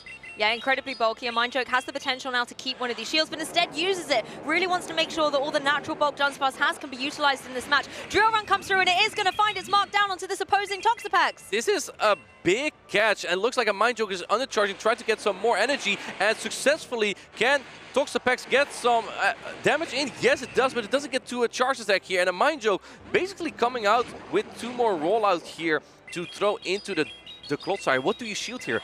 Yes, he shields up the Druron because the other Pokemon remaining is that Ariados, and that doesn't do as much damage here. Really love that control play by a Mind Joke. Once again, now getting another one of these charge attacks ready, and there are no shields remaining on Nickname's side, so this is going to have to be taken by the Clodsire. I think so too. Here we go. It's almost at half HP here. Going for the Sludge Bomb instead. Maybe after all these Poison Sting and Poison Jab damage, 2 Sludge Bomb will do the job here. You're going to have to throw 2 charge attacks either way. And looks like that may be the correct play here for Nickname. But look at that. And Mind Joke will be able to get to the Drill right before the Sludge Bomb.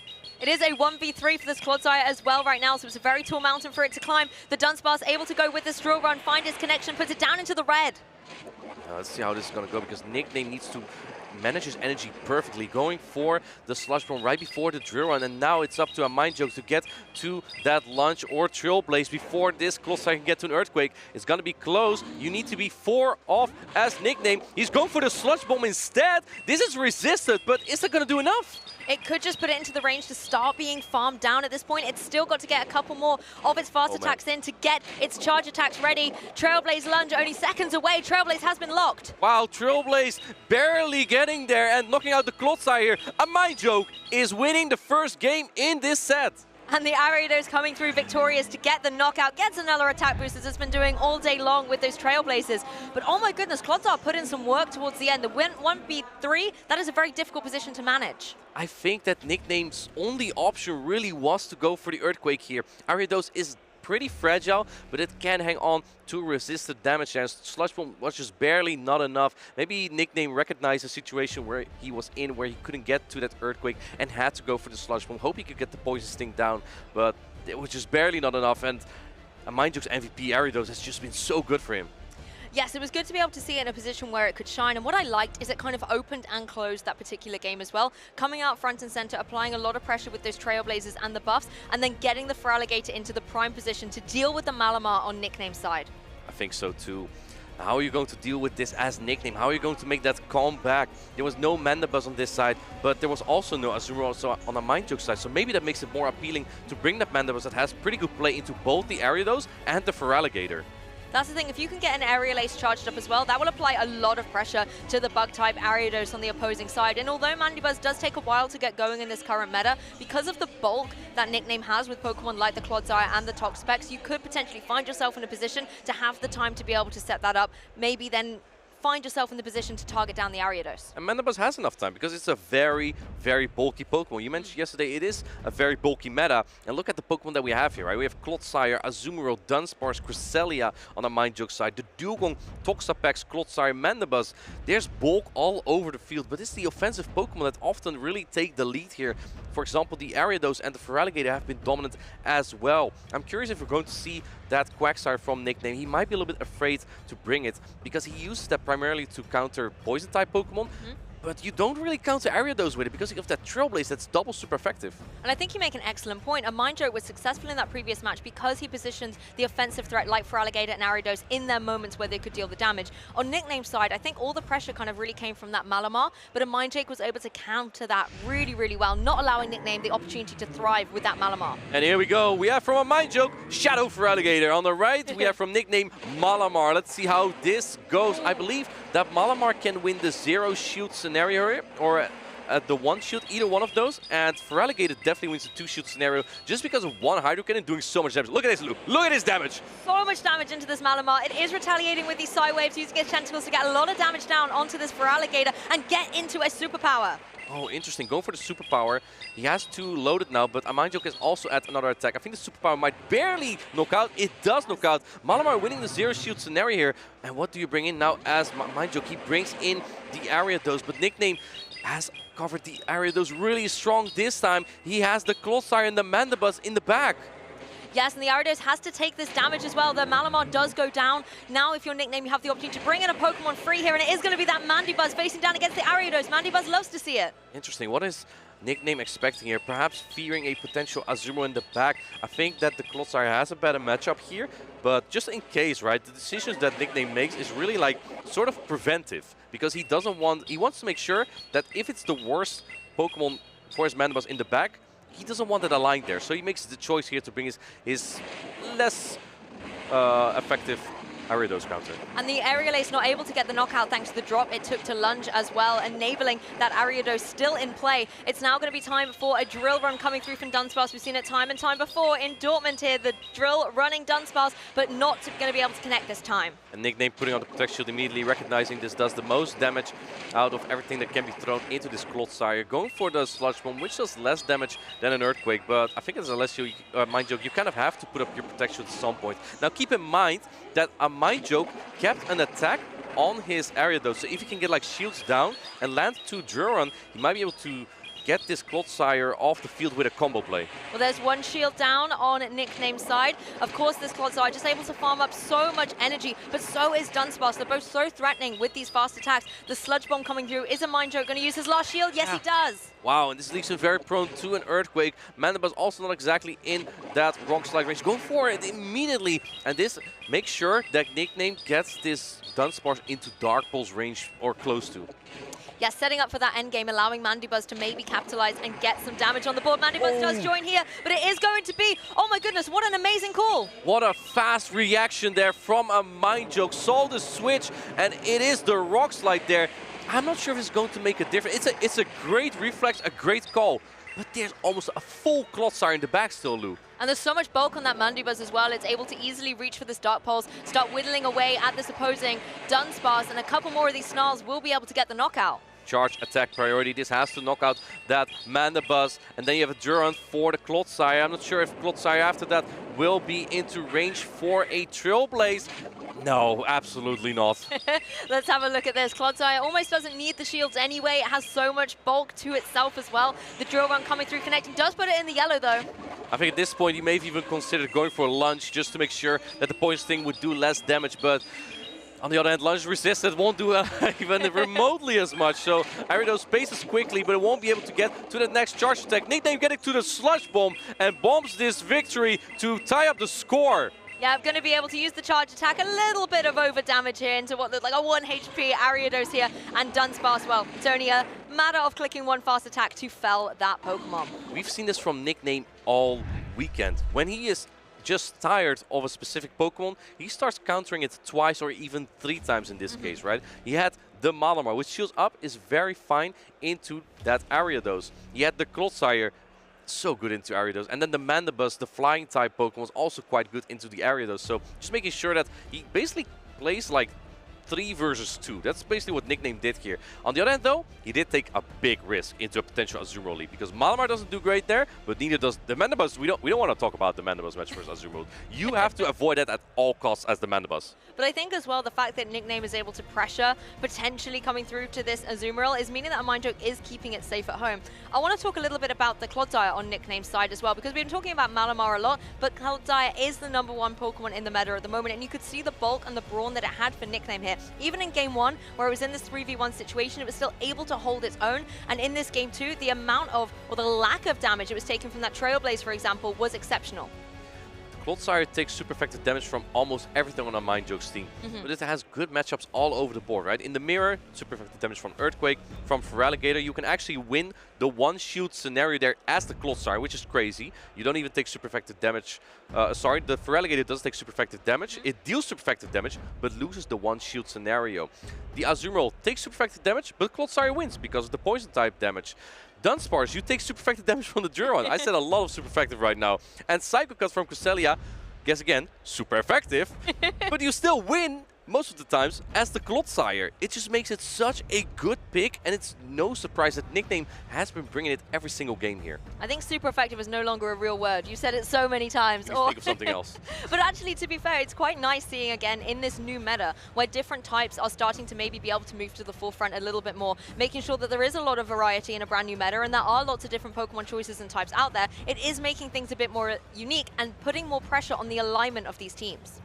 If you look at the team from a Mind Joke, what is a Pokemon that you may consider in this matchup? We haven't seen a lot of Toxapex or Quagsire. Would that Azumarill be good? I think if you predict that Mandibuzz is coming again, then I think Azumarill is just going to be fantastic. As you were saying, it's not a good time for Mandibuzz if Azumarill is on the field, but the Ariados has got to come to play. The Mandibuzz here, the Azumarill is there though. It's there, but it's not in the spot it wants to be. It's double poison in the back for Nickname. That's going to be a very rough matchup for a Mind Joke, but Ariados is not helpless here. If you get a lot of lunge damage in, you can debuff the attack stat of the Mandibuzz, and then it will all do less damage. Now going into the Feraligatr, but Nickname has the Toxapex, which resists all the Hydro Cannon damage. Yes, Hydro Cannon, although it is able to come fast, the Toxapex is able to resist these so well, take very minimal damage, and just keep chipping away as well with its fast attack into this Feraligatr. Look how much damage it's doing. It's doing a lot of damage. Going for another Hydro Cannon here. Try to get the charge attack priority with the Toxapex from Nickname. It's really just an indication that a Mind Joke is counting the fast attacks from the Toxapex from a Nickname. And I think at this point, a Mind Joke could try considering flipping the switch advantage. But I'm not sure if Nickname cares about switch here. He not only has the Mandibuzz, he also has the Clodsire for that Ariados. That's very true, and these poison jabs really racking up a lot of energy for the Toxapex. It's able to get the KO with the Sludge Wave as well, now allowing the Ariados to come back in, a Pokemon that isn't going to mind taking these poison type attacks, and it does get the edge there. Brian was locked in by the Toxapex, but first it's going to have to take a Trailblaze. I think this Trailblaze will knock out the Toxapex, won't be able to get off this Brine. I don't think a Mind Joke minds as much. Tries to catch an area in the back is the Clodsire. 2 shields are still in play on both sides, and generally Clodsire is pretty good in this matchup. There's also no energy on the Ariados, so there's no opportunity for a Mind Joke to switch out and take out this Clodsire at some point with a loaded charge attack. It's almost as soon as the Mandibuzz saw the Azumarill, it got out of there, replaced itself with the Clodsire, and 1 shield down on this Azumarill. So much energy being farmed up by this bubble though. Now can apply pressure with the Ice Beam into Clodsire. This is so tough for a Mindjuk, right? Double poison in the back. When he did make the call, the Mandibuzz would come out. And let's see here, charging up to another Sludge Bomb for Nickname. The poison type damage adds up. The energy comes up so quickly. Do he shield this as a Mindjuk? This probably does the most damage out of everything, and he does shield it up. Now, do keep in mind, Ariados doesn't take as much damage from this Clodsire perhaps, but the Mandibuzz still has 2 Area Ace loaded as well for it. That's the thing, I think as the Azumarill player, you know Mandibuzz is in the back for your opponent. You have to keep your Azumarill safe so that it's able to come through in that particular matchup. Ariados comes in. As you mentioned, the energy is already charged up on this Mandibuzz. The Aerial Ace is going to come through, and Mindjuk has no protection. I think 2 Aerial Ace might barely be enough to knock out this Ariados. It's going to be one more Snog and go for an Aerial Ace, and now Mindjuk has to knock out both this Mandibuzz and the Clodsire. But keep in mind that this Mandibuzz is kind of a ramp up for a Mindjuk to build up energy, because you don't take a lot of damage here. So crucial for a Nickname is to build up energy here and stall the clock to get back into the Clodsire and throw a Sludge Bomb. And Mandibuzz did have to expand a lot of energy there into the opposing Ariados. So yes, these Aerial Aces not going to hit too hard, but the Azumarill very happy to keep bubbling. There is still a lot of seconds left on that switch timer for Nickname, so Azumarill just in a prime position here. I don't think the Clodsire is even in Ice Beam range. Nickname could either wait for a Mindjuk to expend some energy or just swap into the Clodsire straight away. Going for the Ice Beam now, I think as a Mindjuk you kind of even want to undercharge to get some more bubbles in. But Nickname's timer is up, he can just switch. Not going for an undercharge, wanting to knock out this Mando. It doesn't even knock out. In comes the Clodsire, but it's at a Sludge Bomb. Charge attack priority here. And I don't think the Ice Beam would have even knocked out, but Sludge Bomb will. And it means that Nickname will advance to the top 4 here in Dortmund. There's a reason why Clodsire is #1, and Nickname is bringing it into the next stage of the competition. He brought it every single game, and Nickname, with this hug between these 2 players, advances to the next round, showing why Clodsire is the #1 Pokemon in the current meta, bringing it every game, shutting down the Ariados. That was such a good surprise from a Mindjuk, but Nickname knew how to deal with it. Honestly, I love being able to see Mandibuzz in its prime as well. We were talking about how if you bring the Mandibuzz, there's Azumarill. That is a bad day at the office for Mandibuzz, but Nickname was not fearful of that at all, kept the Mandibuzz in prime position, and was able to completely maneuver and dance around that Azumarill. He made sure to protect it really well too, right? He had the Clodsire and the Toxapex, 2 poison-type Pokemon to cover the weakness of that Mandibuzz. Because with Clodsire being so safe, you can just swap in your Clodsire. The worst that you could face is likely that Feraligatr, and you can win the one-shield scenario with the bulky Clodsire into the Feraligatr. So really just safe options all over the board from Nickname there, and that just was such a solid strategy to play into a Mindjuk. Exactly, and particularly when you saw as well, if we take a recap here, this Dunsparce was causing a couple of problems. There were a lot of drill runs being thrown across, particularly when it was landing into these poison types that Nickname has on his side in multiple occasions. But being able to just make sure that, yes, you're landing these, but you're not getting the knockout, so I can retaliate with a charge attack on my own, gave Nickname a lot of momentum. Exactly, and here we see the Sludge Bomb thrown into that Ariados. Nickname needed that Earthquake here to win that battle, but the Ariados just barely getting to the Trailblaze here, knocking out the Clodsire, led a Mindjuk into a 1-0 victory. But Nickname knew how to tackle that Ariados. He brought his better answers, brought the Mandibuzz, brought the Malamar, brought the Clodsire again, and tried to catch a Rock Slide, but a Mindjuk was so fast in his reflexes, maybe even expected to catch, that he threw the Rock Slide instead into Nickname's Mandibuzz. I have to say though, looking at the conversation we've had about Stone Edge, for example, needing to be around to target Pokemon like Mandibuzz, you kind of think Dunsparce has got it covered. You could see it had the Rock Slide there, but it did so little damage to Mandibuzz, it's almost completely ineffectual. This was definitely the moment for me though, the fact that Clodsire kind of really established itself why it's #1. I know in day 2, I think it was equal footing, 75% between Clodsire and Dunsparce, but we all know which one I prefer. With Gligar kind of out of the way, yeah, Clodsire is just so free, right? We did see the antagonist Gligar just make a return, coming back. We all thought it was gone, and then we saw Fury Cutter Gligar again. It didn't make it to day 2, but it was definitely interesting to see Gligar come back. And if everyone is running Sludge Bomb on Clodsire, Pokemon like Gligar, but also Drifblim, and especially Gastrodon, could make a return, could be very well to counter that specific Pokemon. I think as well, in a meta like we've got right now, where it's still quite new, still so open as well, like there are so many Pokemon that are viable. When we even just look at Baltimore to Dortmund and then looking forward to the next event, you just know the meta is going to keep evolving and developing. And I wonder if it's showing any signs of slowing down into a more stable selection. I don't think anything's slowing down. There's always those Feraligatr throwing those Hydro Cannon, and then there's the shorter switch clock, and everyone's just swapping here and here and here. All systems go. That's how Pokemon Go is at the moment. nicknamed the 2022 Bremen Regional Champion. It's been such a long time since he has won something, and now he's finally back. He's back here. He made it to top 4. He's got a medal. If you're top 4, you have a medal. That's always something you want to be able to take home and put onto your cabinet to show your accomplishments in Pokemon Go. But I'm so excited for this next one, Martijn. It is losers round 2, Zeeswilers versus Javier. 2 trainers who I feel like have already carved out such a strong run in this tournament, but can they go even further and take the #1 title?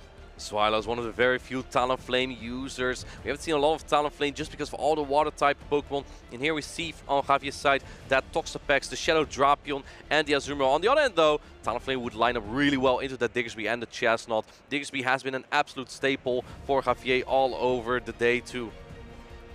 We've got these grass types as well, the Superior on Zeeswilers' side, and there's the Chestnut on the opposing side. But let's take a closer look here at these teams. We mentioned Talonflame being really high in the usage stats, but it just hasn't been seen as much. There's just too much pressure from these water types that are running around.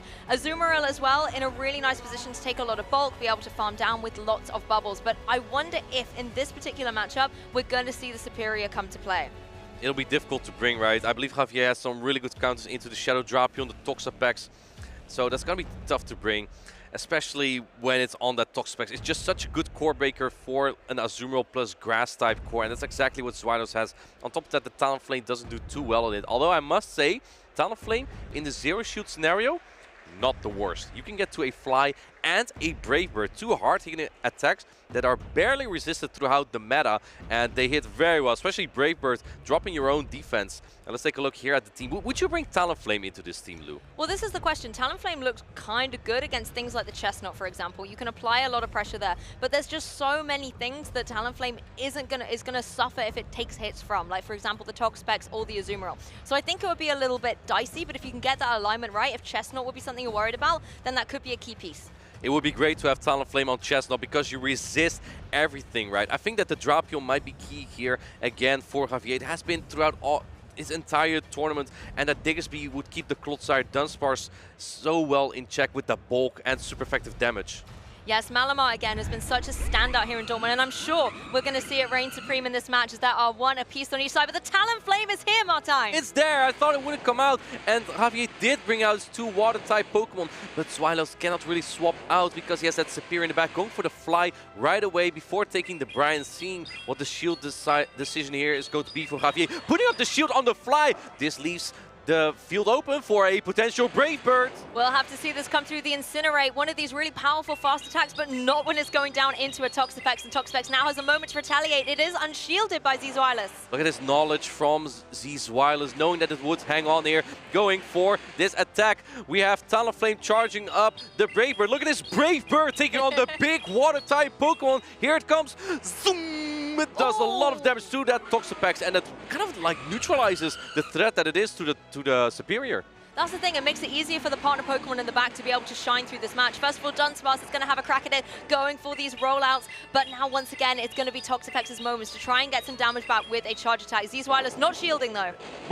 Sludge Wave hits, the Dunsparce does a lot of... Stop laughing, I'm also laughing. The Drill comes through, going to knock out this Toxapex, and now the threat for the Superior is entirely gone. The only thing that could stop Superior is the Drapion, but it's not on the field for Javier. It's not, but now we have got the Azumarill in play, going to be able to take those rollouts all day long, but it does not want to take these Vine Whips from the Superior. Perfect alignment for Zweilos.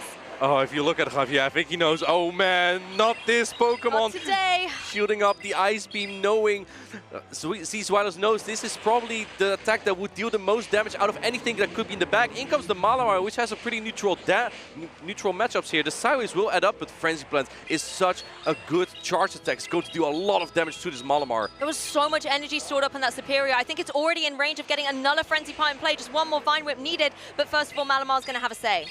Here we go, the foul play will do some good damage, but it won't do as much as an Ice Beam. So Zeeswilers is deciding to no shield here, and he still also has half of the Dunsparce remaining to put in a fight later. Going for the Frenzy Plant. Now I think this doesn't knock out yet, but you might either be able to Vine Whip down, or you may need an Aerial Ace to knock it out.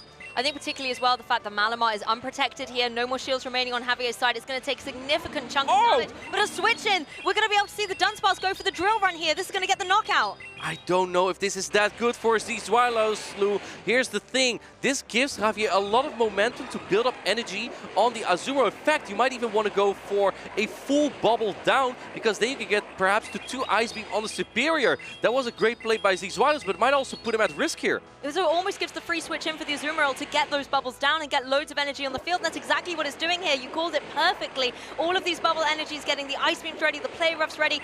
Even though Dunsparce can throw this drill run, we know Azumarill can take it. Azumarill super bulky. It requires another drill to take it out, and even that might not be enough. I don't know how much energy that Superior has, but I don't think it's that close to an Aerial Ace. You need to find. It's actually really close. It's only one off an Aerial Ace.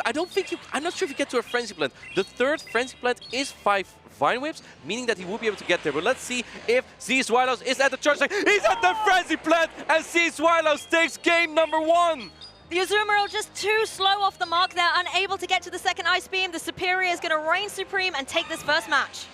Wow, honestly, Lou, I'm gonna say here, I think Zizwalos may have made that a little bit closer than it could have been if he just took out that Malamar first and then went to a Frenzy Plant on the Azumarill, because the Azumarill hardly had any energy, so it needed a lot of time to get to a Frenzy Plant, and the Superior would always outpace it to another Frenzy Plant, but it worked out for him. He was super close to that Frenzy Plant. The third Frenzy Plant in that series, when you keep throwing them, is only 5 Vine Whips, and it was just perfect, meticulous, engineered play by the German Zizwalos. I think Zizwalos is really putting on a show for us at the minute, giving us a few dicey situations to get even more hyped and excited for here at the Dortmund Regional Championships. I was also so impressed to see the Superior come in. We were kind of talking a bit about how there's 2 poison types on the opposing side. That doesn't look great necessarily for Superior, but it was really able to hold its own in this match. The Superior, when he got rid of the Toxapex, it was in just such a good spot. And maybe Javier just didn't predict the Talonflame to come out, because he just stayed in with the Toxapex into the Talonflame.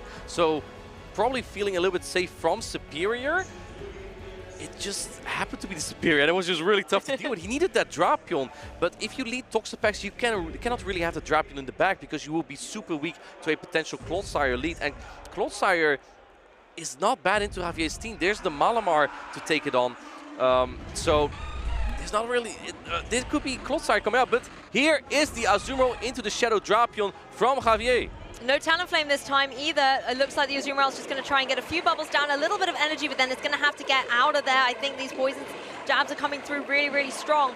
I mean, we are going to be able to see the crunch come through, but we know Azumarill can take. That is a fairy type. Azumarill wins the 0 shoot scenario here. I believe the 1 shoot is really close. I think that Drapion actually, especially after a debuff, will definitely take that. The poisoning damage is going to add up more, and Javier is shielding this Drapion, perhaps realizing there could be that Malamar in the back for Zizwalos. Exactly, the poison stings indeed being able to come through, but this is a Pokemon that's able to take them so much better. The Clodsire is such a bulky boy out on the field. It does have to worry about potentially taking the Aqua Tail, but we know that it can easily take one of these. Yeah, but Javier almost has 2, I believe. Now going into the Malamar, easing up this Clodsire matchup first, making sure that he can perhaps get a full farm down after 1 foul play, or just knocking it out. So, because from the full HP, you wouldn't be able to do that on the Clodsire with the Malamar. Earthquake will connect to a significant chunk of damage, but the superpower and foul play is ready here for this side-waving Malamar. Going to be able to apply pressure straight away. It is going to be the foul play. No shield from Zizwalos. I don't think this knocks out, and Zizwalos is at that Sludge Bomb. Let's see. It doesn't knock out. Doesn't even get that close, to be honest. I also think that the Drapion would even be able to farm this down. So let's see what Javier is going to do. He's going to shield and get the farm down. Yes, he does. But here's the thing. All this energy is resistant on the Azumarill. In fact, Zizwalos just swapping immediately. And the timer's not up yet for Javier. He's forced to throw a foul player. This is such a high-level play from Zizwalos. Yeah, Malamar completely pinned in here. It does take 10 seconds to go through these particular charge attacks animations. And now the clock is reset. It can bring the Azumarill in. Going for the player off here, and this is going to take a while because Azumarill doesn't take a lot of damage from this. Zizwalos Azumarill is definitely in player off range, and then it really comes down to what is in the back here. And I don't think Zizwalos is very happy to see that, to know that he has Malamar in the back against his Azumarill, but he has 2 shields still, Lou.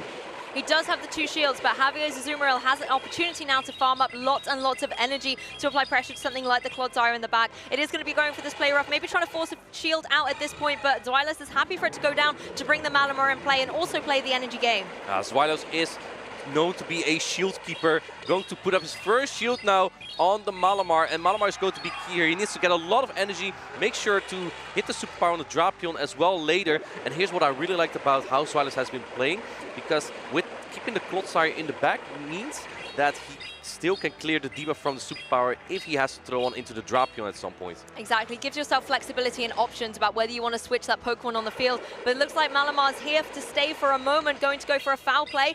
Is it going to be able to get the KO on Azumarill? It's going to be close. The KO will be very foul. Let's see, it is resisted. Azumarill doesn't hang on.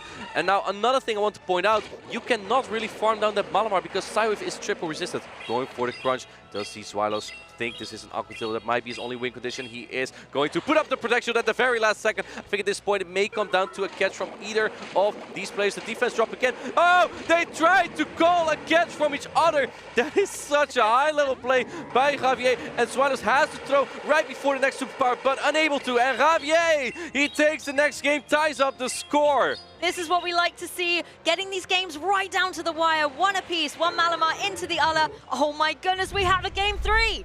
Wow, and what kind of games have we seen here, Lou? These have been insane. Both of these players have been making incredible plays. Now I want to point out the strategy that Swilos has been using here. It is called what I call the soft ABA strategy, where you lead weak to a specific Pokemon, and you're also weak to that Pokemon in the back. But your lead Pokemon hangs in better than that Pokemon you have in the back. So in this case, Swilos had the Azumarill. It loses generally to the Drapion in the 1 sometimes and the 2 shield scenario. But Malamar is worse there. So if you can get rid of that Drapion in the lead, then your Malamar in the back will be free. That is a strategy that Swilos has been doing in the first game as well, where he used the Talonflame lead to play soft ABA into the Toxapex. He stayed in with the Toxapex, made sure to neutralize it as much as possible, so the Superior in the back, his other A, will be safe from it. So it's a little bit like it's not optimal, but it could be worse. Exactly, exactly. If you do the reverse, like Toxapex, Superior lead into Toxapex with Talonflame in the back, it's the end game. There is probably very little room for a comeback there. Okay, but again, that kind of does show the strategy that Swilos has. He identifies what the key threat is going to be to his team, and if he can call that lead correctly and find a way to stall for time or weaken it a little bit at the beginning of the match, it can give him the momentum to come back in. Let's see how big of a weekend this is going to be for Latam. Javier versus Swilos is 1-1. Swilos gets sort of the lead. This is not a bad matchup. And here we see the soft APA team from Javier. But before going to play that out, he's going into the Malamar. Swilos trying to catch an attack perhaps, or just building up energy and then going into the Azumarill to take all this damage from that Malamar, because the Psywave are neutral, but the Foul Play and Superpower are resisted on the Azumarill. That's the thing, Azumarill can eat up all this energy that the Malamar has gained up, going to be able to take these attacks really well. At the same time, using Bubble to be able to farm up its own energy and get ready to be able to apply some pressure. Another Foul Play coming through. Swilos doesn't need to use a shield here, I don't believe, wants to maybe preserve them for more frail Pokemon like the Talonflame in the back. Fun fact here, Lou. The Malamar can actually win the 2-shield scenario, but I don't think Javier really wants... Never mind. I stand corrected. He used the shield immediately. Okay, here's what I think Javier wants to do. He wants to preserve the Malamar and swap into one of its poison type at some point. The timer's almost up. Look at the timer. The timer's almost up. And he goes into Toxapex, makes the catch. Toxapex is now on the Azumarill, but this will also stall the clock for Swilos, allowing him to swap out at some point. And now the full line of Javier is revealed, going back into the Dunsparce, which has a lot of energy loaded. Yep, these trainers really trying to make sure they get their alignment right to have that control. We're going to be able to see the drill run come through. We know Toxapex is easily going to be able to take one of these, but at the same time, it can start farming up some energy of its very own to apply pressure to this very, very bulky Dunsparce. Swilos is a shield up, but in terms of Pokemon, they're about as equal now, which is interesting to see. The Talonflame doesn't really have a lot of places to go. Its best matchup is probably either this or that Drapion. The Malamar also still has a lot of energy. Do not forget that. In comes the Sludge Wave. This doesn't knock out yet. I'm not going to make noise this time, but it doesn't knock out. Let's have a little look if it comes through. It will be able to get some damage on the board, but I think the Dunsparce needs to try and get rid of this Toxapex, but instead it's going to be the Malamar charged up, ready to go with a Foul Play. So much energy on this Dunsparce, and Swilos does not accept that. He uses the shield, wants to get off this energy. Javier, I believe, is now at a superpower. I don't think this Duron does knock out yet, but I'm not sure. Oh, he actually puts up another Protect Shield. This leaves you so prone to Talonflame, but Talonflame has not come out yet. Here comes Talonflame! Talonflame! It's finally been revealed. The Incinerate's coming down, finding their mark. Look how much damage there is. There is still a shield on Zizwilus' side as well. The foul play can come through. We know Talonflame can take it. So there is still the shield preserved for Zizwilus. That does so much damage though. You need to get the full Incinerate down, getting the last Protect Shield here on this foul play from Zizwilus. This might come down to a catch, Lou. You need to land that Brave Bird on the Drapion to win this battle, but Javier still has a catch. Let's see if this Talonflame is able to find its mark.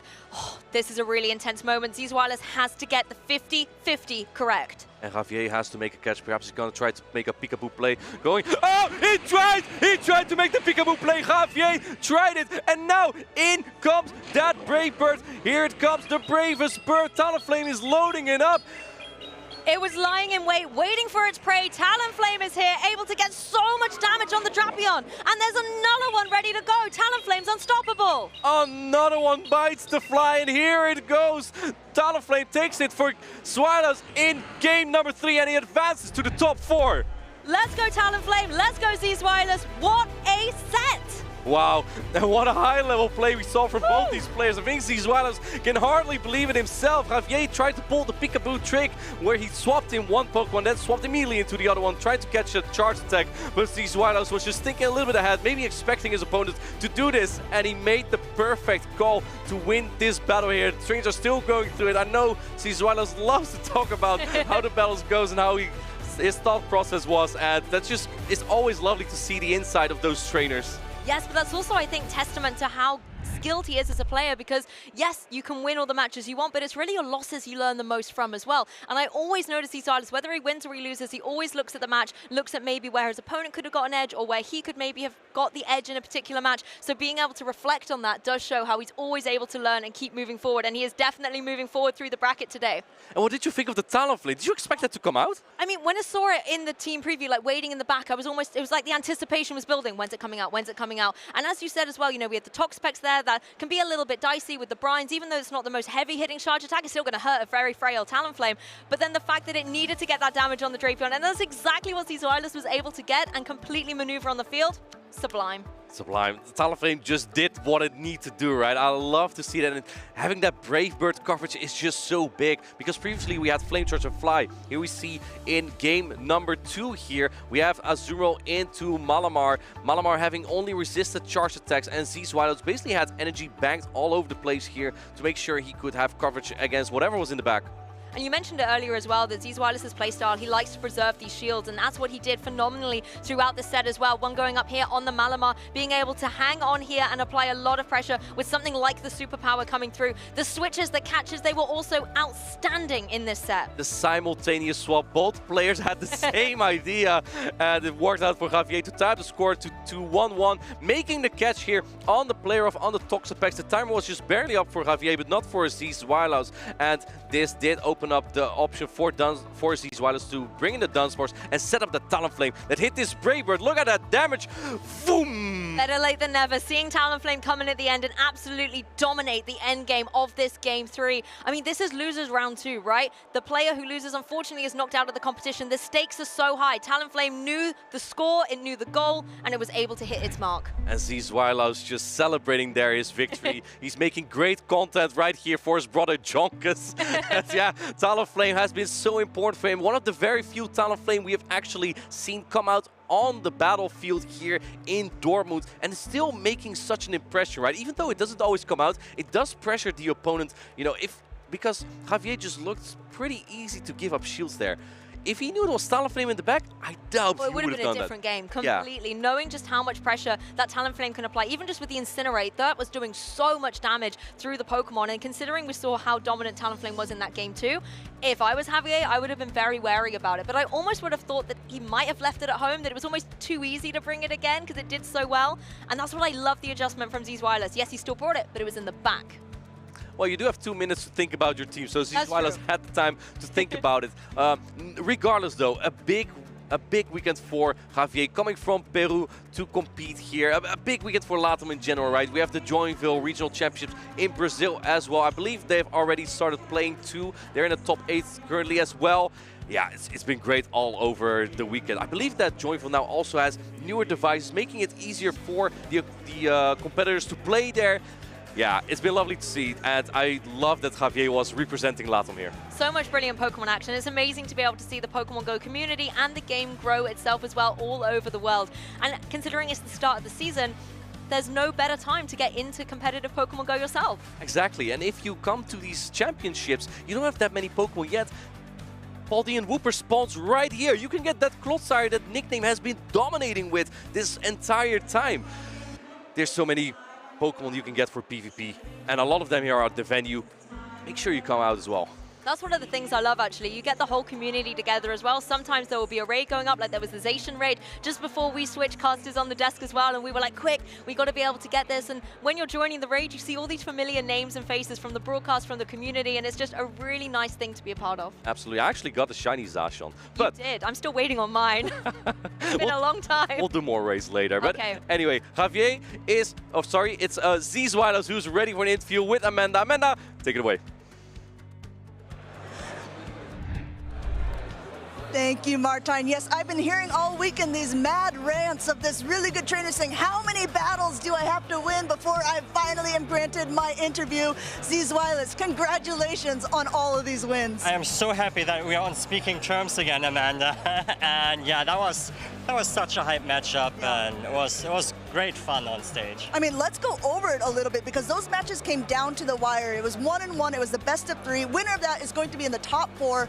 For, I believe, the second year in a row now here in Dortmund. That is true, and honestly, I channeled a little bit of that vintage Dortmund energy, because if you remember last time, I brought that double flying moveset Talonflame, and I hadn't played it at all weekend, up until this matchup against Javier.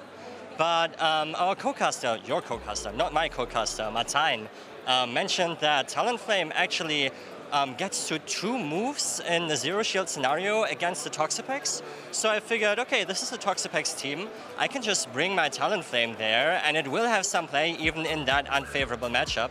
So I felt confident in the bird again, and it rewarded me with another, at least 4th place finish. Yeah, the bird was the word for you in that last one. Speaking of being a bit vintage, you were our first special event champion of last season in Barcelona. This is the first event for Europe in this season. You're so close. You are coming in from the loser side of the bracket, but how are you feeling about your chances of taking home 2 tiers in a row? Well, I came from the loser side and did the bracket reset last year as well, so there's always a possibility. Yeah, I mean, how confident are you feeling about it? I'm feeling confident in my plays. Okay. I don't feel as confident when it comes to the team comps that I will be facing coming up, because especially those Galarian Moltres, they're just doing a number on me. And yeah, earlier against Tonton, I think he just had my number and called my lines twice. And yeah, if he continues to do that, if I even get up there again, it's a long way for sure.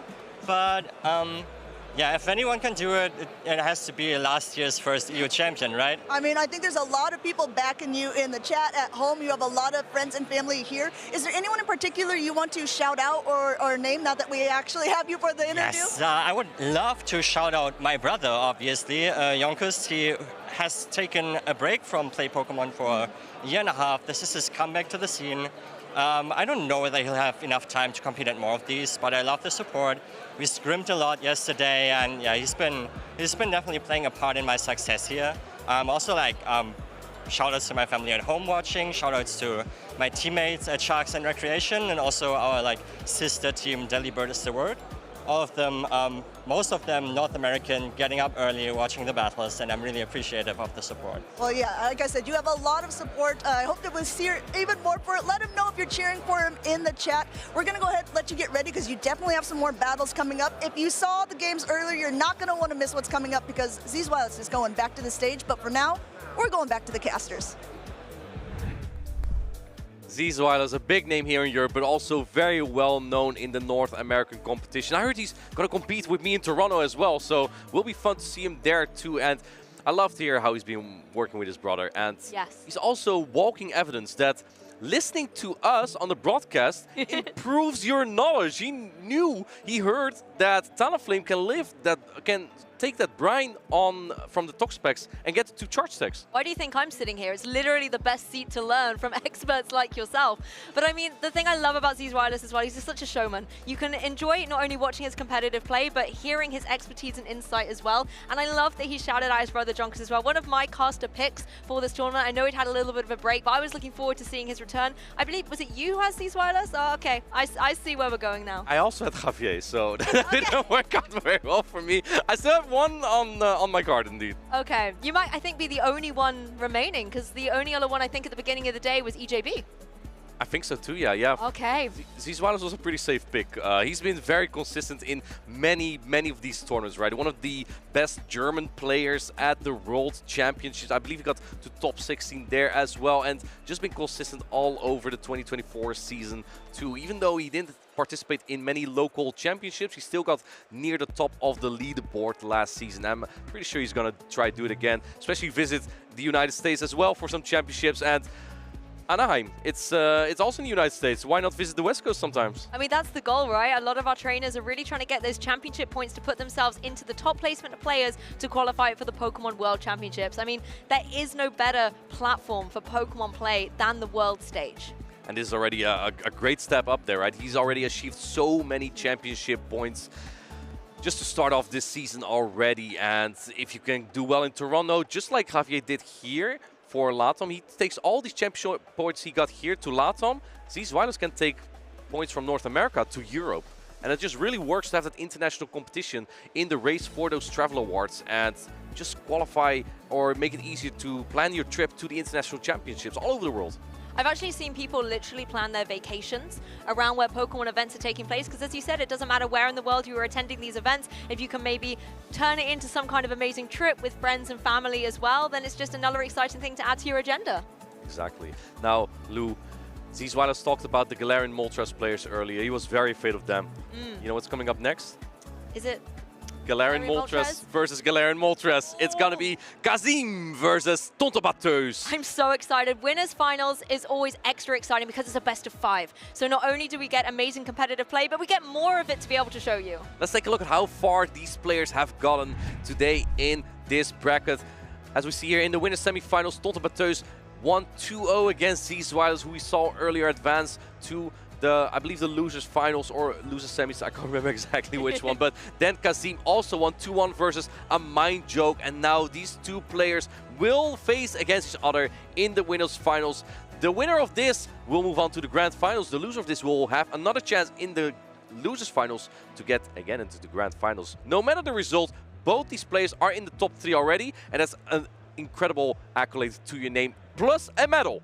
That's the thing. You have all the glory, you have the medal, you have the championship points, but only one person can come away as the grand champion at the end of the day. But Tonton and Kazim, 2 players who have been so enchanting to watch throughout this tournament. Fantastic interviews from both of them as well to gain their insights and to see how they're feeling at the beginning of the 2025 season. I mean, both of them have this Galarian Moltres, and I'm sure we will talk about it in great detail. But Kazim also has such lovely Pokemon in the form of this Superior that we've been able to see. Superior coming out when there are so many water types in the meta at the moment. I really wonder if Superior is going to have a moment to shine. We'll see.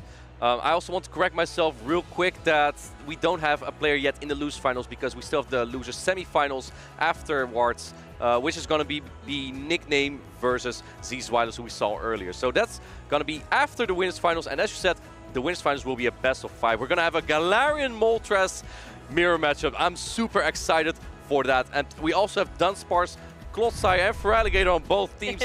There's a lot of similarities, but also a lot of differences here. Well, this is where I'm excited for Superior, right? Because you have got the Shadow Quagsire, you have got the Feraligatr on Tonton's side. This is where Superior is able to shine, but you have to watch out for that Moltres on the opposing side. You have to watch out for that Clodsire that can hit hard with those poison-type attacks. But because there's no Stone Edge, Galarian Moltres on both sides is better into the Clodsire on both sides. They both have Sludge Bomb, and it makes Galarian Moltres a little bit safer. We saw Kazim have the Galarian Moltres on a Cresselia earlier on day 1, but the Cresselia had Future Sight, and it couldn't do anything. It wasn't even in a position where if it had Moonblast, it actually would have knocked out that Galarian Moltres. So kind of a tough choice to have your moveset correct there, right? You'll always see that you won't have the moveset that you wanted it to have. But on the other hand, though, Cresselia with Future Sight, pretty good into Clodsire. That's the thing, you've got to make those decisions when team building with your composition of which attacks you are going to have on there. Let's dive deeper into Tonton Baptiste's team. It is indeed running that Moonblast, going to be able to threaten Pokemon like that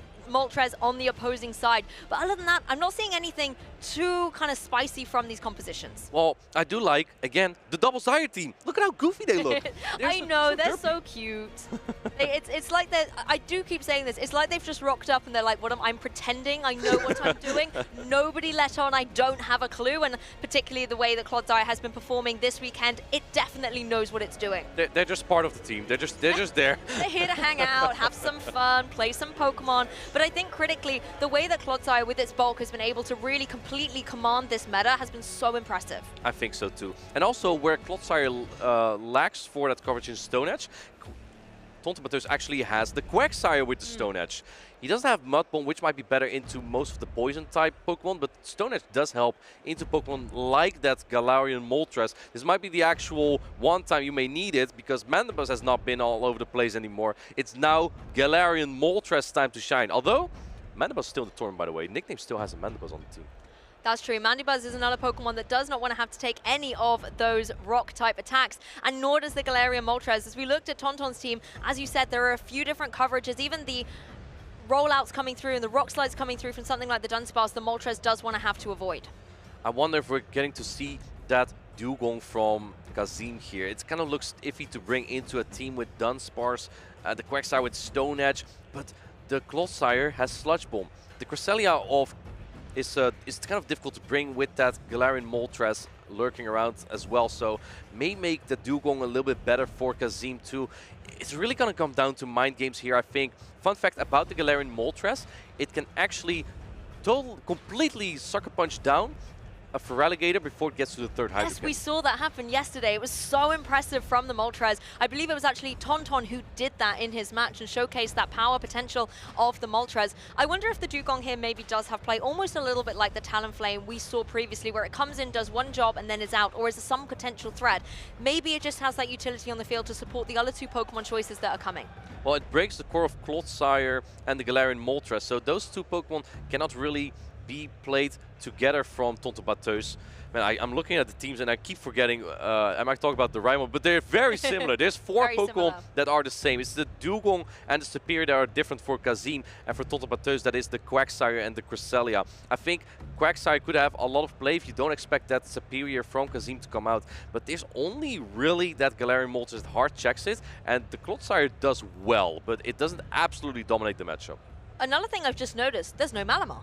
There's in no this Malamar. particular matchup, no Malamar, so Dunsparce doesn't have to worry so much about any superpowers coming through. We also don't see any rogue kind of fast attacks coming through that are fighting type here, so Dunsparce might be able to have a pretty nice day at the office. It's going to be a Feraligatr coming up front and center with the Moltres as well. Love to see this. That is a rough lead for Kazim. I expect him to swap out just because he has two better answers for that Moltres. In comes the Dunsparce. Now, fun fact, this Dugong can win the 1 and the 2 shield, especially on this energy advantage. So let's see how Kazim is going to play this. Rollout has been buffed from the Dunsparce, but Rock Slide has been nerfed. So now the Dunsparce is going to deal less damage, and this may give Kazim the option to flick the switch advantage if he really wants to. But when shields are down, Brave Bird from Galarian Moltres going to do a lot of damage on anything that does not resist Brave Bird. And this is the benefit of the Icy Wind as well. You're locked in due to the timer, so the Dunsparce has to take Icy Wind after Icy Wind and have its attack constantly drop. So the rollouts are going to be doing even less. The Rock Slides, already having taken enough, are going to do even less to this Dugong. You don't even see a shield here. I like this play a lot from Kazim. I think he wants to go for that full farm down on his own Feraligatr. The Shadow Claw are double resisted though, so that's going to be a tough job. But the Dunsparce is now double resisted, so let's see how well is that going to go. Can you even get the Farnas to...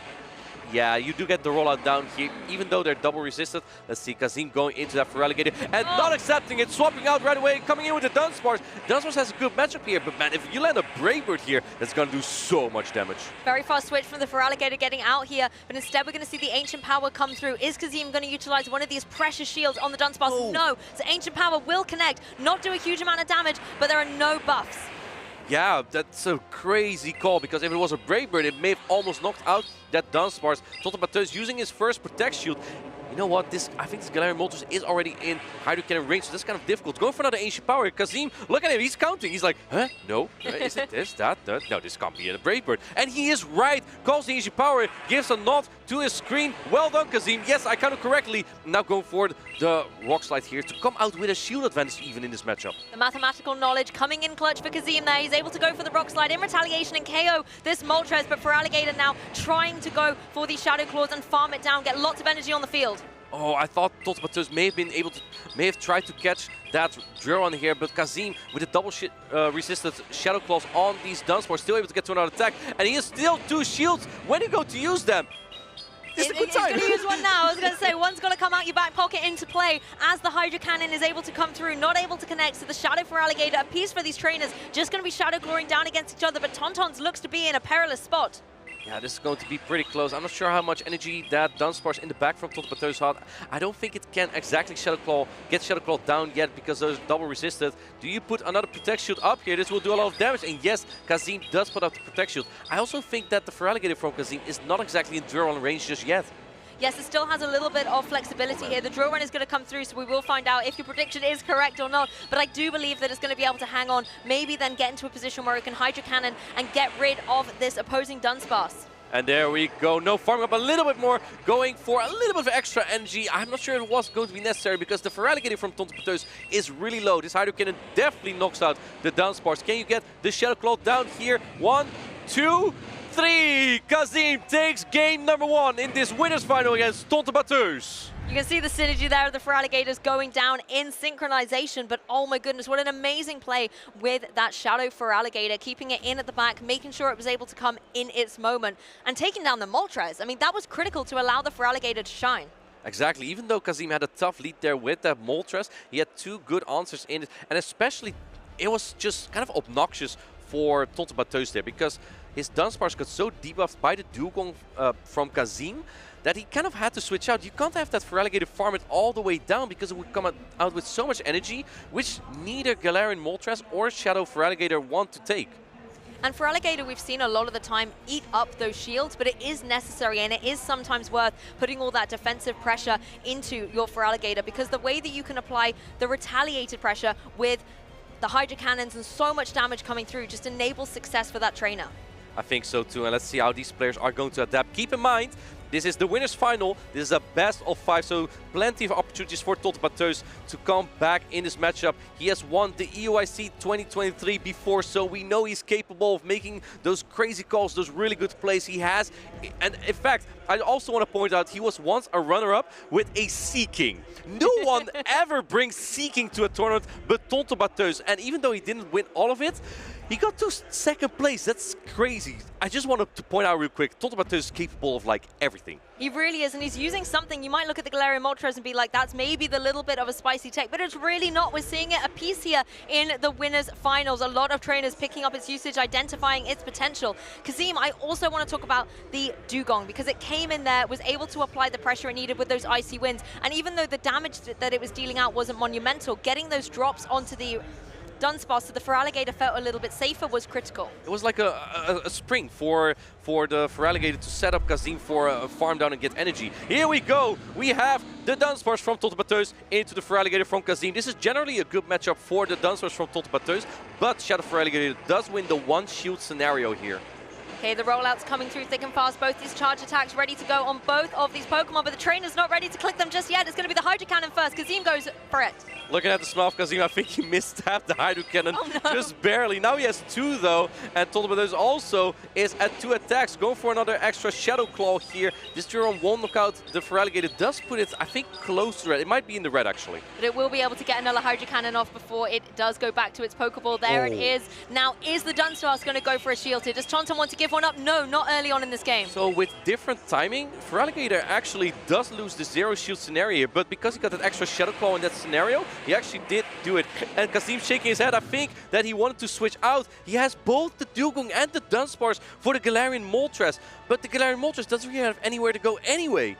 That's the thing, these are the two Pokemon you want to be able to apply pressure to the Galarian Moltres. And we know that in the back for Tauntaun, you have that Feraligatr. So it wants to be able to come in with the Pokemon on Kazim's side a little bit weakened by the power of this Moltres to be able to shine. The correct shield on the Brave Bird. It would have done so much damage. In comes that Feraligatr. I don't think Kazim minds this really, because this might be better for him than the Feraligatr onto the Dugong. So just going to put all this damage in here. I do think that the Dunsparce isn't too Hydro Cannon, so the clock is kind of ticking for Kazim to get as much damage in here as possible. Goes into the Dugong here anyway, and it's probably to soak up the damage that's all resisted, but Dugong takes long to get to those charge attacks.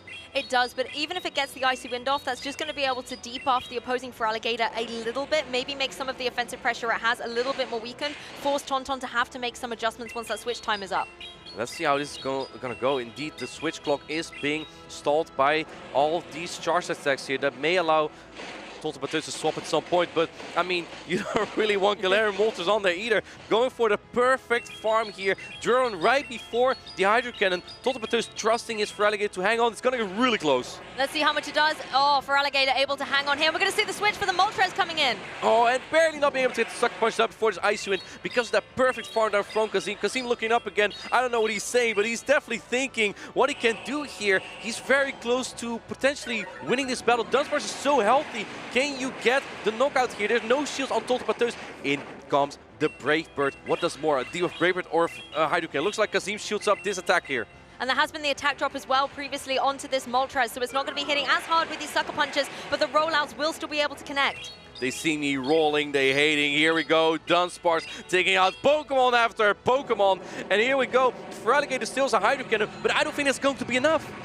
Definitely not. I think there's so much bulk on that Dunsparce here, it's going to be able to hang on, and it only needs a couple more rollouts to get rid of this Feraligatr from play. There you see it, it's in the red, but it's not out for the count yet. Here's a Rock Slide. Here comes the Rock Slide, does less damage than the Drone, but it doesn't really matter at this point. Kazim knows, he's looking at the crowd, looking at the camera, gives a little wink. He knows this is a 2-0 lead for Kazim in the winners finals. Don't forget, it's a best of 5, not a best of 3. One more, you see him saying it there, just one more win.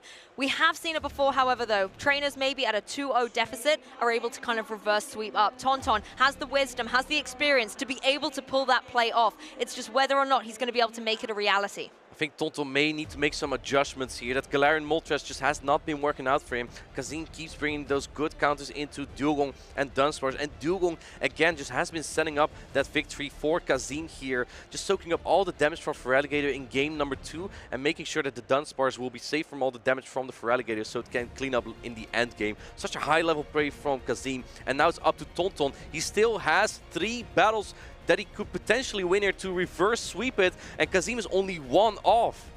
You're right though, the Dugong has been the thorn in Tauntaun's side here.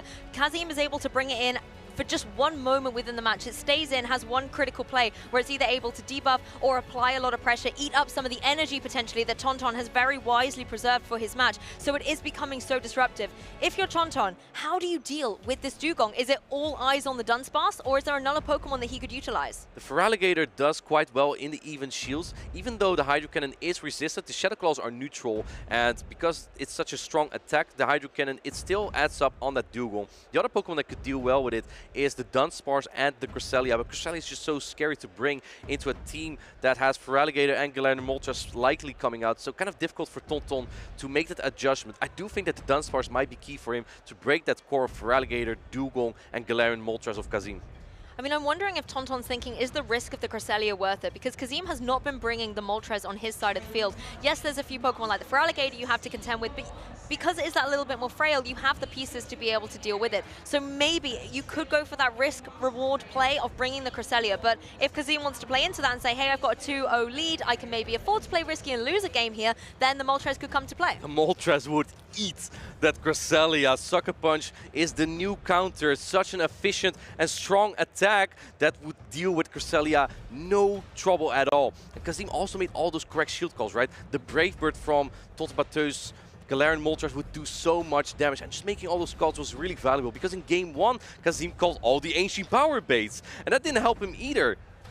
That's true. The Moltres is one of these Pokemon that if you underestimate, it's going to be able to run through your team. And we've seen that before with the way that it is able to sucker punch down. But Kazim just has so many answers to it that Tauntaun cannot got the momentum with it at this time. Also the same with the Feraligatr. I feel like the Feraligatr is always coming in one step behind. It's always on the back foot, having to try and get damage on the board, but it's not getting the critical knockouts to close out an endgame situation. There's no Clodsire from both trainers, so Feraligatr just doesn't really have those targets to really hard hit here, and that's kind of tough for the Feraligatr every time. It just really relies on the neutral Heidekin and just putting on so much pressure and damage, but it doesn't really have hard targets, so when it's behind energy, it doesn't do it well. Here we go! We have the Galarian Moltres from Tonton Bateus. It's meeting the Dunsparce from Kazim. There's a great lead for Kazim, and a kind of tough lead for Tonton Bateus because he also has the Feraligatr in the back. Yes, it looks like these rollouts are going to be able to connect down onto Moltres and do a significant amount of damage, but Quagsire... Oh no! Oh no! Oh, this is not what Quagsire wants to see. Superior's here to ruin its day. This is devastating for Tonton Bateus. It is the Superior, and you have Stone Edge to hit back here,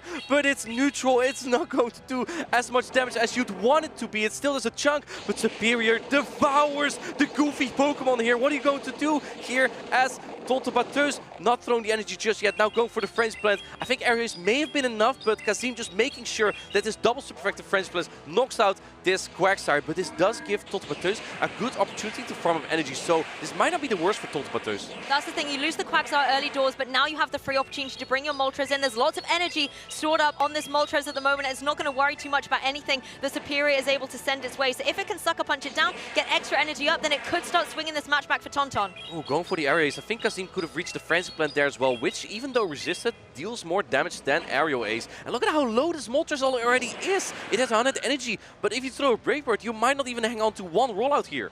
That's the thing, I think you might even need one more Sucker Punch to get to 2 of these Brave Birds, but you're right, with the defense drop that you get, it leaves you so vulnerable. Yes, instead it's going to be the Ancient Power. It doesn't want to take the defense debuff quite yet and leave itself vulnerable to that one rollout. There's no way you call this. There's no way you call this. He calls the Ancient Power. That is crazy, Kazim is playing out of his mind. And the boost on that Ancient Power. Now Kazim definitely shields up this Brave Bird that would wipe out an entire family of Dunsparce. Yeah, this is a very wise shield indeed. The Moltres has gone down. Now it is just the Feraligatr here for Tauntaun. Tauntaun is in such a rough spot here. Yes, Feraligatr is there, and it's great with shields, but Kazim has his own Feraligatr still. He has one shield down, and Feraligatr operates so well when shields are up. Let's see if Tonton Bateus can manage his energy perfectly and take this game. He kind of has to if he wants to have a chance in this winners finals. There's a reason why Feraligatr is one of the top usage Pokemon. Those Hydro Cannons can come through thick and fast when you need them in a hot moment. One is going to come through, but there is still a shield on Kazim's side. Yes, it's not being used now, but he still has that defensive capability. This gets close to knocking out. It knocks out the Dunsparce. It's the Gator Show. Welcome to the Gator Show. Tonton Bateus is stopping to tap, and that means Kazim is moving on to the grand finals here in Dortmund. We have our first grand finalist, Kazim, with an outstanding set. Congratulations, Kazim. Look at him celebrating. Oh my goodness, Martijn. What an incredible set from both players there. Even though Kazim went 3-0 there, Tonton Bateus putting on a great show with the Galarian Moltres. And then in game 3, Galarian Moltres for Kazim did it. This is the furthest he has ever gotten in a championship, and he's looking so good right now to win it all because he's on the winner's side of the grand finals now. And I love the way he was able to showcase those nuanced Pokemon in his team. The Dugong, so outstanding in those first 2 matches. But for me, the Superior, as soon as it got locked down against that Quagsire, it was curtains for Tauntaun. And Kazim made such a perfect adjustment for that game 3. Both players made the adjustment, right? Tonton Bateus was like, okay, Superior is not coming out. I've been bringing Galarian Moltres this whole time. I'm going to bring out the Quagsire. And I think you pointed out right before the match, when you're 2-0 up, this might be the point where you can take a little bit more risk. And Kazim did take a little bit more risk. He brought the Superior, and was that a choice? Was that a choice, Lou? It was just the way it got perfectly aligned as well. There was the switch into the Quagsire, and then suddenly there was a Superior, and Quagsire's just literally screaming in rage when it goes for its charge attack. Really not happy with the alignment it had. It's like, I'm literally here in these winners finals, and now I'm already out. Like, come on, what is this play? But of course, Tauntaun is not knocked out of the competition. He's just going to be moving down to the losers brackets, where he'll have to play another finals in the form of losers finals. He will be playing against the winner between Z Zweilos and Nickname. That will be the next losers semi-finals coming up. But I just want to talk a little bit more about this matchup here. Galarian Moltres making it to the grand finals. I believe that in Baltimore, it was on Ilham's team, and Ilham got to top 3. With Gastrodon too. With Gastrodon, yes. And that means that is the first time Galarian Moltres ever has gotten in a grand finals. That is insane. It really is, and I think it shows that in Baltimore, people were inspired. People saw the light when it came to this Dark-type Pokemon, and people have been able to pick it up. They've been going out on their walks with their daily incense and making sure they're catching this Galarian bird. Yeah, and just get to grand finals in regional championships real quick. Here we see game 1, where Kazim was able to Shadow Claw down the opposing Feraligatr. You still had the Dugong in, the Dunsparce in the back, so won that first game. In game number 2, going for that charge attack here to knock out the Feraligatr. It's the Rock Slide, which is less efficient, but just enough to knock out the Feraligatr here. Insane gameplay and calls from Kazim all over game 2. And in game 3, getting that lead, Tontopateus trying to make a catch on the Quagsire. Oh, this is play. Yeah, waiting a turn there, Kazim, making sure that it doesn't get caught. And oh my goodness, this was devastating for Tontopateus. He actually really kept his composure in that moment. You know, it's such a devastating position to be in when you cannot afford to lose this game, otherwise the set is over. But he was able to try and bring it back a little bit with this Moltres, but the fact that there was the Dunsparce also ready to counter that bird Pokemon made it really difficult for Tonton to find a footing back in that match. I think Tonton has the experience, right? So rather than being disappointed in lead switch, it happens. Tontopateus is looking for the win condition where he can maybe I can get energy on my Galarian Moltres, I can threaten 1 or 2 shields from this Dunsparce, and maybe then I have a win condition in the back. But they have Kazim making the absolute craziest calls, where he no-shielded every single AG power, and he shielded, I believe, every single Brave Bird. Honestly, just having almost like a crystal ball in his mind where he could predict exactly where this match was going is testament, I think, to him as a player. He really had that kind of confidence coming in that it was going to be his match. There was no way Tonton was going to be allowed footing in. And as a player, being able to watch his journey throughout this entire weekend has been really, really inspiring.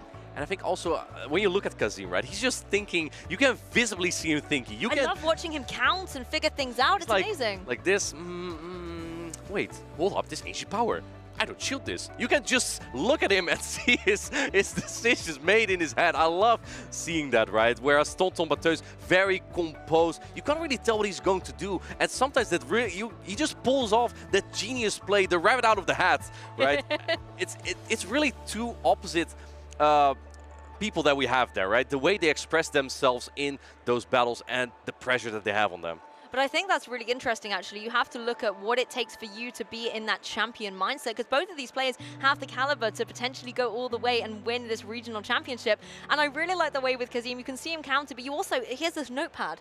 And I always see him kind of utilizing the opportunity where he doesn't have to be tapping the screen. And he's writing down information, maybe where his opponent is throwing a charge attack and he's like, I've decided if I'm shielding or not. Quick, make some notes. How much damage was that? So I can utilize that information for the rest of the set. Yeah, or writing down the energy count on the Pokemon that just switch out, right? Keeping track, because I myself, when I play the Go Battle League, and my community knows this as well, I always forget how many shields there are. So that's probably, I should be writing things down too. And that just really helps, like mid-battle, if you forgot how much energy an opposing Pokemon has, that you just write this down. So maybe that's something that really has helped Kazim throughout the tournament, and it shows, right? I also want to point out that this is one of the very few tournaments he has not brought Whimsicott. Okay, I mean, Whimsicott does exist, it is out there, but... It exists, but apparently it's not good for Kazim. Well, it's just not the grass type of the moment, right? It really is more about Superior and Chestnut out there. Wait, which of those two, which Pokemon do you think is the best grass type right now? Oh, Superior. Superior? It's a yeah, Superior it's grass literally type? in the name. It is Superior. What do you think of Jump Love with that grass and flying type? It has Fairy Wind as the fast attack coverage, which is actually resistant into Clodsire, so... I would like that. Considering there's like no charm around at the minute, having a fairy fast attack would be very cool. Yeah, unfortunately we have no Wigglytuff. I love Wigglytuff, by the way. If you can see it's here... It's technically on the screen, it's here. Yeah, I'll show you later. Anyway, let's take a look at the losers semis here. The winner of this matchup will advance to the losers finals and will face against Tontopateus. Now also keep in mind, we are back to a best of 3 here. So the winner here needs to, or the competitors here need to make sure they win 2 out of 3 battles, and both players have gotten so far. They have secured their medal already in a top 4 placement, but you want to go further. I mean, Z's Wireless as well has the potential. If he wins this losers semis, obviously we'll go into losers finals and face down against Tonton, who was the trainer who knocked him into the losers bracket. So it could be a potential redemption moment for him. But there's one trainer who's got to get through first of all, and that is Nickname, another trainer who has been playing incredibly well, particularly with that Mandibuzz, a Pokemon that I feel like we've given a bit of a hard time over the weekend. We haven't really been hyping it up, but Mandibuzz, when Nickname plays with it, you can see why it is out there. You know, our colleague Henry actually called Mandibuzz a fraud, so I think we've been actually been okay with it. And the reason why he said it is actually for the same reason we see here in Dortmund. There's more Galarian Moltres than Mandibuzz. I think Henry has a point there. And Galarian Moltres has been so good in those winners finals, but this time it's Mandibuzz's turn to shine. I'm not sure how this matchup is gonna go. We have the Talonflame on Zweilhaus's team, but Nickname has been counting on that Quagsire. It's been covered by the Toxapex so well against grass-type Pokemon. So let's see if Nickname can actually avoid the Superior with the Quagsire. But it is the question of the best bird. Who is it going to be at the end of this weekend? Is it going to be the Talonflame, the Mandibuzz, or the Moltres? And you can use that hashtag PlayPokemon to let us know which Pokemon you think is going to be the best bird. Both these trainers will be doing it for their options. It's going to be the Quagsire versus the Malamar. Let us know in the chat as well who you are rooting for. Here we go. This is a pretty neutral matchup. I think Malamar just slightly takes this because of the Psywave and the foul play adding up so much that the Quagsire might just barely be able to not get more than 2 Aqua Tail off here. The first Aqua Tail coming through does a solid chunk of damage here, and I think Nickname is kind of fine with having this matchup here because he has the Toxapex in the back. Going for the charge security, Zweilhaus knows he wins this. I think Nickname also knows he can hang on to this, but let's see if he wants to put up in a Protect Shield. Yeah, the Mud Shots are really stacking up as well on this Quagsire, but it does take that really well. Has another charge attack ready to go. The Aqua Tail is going to be shielded, however, by Zweilhaus, using one of those shields early. That's different for him. I think Zweilhaus has learned there could be Toxapex in the back. You don't want a zero on that, but he also has Talonflame in the back. So a 2-shielded Toxapex at this point looks extremely difficult. I would not be surprised if we see Zweilhaus swap out at some point. Let's see what he's going to do here. Going for the foul play first. You kind of need Talonflame to get onto Toxapex at some point, I guess, then, right? Well, these are such incredibly weak Psywaves coming through. You're right, you start to need the damage potential there, and you almost want Talonflame into a position where it can use those Incinerates to farm up the energy it needs to apply pressure. Right now, we're going to see a Superpower come through. It is unshielded, so the Malamar on Nickname's side is going to have to take a big amount of damage for that. Look at that high-level play here from Nickname. Even though he's already such low HP, he knows the Psywaves don't add up, and it gives him time to build up more energy for whatever Pokemon comes in next, which is probably going to be the Azumarill for Zweilhaus, because the Charge Attack is resisted here. And in comes Toxapex. This is tough for Zweilhaus. This is that water type that your entire backline fears. As soon as the Azumarill saw that, it gets off the field. Now, the Talonflame is a position where it wants to be able to get a Brave Bird down and get a lot of that damage on the field, but it's going to have to take one of these brines first of all. It is super effective, but not a huge heavy-hitting move. Fly has been locked in here for Zweilhaus, but there are 2 shields remaining on Nickname's side. This Toxapex is not afraid at all. Interesting no-shoot there of Zweilhaus, but I think he knows that this Toxapex would get to 2 brine before he could get to 3 flying type charge attacks here. Going for the Brave Bird, but I think Nickname knows this is going to do the most damage. I'm going to put up my last Protect Shield here. And I think it's wise, because even if it had been the Fly coming through, you at least know that this Talonflame is in range of just being KO'd here, and that's exactly what has happened. Toxapex has so many defensive capabilities, particularly when you're facing down against an Azumarill, that you are not worried about at all. The Sludge Wave is going to come through. Zweilhaus has that shield remaining, but opting not to use it. Yeah, in comes the Sludge Wave. It's going to do super effective damage. Blah, blah, blah, blah. Does a lot of damage again to the Azumarill. If you have played the Go Battle League in the early days and you had Tentacruel on Azumarill, you know how it goes. But this is even worse now. Toxapex going for the entire poison jab down, and Nickname is going to take this first battle in the losers semi-finals. It was all about Toxapex there. I think Toxapex absolutely clean swept towards the end of that match, and I think the critical thing, like you said, the Talonflame was in the back, but it just didn't come in soon enough to be able to apply that pressure. There were too many shields, too much defensive capability on Nickname's side for the Talonflame to work with. I think Zweilhaus forgot for a second that he was playing an ABB strategy. And an ABB strategy is basically where you lead strong into one Pokemon and you have 2 Pokemon weak to that particular Pokemon in the back. So in this case, he led strong into the Toxapex, and he would have needed to bait out the Toxapex in the back from Nickname with either Talonflame or Azumarill, so the other Pokemon would be free. So I would suspect that the idea initially of Zweilhaus was to bait out Toxapex with Talonflame, but he forgot to do this. And then Toxapex was on Azumarill in the end game. Nickname knew where he needed to put the shields as soon as the Azumarill came into the Malamar and the Talonflame came out, and at that point Nickname was in a very good spot. I mean, the last time we saw Zeezwilus with the Talonflame, he had it in the back, waiting for the last moment to unleash it. But in this case, it needed to be front and center and apply that pressure right away.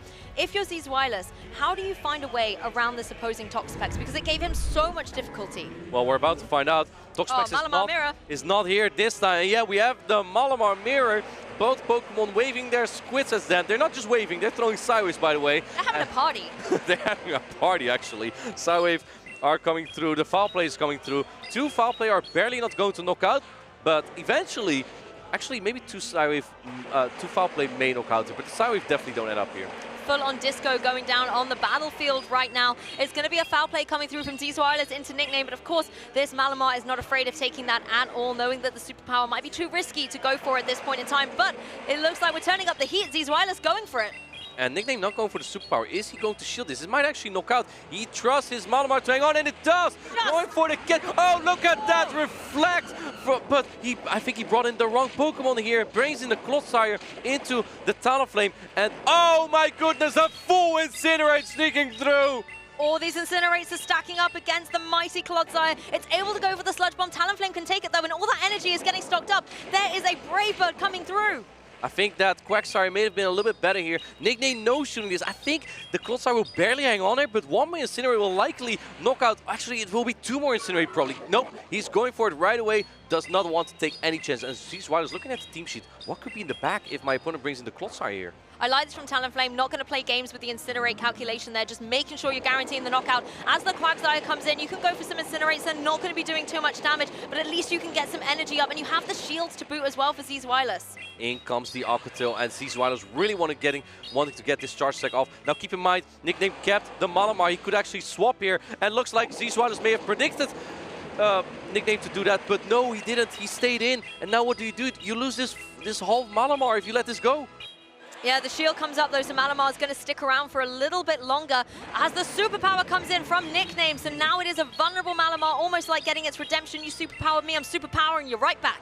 What are you going to do here as Zeezwilus? I don't think you can get 2 charge stacks on that Talonflame, so he goes for some energy on the Dunsparce. Quagsire already took a little bit of damage, so 2 German will definitely be enough here. Can you take down this full Dunsparce? There's no shield anymore on Zeezwilus' side. There are 2 shields on Nickname's side. Are you still going to no-shield this? No, he's putting up the first protect shield. Yeah, 1 shield coming through, and this is the thing, Talonflame, even if it can get to those charge attacks, it's not going to be enough if the shields are still in play for Nickname. So this Dunsparce has a lot of work to do to burn through those shields.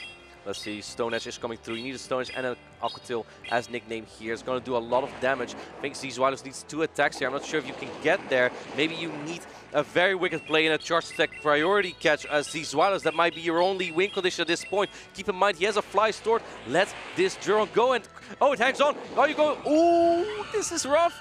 The Incinerate doesn't even land.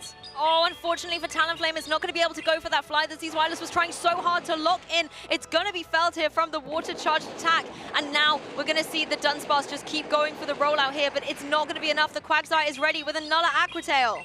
Zeezwilus trying to depend on the fast attack damage there to take this match, but unable to. And Nickname wins this losers semis. He's moving on to the losers finals. Zeezwilus is out. Nickname is advancing. He will be facing down against Tonton Batiste in the losers final.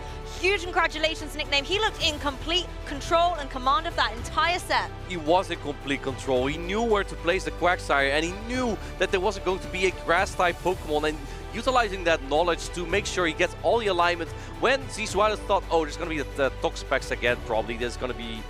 He's relying on Toxapex the whole time. I'm not going to bring Azumarill this time. He didn't bring the Toxapex in game 2 at all. What a bamboozle. Yeah, complete shake-up of the order of Pokemon there. Not something I think that Zeezwilus was expecting. Exactly. I also want to point something else out, Lou, here. We saw Incinerate Quagsire there. Quagsire doesn't learn Incinerate. That is a current bug in the game that the developers are working very hard on to fix as soon as they can. So do not worry about that. There was not an actual Incinerate Quagsire. That was just Mudshot. Can you imagine? That would be a crazy world that we live in. But of course, Quagsire making it through. And actually, when we look at what the matchup will be next, it's going to be a Quagsire piece, which is pretty cool for these water ground type Pokemon. But first, let's refresh a little bit about how this loser semi-final went down. Let's see here. This was game number 1 where Zeezwilus let his Malamar go in that mirror matchup. And He forgot that there was there could be Toxapex in the back. Nickname saw that the Azumarill come out, then the Talonflame comes in, and he knew how to play the game. And in game number 2, sees Wylaus. Yeah, that was also a rough matchup in that Malamar Mirror matchup because he tried catching the attack there, but unable to. Nickname was so quick with his reflexes.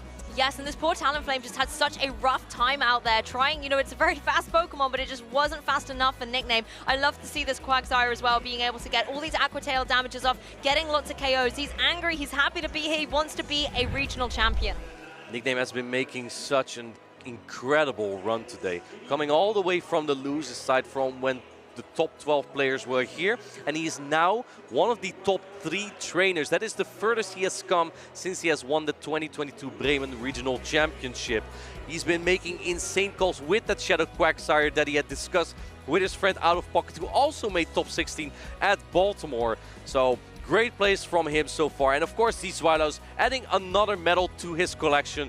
I don't think he's unhappy. He probably would have loved to have won another first championship of the season. But come on, you got a medal. That's great as well, right? And a lot of prize money. Yeah, and the storyline was there for sure, you know, winning Barcelona, then the first event here. But to be able to get a top 4 finish and still come away with a medal is fantastic. But the story is going to be written for one of these trainers. Kazim, Tonton, or Nickname are going to be your regional champion. I mean, this is what I love so much is this point of the competition, because we know the teams, we've been able to feature them quite a lot throughout the weekend. We've seen their nuances, their strengths and their weaknesses, but now it comes down to these split-second decisions. Who is going to be the champion? I'm so excited to find out. And 2 of those players already have won a championship before. Toto Pateus has won the 2023 EUIC, and which one did, let me think. I think Kazim hasn't won a championship just yet, so that's going to be soon. And yeah, the 2022 Bremen Regional Championship. Sorry, we just talked about him. Nickname, right? So 2 previous champions already, 2 former championships, and Kazim, he's on the winner's side of the bracket. He has the best odds currently. Yeah, he has the advantage where he hasn't taken a loss in the tournament so far. So going into the grand finals, whoever his opponent's going to be, they have to reset the bracket. They have to win not only one best of 5 to do that. If they want to win the championship, they have to win another best of 5 after that. Exactly, so that's going to be pretty tough. Kazim is in a pretty good spot. He's always been a really good player, but he never really broke through. And maybe it was the Whimsicott. Maybe it was the Whimsicott. It's currently also not really a Whimsicott meta. He didn't want to admit that it was because of Whimsicott when I interviewed him, but without it, he's doing pretty well without it, honestly, right? Well, maybe it's still on the sidelines, you know, in his battle box, you know, cheering along and watching him have some great success. And speaking of success, all of these different tournaments are things that you can come and attend yourself, test your battle skills, whether it's at a local event, a regional, or even these higher level events. And if you want to know how to get prepared for them, stick around and check out this video.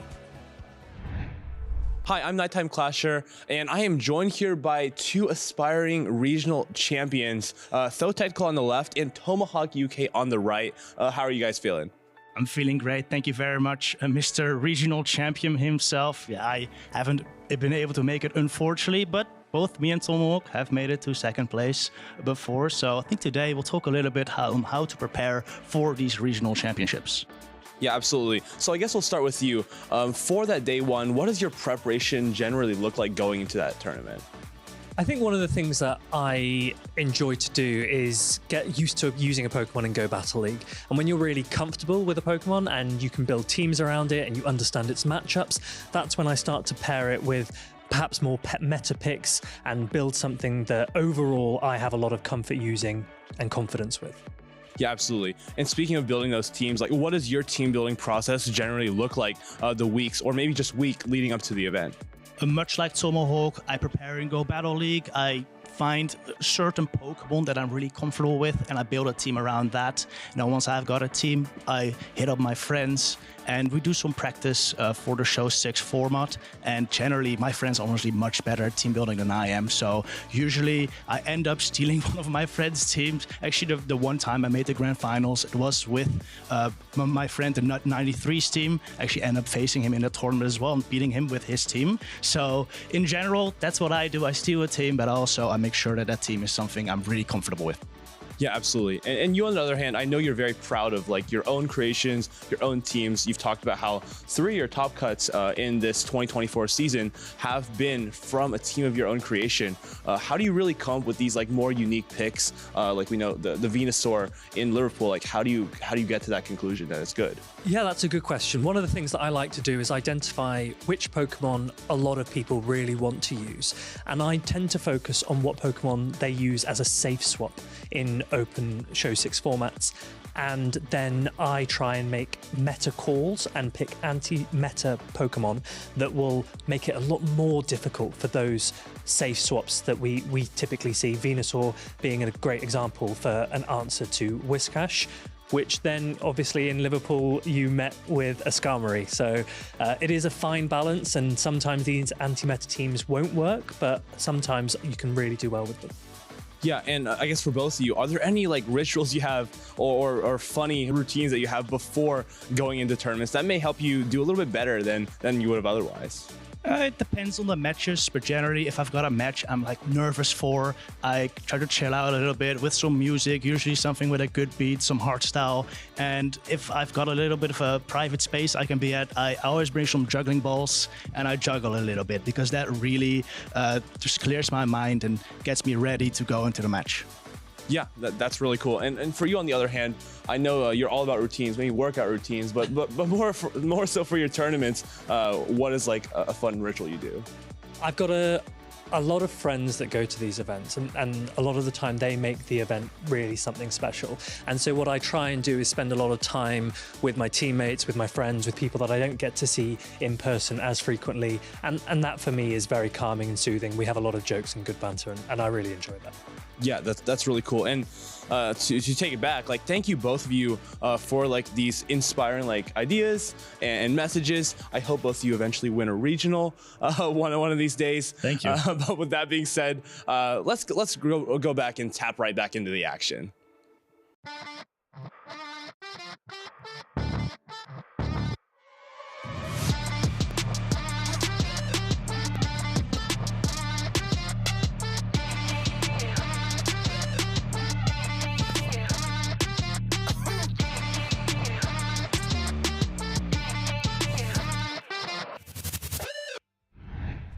From once was over 100 has now been dwindled down to the top 3 here in Dortmund, Germany for our first regional competition of the European season. I am Amanda, also known as Lumberger. Here alongside Tomahawk UK, we are ready to get into the action of the losers finals. And we have had so much incredible action so far. Some of the games that we've been watching from backstage, we are just, head in our hands. Galarian Moltres on both sides, Tonton versus Kazim. And Kazim says, there's only room for one of us in this town.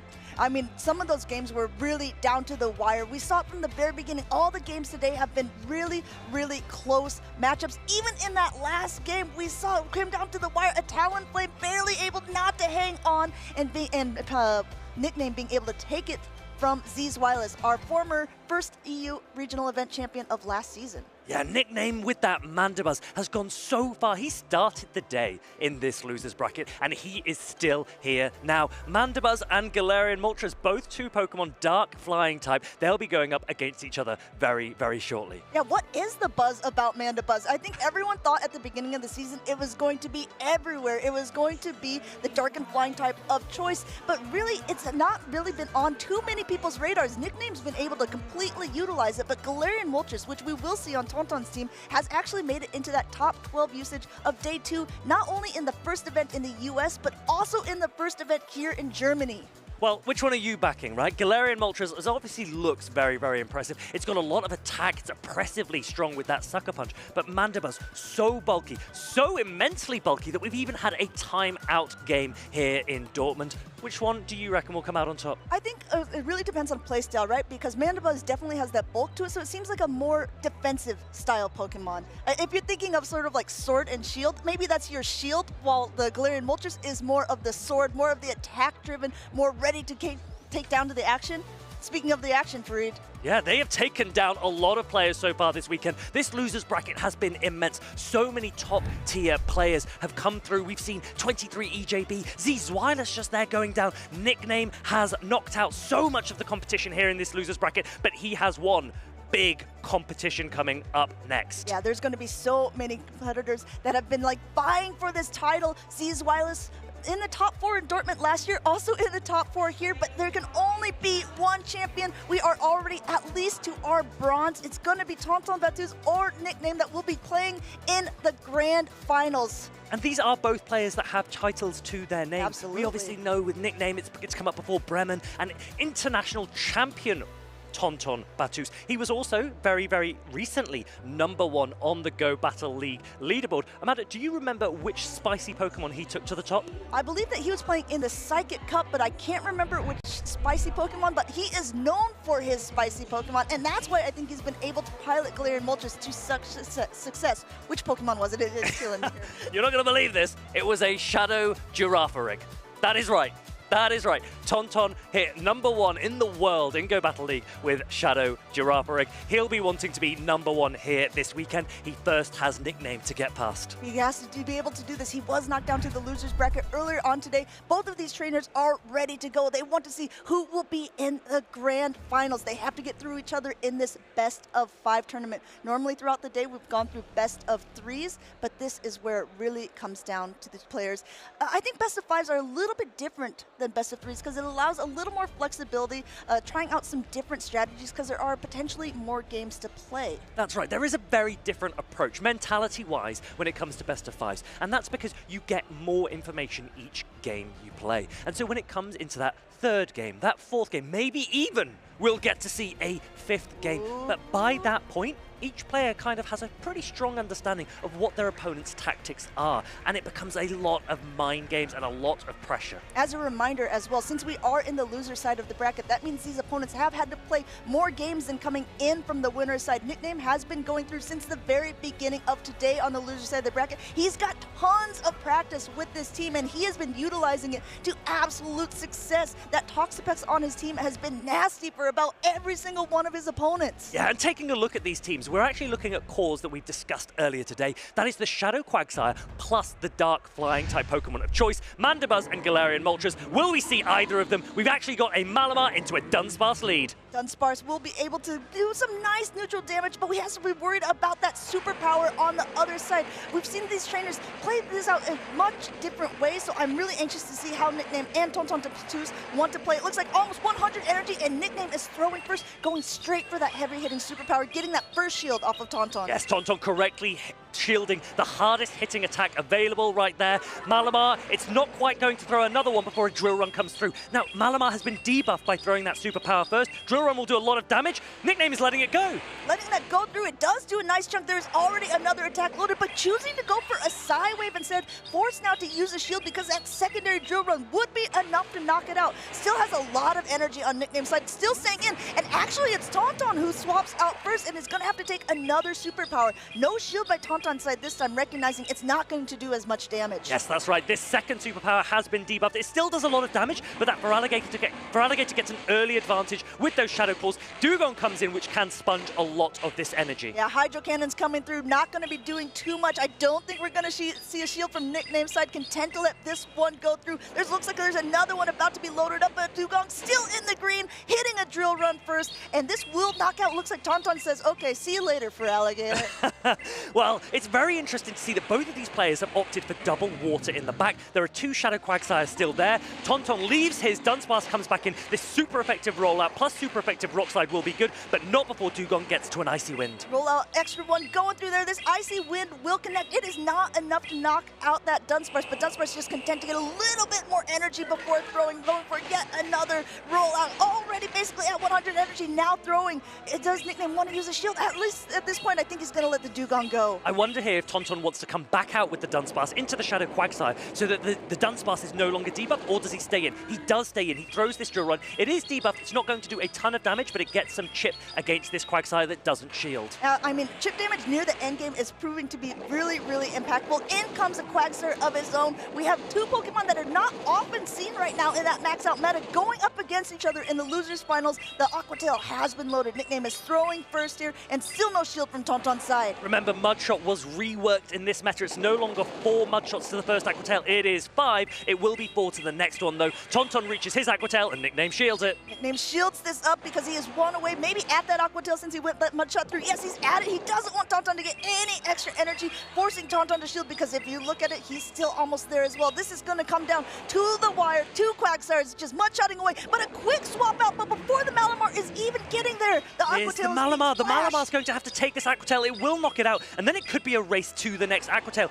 Tonton will have to remember which cycle he's on. Nickname also on an Aqua Tail cycle. It looks like Tonton's going to reach it first. Looks like he will be able to connect. One more Mudshot going through on Nickname's side. No Protect Shields remaining. Aqua Tail will connect, but the real question is, Fareed, will this be enough? It is enough. Au revoir, Shadow Quagsire. Nickname drops. Tonton takes game number 1. Game number 1 going in favor of the Frenchman. They're ready to make a comeback. He's just recently been dropped down to the loser side of the bracket, and I think he's been saying, you know what? I actually preferred winning, and I think I'll start doing that again. Yeah, Nickname, he has dropped game 1 before, and he has shown the resilience, the composure, the determination to fight back. This is a best of 5. He has even better opportunity to do it here. Tonton, he won't want to drop this momentum, though. There's a lot of momentum on Tonton's side, but again, as a reminder, a best of 5, the first game can even be what we call a fact-finding mission, just deciding how your opponent likes to play out different matches, what they want to lead, what 3 Pokemon they want to even bring out of their 6.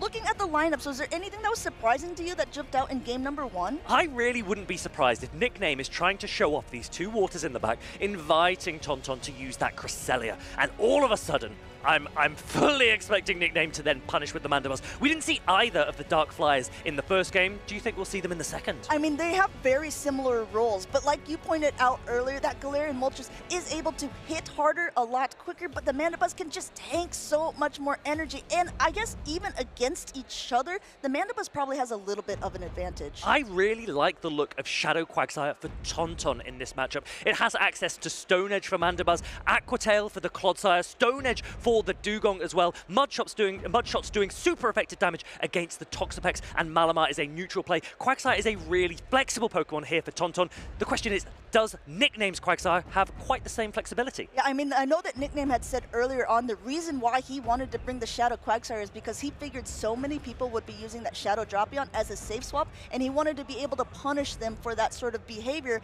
I mean, I don't see that Shadow Drapion on Tonton's side. However, we did see that Shadow Quagsire in game number 1. That's right, and we also don't see any grass type, so Shadow Quagsire, here it is, as predicted, into that Malamar. This is the most neutral matchup for Shadow Quagsire for Tonton. The question is, for how long will he stay in? Look, we've got the Dark Flies in the back! The birds are going to take to the sky later. In the meantime, we're going to go ahead and concentrate back on this first lineup here. First, Aqua Tail going through, hitting the Malamar. No shield from Nickname's side, content to just get a little bit more energy on the Malamar before releasing his own charge attacks. Looks like he's going straight for that heavy-hitting foul play. I think Tonton's in a really nice position here, looking at that Dunsparce in the back. Bear in mind, chat, you and I, we can see what's in the back. These players can't. They're having to make these decisions in the moment. These meticulous plays, they're very, very difficult. Nickname puts up his shield. He wants to preserve his Malamar. He thinks it must have play later in the game.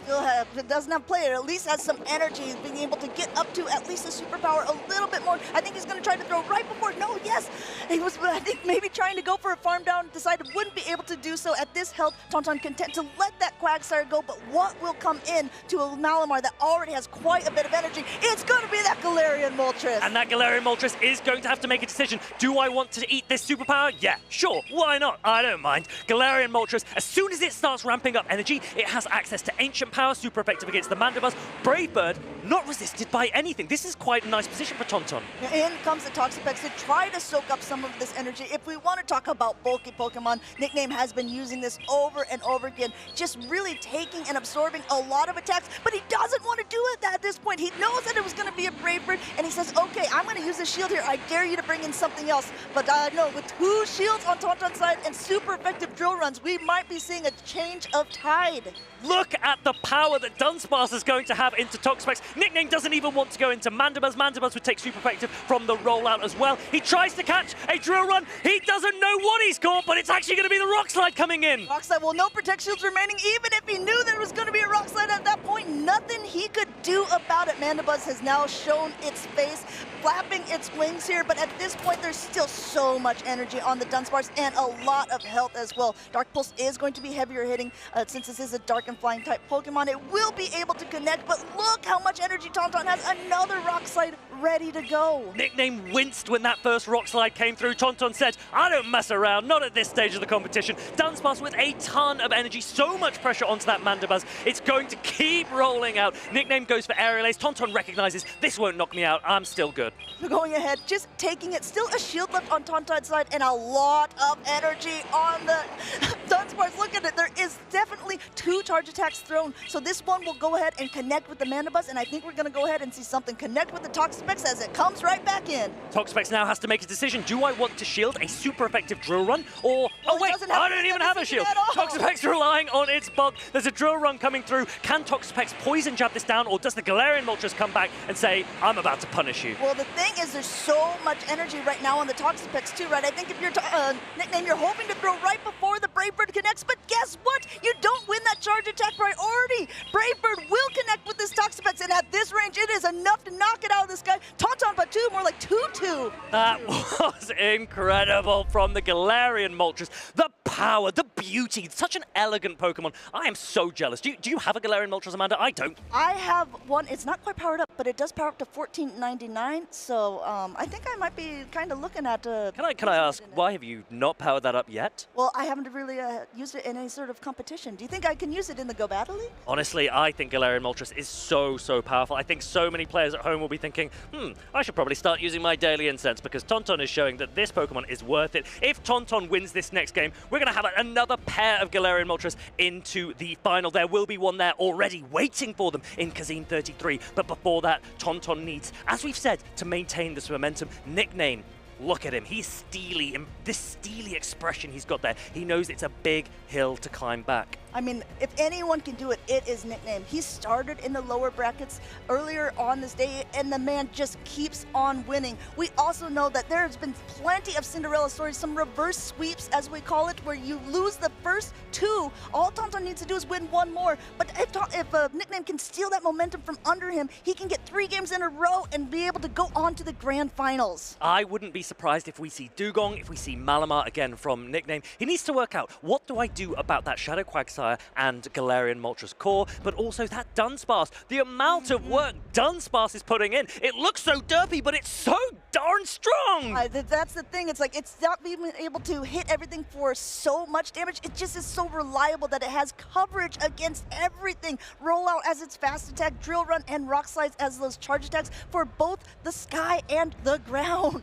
It is so good with that Edge Quake coverage. Clodsire has dropped Stone Edge onto Sludge Bomb, but that's because Dunsparce can cover all of those flyers. Mandibuzz really didn't enjoy being up against those rock slides. It is that Dugong. There is a Malamar in the back. Nickname needs to win this game if he wants to stay in the competition. Tauntaun just needs 1 more game to put himself back into the grand finals, but will he be able to do this, or will Nickname be able to take this game from him? We're getting right into it. Dugong throwing that Icy Wind to start with. This will debuff the Quagsire on Tauntaun's side before he's even had a chance to throw a charge attack. And straight away goes into his own Quagsire. This is now a debuffed Aquatail. He's happy to let this go. He wants to save Dugong for later. He knows that there's probably a Galarian Moltres in the back, and he's absolutely right. There it is. Doing a little bit of a chip and dip strategy. They're getting a little bit of health off of the Quagsire before coming in with the Galarian Moltres. Now, Galarian Moltres, since it is a part flying type Pokemon, and this is Shadow, wants to shield it up if it's Stone Edge, but guess what? Nickname has baited and got the first shield up with Tauntaun with an Aquatail. This is a smart bait.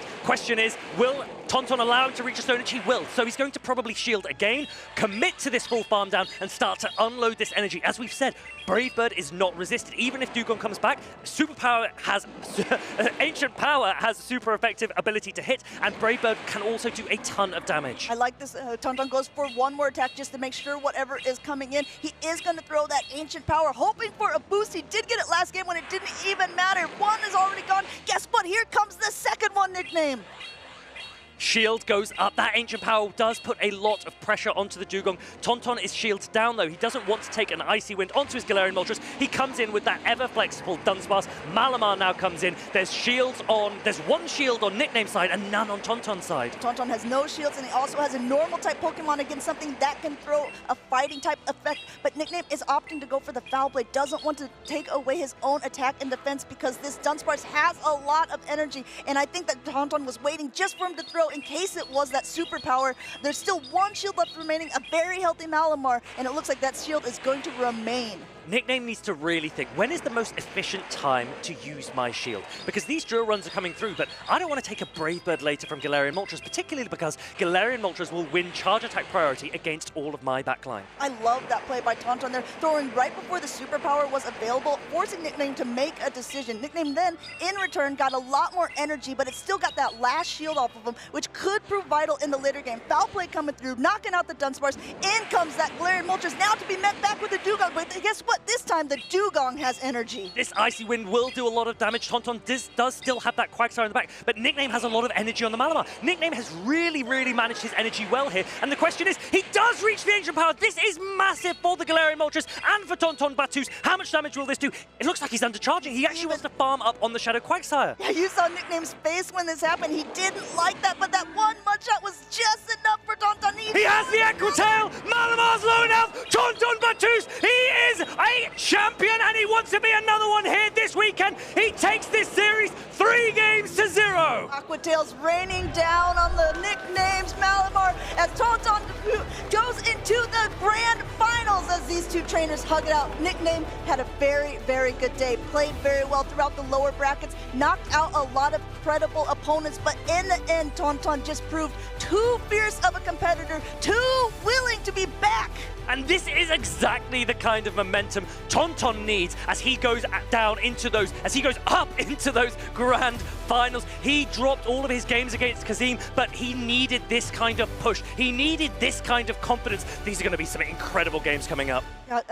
Tauntaun versus Kazim has something we already saw earlier on today. And I do want to point out, both of them do have Galarian Moltres on their team. Tauntaun said in an interview earlier on, he actually just picked this Pokemon on Friday before he used it on Saturday. He hadn't had much play with it at all. Kazim, on the other hand, was telling everyone, I've been really practicing with my team. I felt very comfortable with everything. So I think maybe at the beginning, that could have been the thing that really turned the tides in favor of him. Yeah, well, as we said earlier, practice makes permanent. And Kazim has shown that permanence and that quality throughout this weekend. I believe he's only dropped one game here in Dortmund. He's been doing absolutely incredible. I think a lot of eyes are on him as a trainer who is on the rise. Those games were so dominant for Tauntaun Battus. And Nickname, we've seen him knock so many top players out. So Tauntaun Battus, to make it look so comfortable, that is only, a feather in his cap. Speaking of feathers, how well did those Galarian Moltres do here? We kind of see this Shadow Quagsire show as not too many of them were in this tournament, but a lot of them were in the losers finals. These Aqua Tails just came through still quite quickly, multiple times throughout the games to take the win off of Nickname on Tauntaun's favor. And it definitely needs to go said that the Dunsparce, the amount of work it put in, both against the Mandibuzz, against the Toxapex, and even there against the Malamar, really impressive. Now, Tauntaun Battus, he has really been battling away. When he was talking with Lou earlier, before he was even on the broadcast, he said, I'm back. I feel like he feels he's very confident in this meta, and he has a really proven himself here in Dortmund. He has that EUIC championship title to his name, but he actually doesn't have a regional championship title to his name. He came in second in Gdansk, and I'm wondering if he's saying, okay, now here in the 2025 season is my chance to shine. This man really loves his legendary birds, because if I remember correctly, he's actually also brought a Shadow Zapdos to a regional event before. Do you remember that, Amanda? I do remember that. I don't think it went quite as well for him, but he did place fairly high, and I think that's the one thing about Tauntaun. Regardless, people know his name. They know that he likes to play sort of off-meta or, quote, spicy picks, but he plays them so well that his opponents have to be fearful of it. I'm now reminiscing all of the Tauntaun spice that we've seen over the months and over the years. He made a top cut with Sea King. Do you remember that one? Yes, with exactly. a Sea King. That was his second place finish. I think there was a Clefable, a Seeking, and an Arctibax before it was meta on that team. And what is crazy is that no matter what happens in these grand finals, Galarian Moltres is going home with a crown. Yeah, okay, I think maybe after this tournament, I'm going to go ahead and power it up. Yeah? $14.99, if you see me in Go Battle League, that's probably what I'll be playing. For those of you questioning, why Galarian Moltres over Mandibuzz? I think we saw there, right? Mandibuzz, it might be time to retire. Well, I mean, Mandibuzz has been around since almost the beginning, but I'm very curious. We haven't really seen many Mandibuzz pair up against the Galarian Moltres until that last round. I mean, Nickname had been piloting that Pokemon to success a lot during this tournament, but he was also really relying on his Toxapex. I think the fact that Tauntaun just had a team that was very different to a lot of other people's was kind of a wrench in the system for Nickname. He had kind of a formula that he was going through. Now he's like looking at the sheet saying, I don't know how to fit my formula into this new machine. And the thing is, Tauntaun now has to really adjust. One of the things that we saw there is the flexibility and the potency of Shadow Quagsire. And part of that was because there were no grass types on the opposition's field, right? But Kazim has that Serperior, and we've seen Kazim use that Serperior to great success in the previous matches against Tauntaun. I mean, even against Tauntaun, right? Tauntaun did use that Quagsire as that safe swap, and Kazim just kind of looked at the camera and immediately swapped in his Serperior and said, okay, I mean, how safe is it if there's a Serperior on the other side? And we know how that feels. When you have such a dominant answer with double super effective typing, it does feel pretty good if you're on the winning side of that. It doesn't feel so good if you're not. I mean, I think in Dortmund already there have been quite a few what we call grudge matches, which means that two trainers have played each other earlier on in a matchup. One prime example of it was Colin 6 playing against Howie. Colin was able to take that first round against him, but when they played in the loser side of the bracket, Howie ended up beating him to be able to make it into day 2. Now, Kazim was the person to knock Tauntaun down earlier on. Are you getting any Baltimore flashbacks? Because I'm actually, do you know what I'm getting? I'm getting Bologna flashbacks. Oh no, this is worse for him. Bologna was the event where I was in the winner's side. I knocked Colin down to the losers, went into that grand finals on the winner's side, and Colin comes through, he beats Paul Asher, and he enters, and I'm 2-0 up in these winners finals, and I'm like, I'm one game away. I'm one game away from my first regional title. And Colin goes, I have nothing to lose at this point. And he changes his tactics and he flips the bracket and then he wins the grand finals reset as well. And Kazim needs to make sure that he is composed and doesn't let the same happen to him. I was gonna say maybe it was a max out meta thing, but no, maybe it just happens all the time. That's why you can never give up in Pokemon Go. In Baltimore, the same thing happened. Elite knocked Wadaj down to the loser's bracket, to the loser's finals, where Wadaj ended up climbing his way back up to be back into the grand finals. So far, I mean, this has only been 2 events, and this has happened in both of them so far in this season. I know, but Kazim will be saying, hold on, hold on, hold on. Not only have I not dropped a game against you, Tauntaun, I've barely dropped any games all weekend, and I'm not about to start now. So he needs to go in with that confidence, and I think he will. I think he will. I think Kazim is looking to rewrite the story a little bit. He was saying earlier that this is the farthest that he's ever made it in a tournament. He doesn't want to stop at 3rd place earlier on. He doesn't want to stop at 2nd place. He wants to go for that title. And also, not only that, the accolades, the clout of being the person who took the first event for Europe of the season. I don't think he's ever made a top 16 before, right? Let alone a grand finals. And I said to him, I said, if you come 2nd or better in this tournament, you're going to go top of the leaderboard. And he goes, don't worry about that. I want my picture on the graphic. Oh, not only that, he wants to make sure that he has that auto qualification for Worlds. He's going to walk away, no matter what, both of the trainers going to walk away with a ton of championship points, some nice booster packs, some really nice prizes, but they are playing for the glory. That's right, the championship point system changed this season, and it really rewards the top cut. There are so many championship points available. If you remember, last year it was 200 championship points to the winner of a regional event. This year,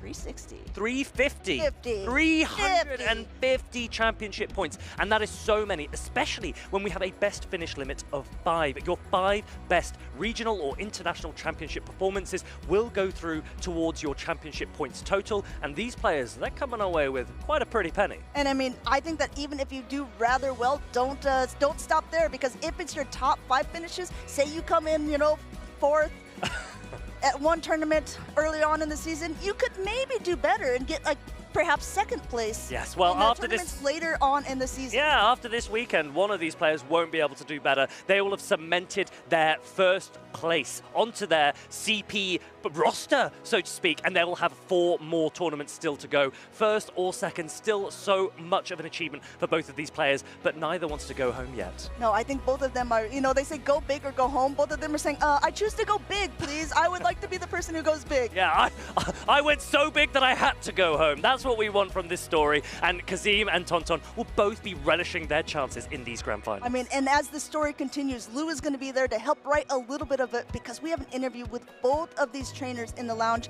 Lou, go ahead and take it away.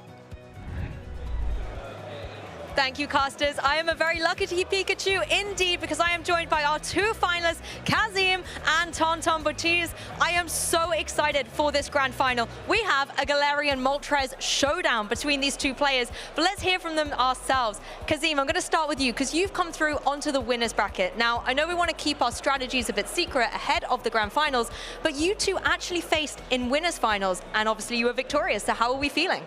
I feel great. I think, honestly, the whole thing feels surreal. I've never made it anywhere near this far before. Feel confident with the team. I love the Galarian Moltres pick, and having a grand finals with 2 Galarian Moltres, honestly, couldn't have asked for more.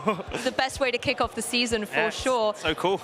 Definitely. And Tonton, it's so cool that you're also running a Galarian Moltres. How are you feeling ahead of these finals? For these finals, I mean, I lost to Kazim like 1 hour ago, 3-0.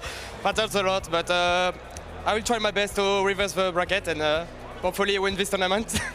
And we learn a lot from our losses as well, and we've seen it happen before, so I know the 2 of you will give us a fantastic show. In case you're just tuning in, maybe it's a nice opportunity to get to know our 2 finalists a little bit better and see how your tournament run has been going. Obviously, we're here in the finals, but what has been your favorite match from your Dortmund Regional Championships?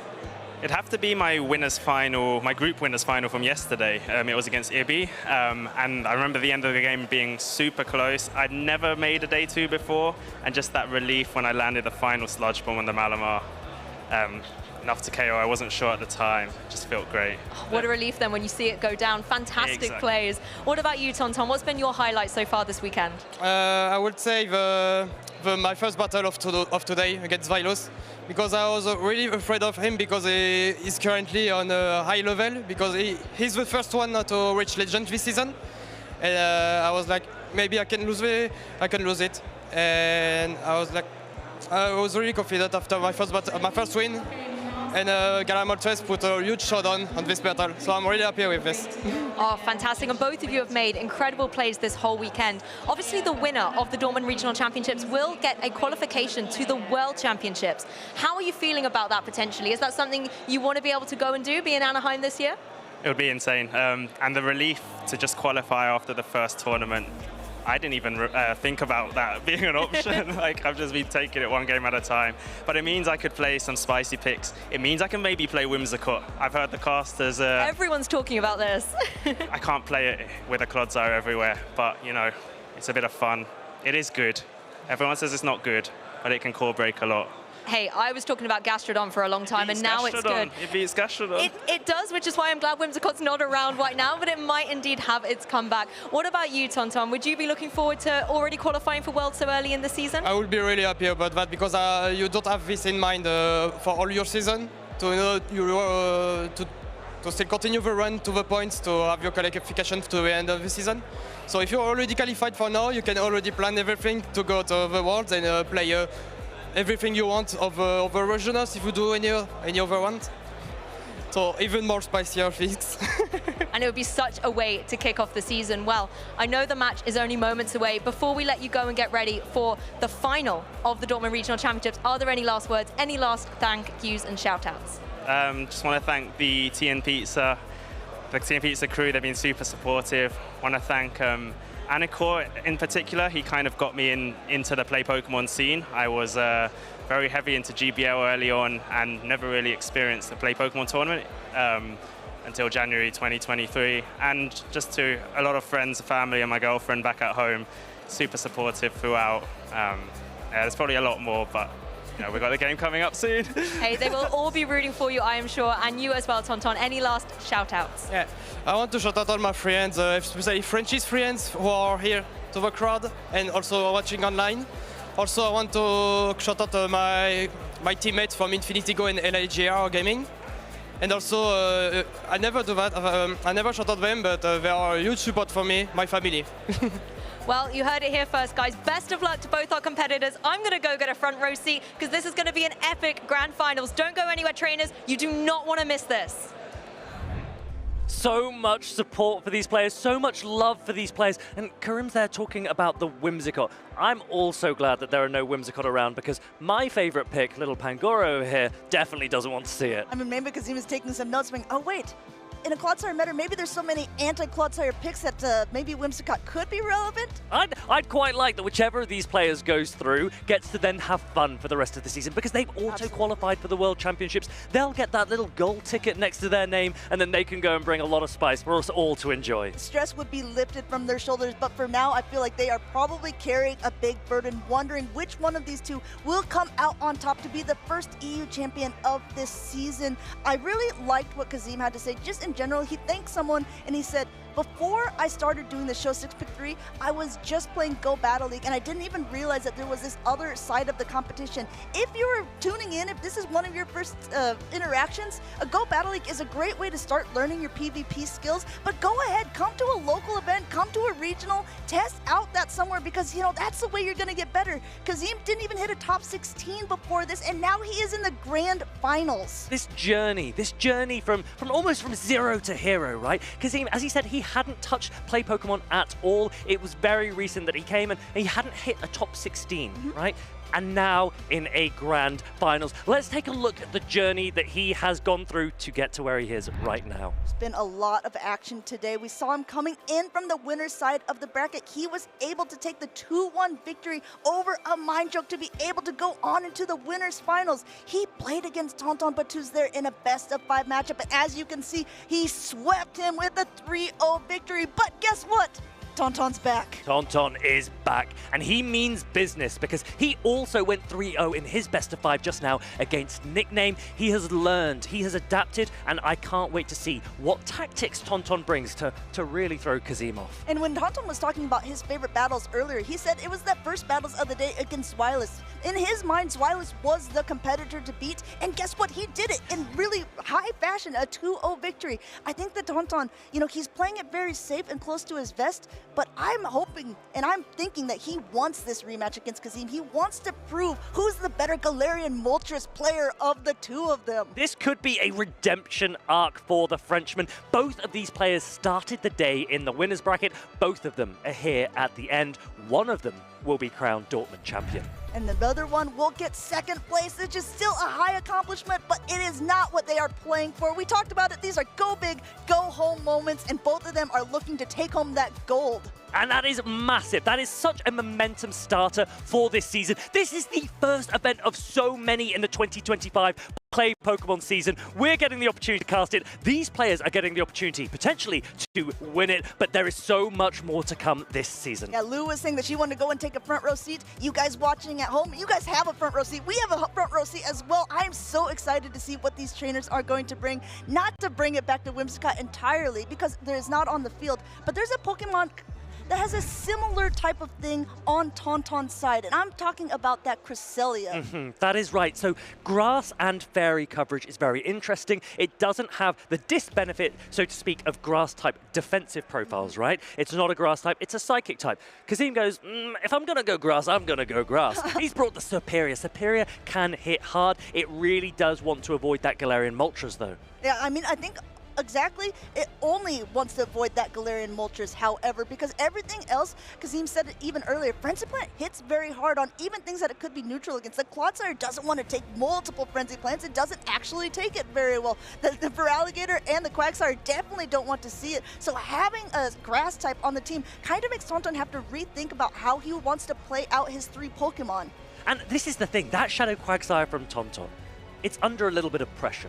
Because if it comes up against that Superior, that's pretty tricky to come back from. And Kazim will recognize this. He goes, okay, look, Shadow Quagsire, if that's difficult to bring for Tauntaun, what can I use to take advantage of that? Can I bring my Dugong, which no longer has to worry as much about Stone Edge, my own Galarian Moltres, which also doesn't have to worry so much about it? And the mind games will be at play here, but the pressure really is on Tauntaun because Kazim has so much opportunity. He has games to lose at the moment. This is his match to lose. It's absolutely true, because this is the grand finals. Kazim is coming in from the winner's side of the bracket. This would mean that if he wins this current best of 3, he is officially crowned the Dortmund Regional Champion. However, if Tauntaun ends up winning this best of 3, it's not over. That just means that there is a bracket reset, and it will be completely new. They'll have to play another best of 5. We have the potential for so many games. I want to see as many games as possible because these have been exhilarating. We were all losing our minds backstage with some of the plays that Kazim pulled off earlier, but we've seen so many incredible plays this weekend. The one that we mentioned from yesterday, right? That Colin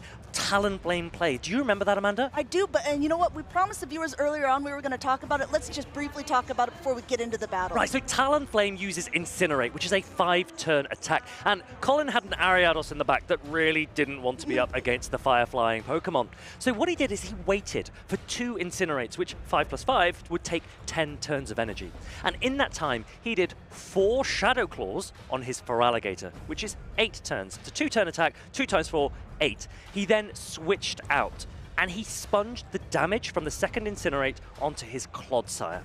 That is incredible. He's effectively catching a fast attack. He transferred the damage from the second Incinerate onto his Clodsire, came back in with Feraligatr, which had little to no health, and Shadow Claw, Hydro Cannon, Talonflame goes down, and Colin wins the match. These are the types of plays that we want to see from these players. These are the types of plays that we get to see from these players. Absolutely right. You said earlier on, and we've seen it throughout this stream, Kazim is really good at predicting when their opponent is going to throw a charge attack. He's caught so many times. You will see these trainers doing what we call waiting a turn, where they're actually not even pressing on the screen to let a fast attack damage go through. If you see this happen, it's not a stutter. It's not something that is not planned. It's because they're waiting to see if their opponent is going to try to swap out to catch one of their charge attacks. This is something that a lot of really high-level trainers do. And looking at these Pokemon specifically, that Dugong has a lot of play into Tauntaun's team, but Tauntaun does have answers. He's got a Dunsparce, he's got a Cresselia, and he potentially has the Stone Edge from Shadow Quagsire. The issue for each of them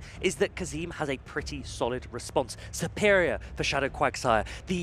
And also for the Dunsparce, And also for the Dunsparce, yeah, the Galarian Moltres for that Cresselia. So Tauntaun will need to dance around, he'll need to navigate, and Kazim's talked about dancing around before. Both of these players will be on their toes going into these grand finals. Yeah, he was going to tango with Tauntaun. It looks like both these trainers have shook hands. They've walked in. They are ready to go. Make some noise for the grand finals. This is round 1. Ooh. Game number 1. Here we go. Superior hits the field, and that is a great lead for Kazim into the Dunsparce. Dunsparce is going to try its best here, but I don't think it will do as much damage. Neither one of these attacks are going to be doing too much for the Superior. Meanwhile, just going ahead, charging up a little bit of energy, and Kazim is already throwing the Frenzy Plant, which is a heavy-hitting attack, and Dunsparce is going to be knocked down. Tauntaun is playing weak in the lead and weak into the back to that Superior. Shadow Feraligatr is there. Now, the fact that Kazim can see this Dunsparce staying in, he'll be thinking to himself, hold on a minute, why would you stay into this negative matchup? What do you have in the back? It's called an ABA strategy. It's a little bit risky, and sometimes it pays off, but of course, if it's the Pokemon you don't want to see,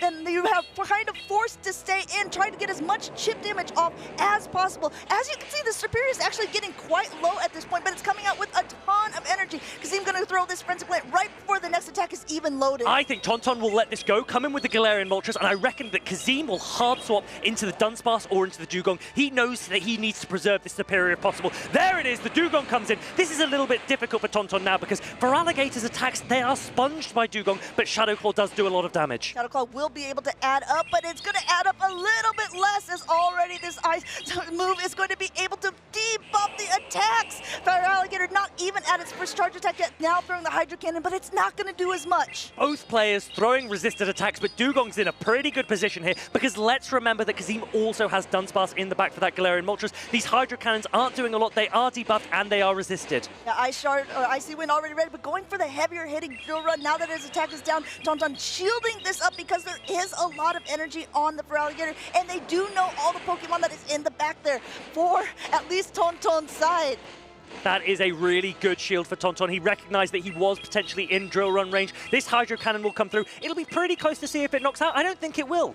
We're about to find out. Not quite fair there. But guess what? There's another Hydro Cannon loaded. Now forced to throw as the Dunsparce takes the field. But this is a precocious situation for Tauntaun because the Galarian Moltres also doesn't want to take the rollouts or the attacks. Here comes the Galarian Moltres. The debuffed Hydro Cannon comes through. Kazim goes, Tauntaun, you want to bring Galarian Moltres? Fine. Give it to me. Dunsparce is here. Rock Slide coming through. Rock Slide will be able to connect as there is no shield used by Tauntaun at this point. It's super effective damage, but the Galarian Moltres hangs on in the sky, now throwing an attack of his own. Tauntaun almost praying for the boost here. He'll have his fingers crossed. That could make a difference. If it doesn't get one, then it's going to be very, very difficult. He accepts that there isn't. Look at the rollout damage now. Rollout damage is enough to knock the bird out of the sky before another Ancient Power is even ready, and these Shadow Claws are not very effective against normal typing. Drill Run going through. No shield on Tauntaun's side. Kazim keeping his streak alive. Tauntaun recognizes that the Dunsparce has too much energy. There's too many Pokemon to fight back. He's going to save his thumbs for the next game. There's so much on the line here for Tauntaun Batuz, but Kazim is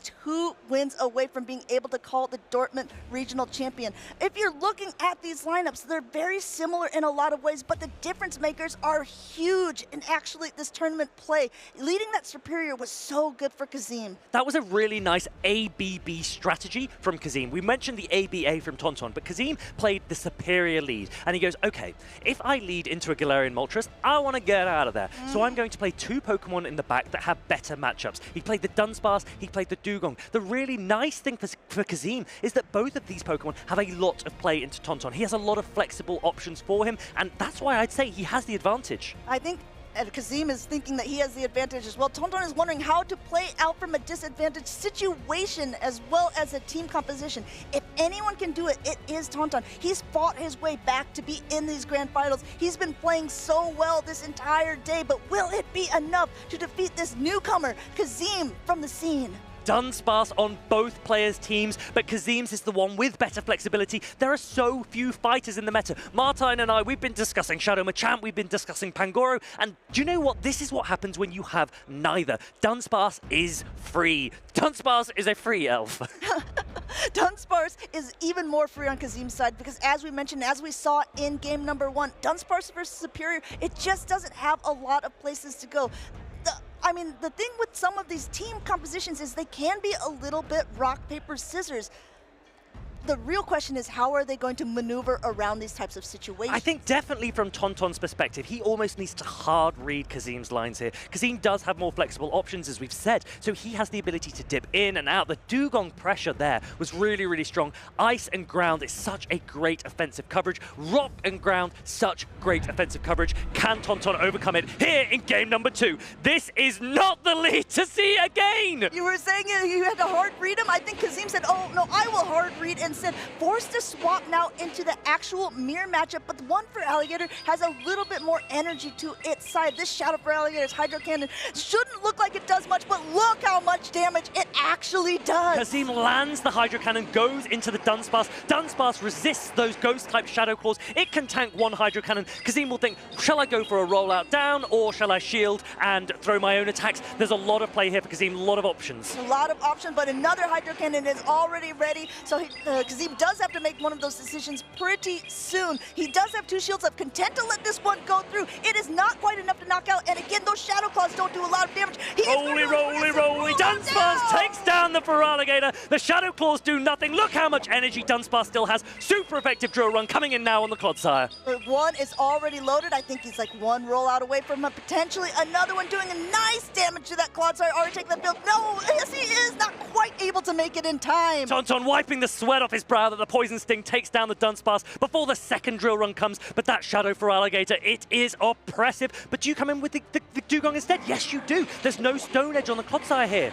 Forcing now to swap out into the Cresselia. Cresselia does have Grass Knot, which will be able to hit that Shadow Feraligatr, and at the help that the Shadow Feraligatr is at, forces Kazim to use one of his precious shields here. Meanwhile, the Shadow Claws will be able to add up as well with the Hydro Cannons against the Cresselia. One already loaded, going a little bit over here before I think he's going to start unleashing the beast. Shadow for Alligator, those Shadow Claws super effective against the Psychic type Cresselia, and these Hydro Cannons do hit hard as well. Tauntaun needs to be really smart. Where do I want to use my shields? Where are they most effective? Well, it might be here. I don't know for sure. He looks like he does want to use that up because there is a Grass Knot loaded. There is still one shield left on Kazim's side. So basically, safely protecting this Cresselia up, but Grass Knot is ready. Does Kazim want to let the Feraligatr go? No! He wants to get even more energy. They are racing to their charge attacks here. Tauntaun wants to land another Grass Knot. Feraligatr getting close to a Hydro Cannon. He goes into the Clod side. Dugong insta-counter sorts. Kazim is paying so much attention. Earthquake coming through here. There are no shields remaining. No shields remaining, but too much health left on the Dugong at this point. This isn't even close to knocking out. Still in the green on Dugong's side and just continuing to Ice Shard away. He has a choice. Does he want to go for Icy Wind or the Drill Run? Both will do nice amount of damage to the Clodsire. Clodsire getting off a Sludge Bomb just for a little bit of a flare at this point. The difficult thing here is that even though Tauntaun has that Cresselia, even though he has one shield, it will need two Grass Knots, one for the Dugong, one for the Feraligatr. Kazim recognizes that as well, so his energy management will be really key here. Not only this, Kazim already has an Icy Wind loaded, so if he chooses to throw that, that means the Cresselia's attack is going to be down for the absolute rest of the game. There is no more Pokemon for Tauntaun to switch to. There is no more shields left on his side. It is Cresselia against the world, but is there enough? The Grass Knot is there. It is getting so close. Do you know what? I don't think Cresselia will be able to reach another Grass Knot for the Dugong before it's Ice Shard down. This is going to be so close. Can Dugong hold on? This is going to be fast attack damage against fast damage for two of the bulkiest Pokemon, but guess what? Ice Shard does it. Kazim takes game number 2. The Frost bites. Tauntaun goes down in game number 2. Kazim needs one more. This is where the really pedal meets the metal here. Kazim, you can see, he means business at this point. He just needs one more game to secure his victory. Tauntaun, however, needs what we call a reverse sweep, winning 3 games in a row. And if you think that this is impossible, then you haven't been watching any of the Pokemon Go Championship Series because it happens quite a few times. Kazim, 5 out of 5 so far against Tauntaun Battus. One more victory will see him take gold. He wants it. He's licking his lips and he knows he can get it. Tauntaun, on the other hand, needs to show resilience. He needs to show resolve. He needs to show that he can come back because he is a champion too. Tauntaun Battus has already been crowned our 2023 European International Champion. He has some accolades to his name. He is a competitor who is feared by many. Go Battle League #1 on the leaderboards, playing against not even a newcomer, someone who's been around for quite a while. But this is really his come-out tournament. Kazim has been crushing all of his opponents. He just needs one more game to seal the deal for him. You can see him really concentrating at this point. This is the lock-in moment. We saw that Cresselia come from Tauntaun. He actually made it really close. The Cresselia had a lot of play. Does Tauntaun lean back into Cresselia again? Does he recognize that all of Dunsparce, Dugong, Feraligatr are threatened by Cresselia? Or is he going to start fearing that Kazim will suddenly allow that Phoenix to rise? Well, I mean, I think that is also the play, right? If you are Tauntaun, are you saying, oh no, I potentially now baited out this Galarian Moltres, it's going to be there in the back, so I'm going to have to use my counters to this Pokemon that I'm trying to lure out. The mind games at play. Tauntaun knows that he can start to risk it. Kazim, he wants to maintain the momentum. He doesn't want to drop a game here. Tauntaun might play something a little bit wild. He might make a hard call. Let's go. It's game number 3. The Galarian Moltres is there, but it's up against that Dunsparce. Oh, the Galarian Moltres was summoned, but from the wrong side for Tauntaun Battus as he continues to use this Pokemon, but it's up against a Dunsparce, trying to catch a Rock Slide, unable to, coming in with the Dunsparce and being punished with the Superior. Kazim is so calm. He knows exactly what's happening. Superior with such a dominant matchup into Dunsparce. It resists the Drill Run. Drill Run is the most efficient attack normally for a Dunsparce. Dunsparce forced to throw Rock Slide. It doesn't do a lot of damage. Rock Slide is not going to be doing that much. You can see it already. No shields used on Kazim's side, and yet the Superior is still in the green. Meanwhile, Frenzy Plant hitting, bringing Dunsparce down to the yellow. There is still quite a lot of energy on Tauntaun's side. I think he wants to get this fairly low, but maybe he also wants a little bit of a farm down potential with his Galarian Moltres on the Superior. That's right. Tauntaun is slowly chipping away at this Superior. The Superior knows that it's got time because he knows his counts so perfectly. This is what happens when we talked about practice, right? Practice makes permanent, and Kazim is showing exactly that. It looks like he's making a permanent name for himself himself here in Go Battle. Now the Galarian Moltres is in. A Frenzy Plant, we actually saw this earlier on, does way more damage than I thought it would do to a Galarian Moltres, but Frenzy this is Plant not going to be able to take it out. Frenzy Plant is the more efficient attack. When you only get to throw one, Frenzy Plant will do more than an Aerial Ace, even if Frenzy Plant is resisted and Aerial Ace isn't. Let's see, the clock is winding down, coming right back in immediately with that Dunsparce with all of that energy, forcing the shield from Tonton Battus because he has quite a lot of energy of his own on that Galarian Moltres. We'll have to see what he wants to throw. Will he go for the Brave Bird? Yes, right beforehand. Does Kasim know? He's got 2 shields. Does he think that this is a bait?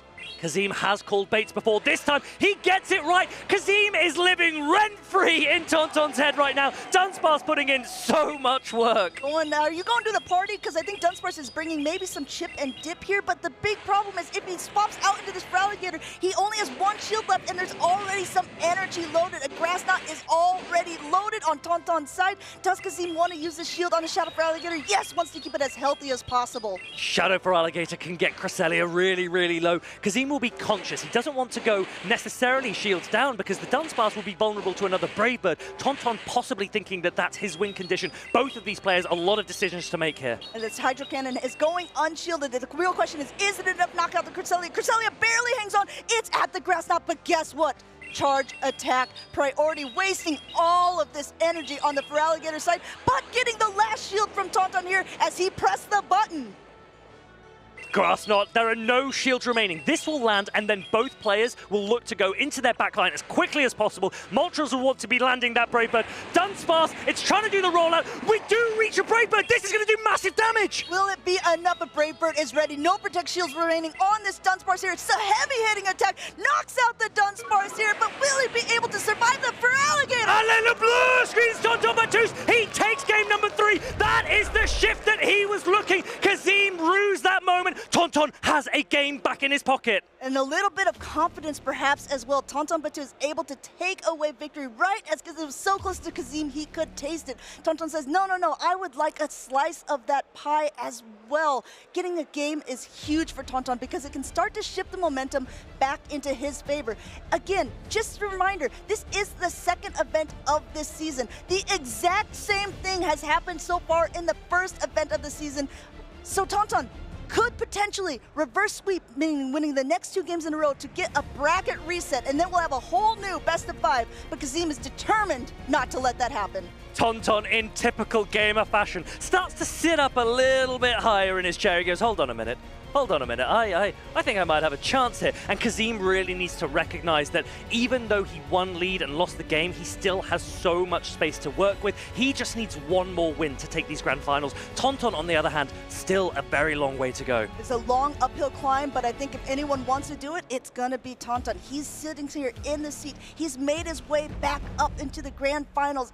I think if you're him, he was saying he hadn't even played Galarian Moltres before this weekend. He's now got the hang of it, if it looks like it from the very last game. The power of that Galarian Moltres. We've mentioned so many times, Brave Bird in this meta is almost unresisted entirely. Lots of players in Baltimore, they opted for Talonflame and Brave Bird on that fire flying Pokemon. Here, it's the Dark Flyer, the Phoenix Pokemon. Galarian Moltres, the damage output is insane. Now, you talked about it earlier on. It can take a little bit more risks when you're on Tonton's side because you kind of have nothing to lose. Does Kazim also want to play a little bit risky, or is he going to play a little bit safe, wants to try to pick out the best 3 Pokemon? Is he going to try to read the mind of Tonton, which he seemed to be doing so well before, to be able to seal the deal for him and get that Dortmund Regional Championship title? Can Kazim seal the deal right here, right now? The players look locked in. Let's go. It's game number 4. Cresselia into Shadow Feraligatr. Uneven energy. This is pretty close because those Grass Knots definitely hurt, but the Shadow Claw and Hydro damage, it takes a lot out of the Cresselia. Cresselia going for an extra Psycho Cut here, letting that first Hydro Cannon go through, but there is a lot of energy now on Tonton's side. I think he just wants to be careful that it's not caught on anything else. Grass Knot coming through. Does it get a shield? Looks like Kazim, yes, definitely wants to keep that Shadow Feraligatr nice and healthy.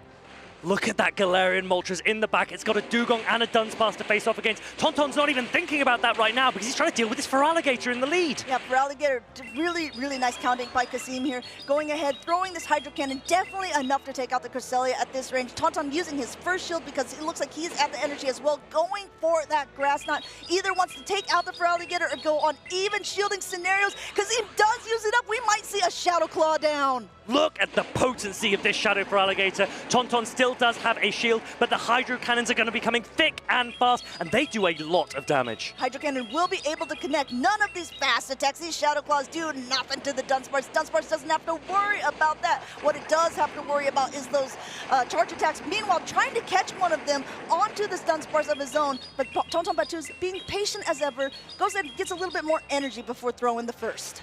What could be really key here is Tauntaun trying to catch a Drill Run, but Kazim is not the opponent to try it against. Kazim is so alive to those types of things. He will always pause, wait for the fast attack to come through, and throw at a time when he can guarantee it cannot be caught. Though there is a health advantage on Kazim's, there was an energy advantage earlier on Tauntaun's. Tauntaun also still has a shield to his name. This is anyone's game at this point. We have to see how these two trainers want to play it out in a very, very impactful game. Will this rollout damage be enough? Kazim is able to knock out the Dunsparce before another charge attack goes through, and the Galarian Moltres takes to the skies. You see the cry of that Galarian Moltres coming. There's this catch attack. There's the catch attempt, and exactly as we said, Kazim's like, no.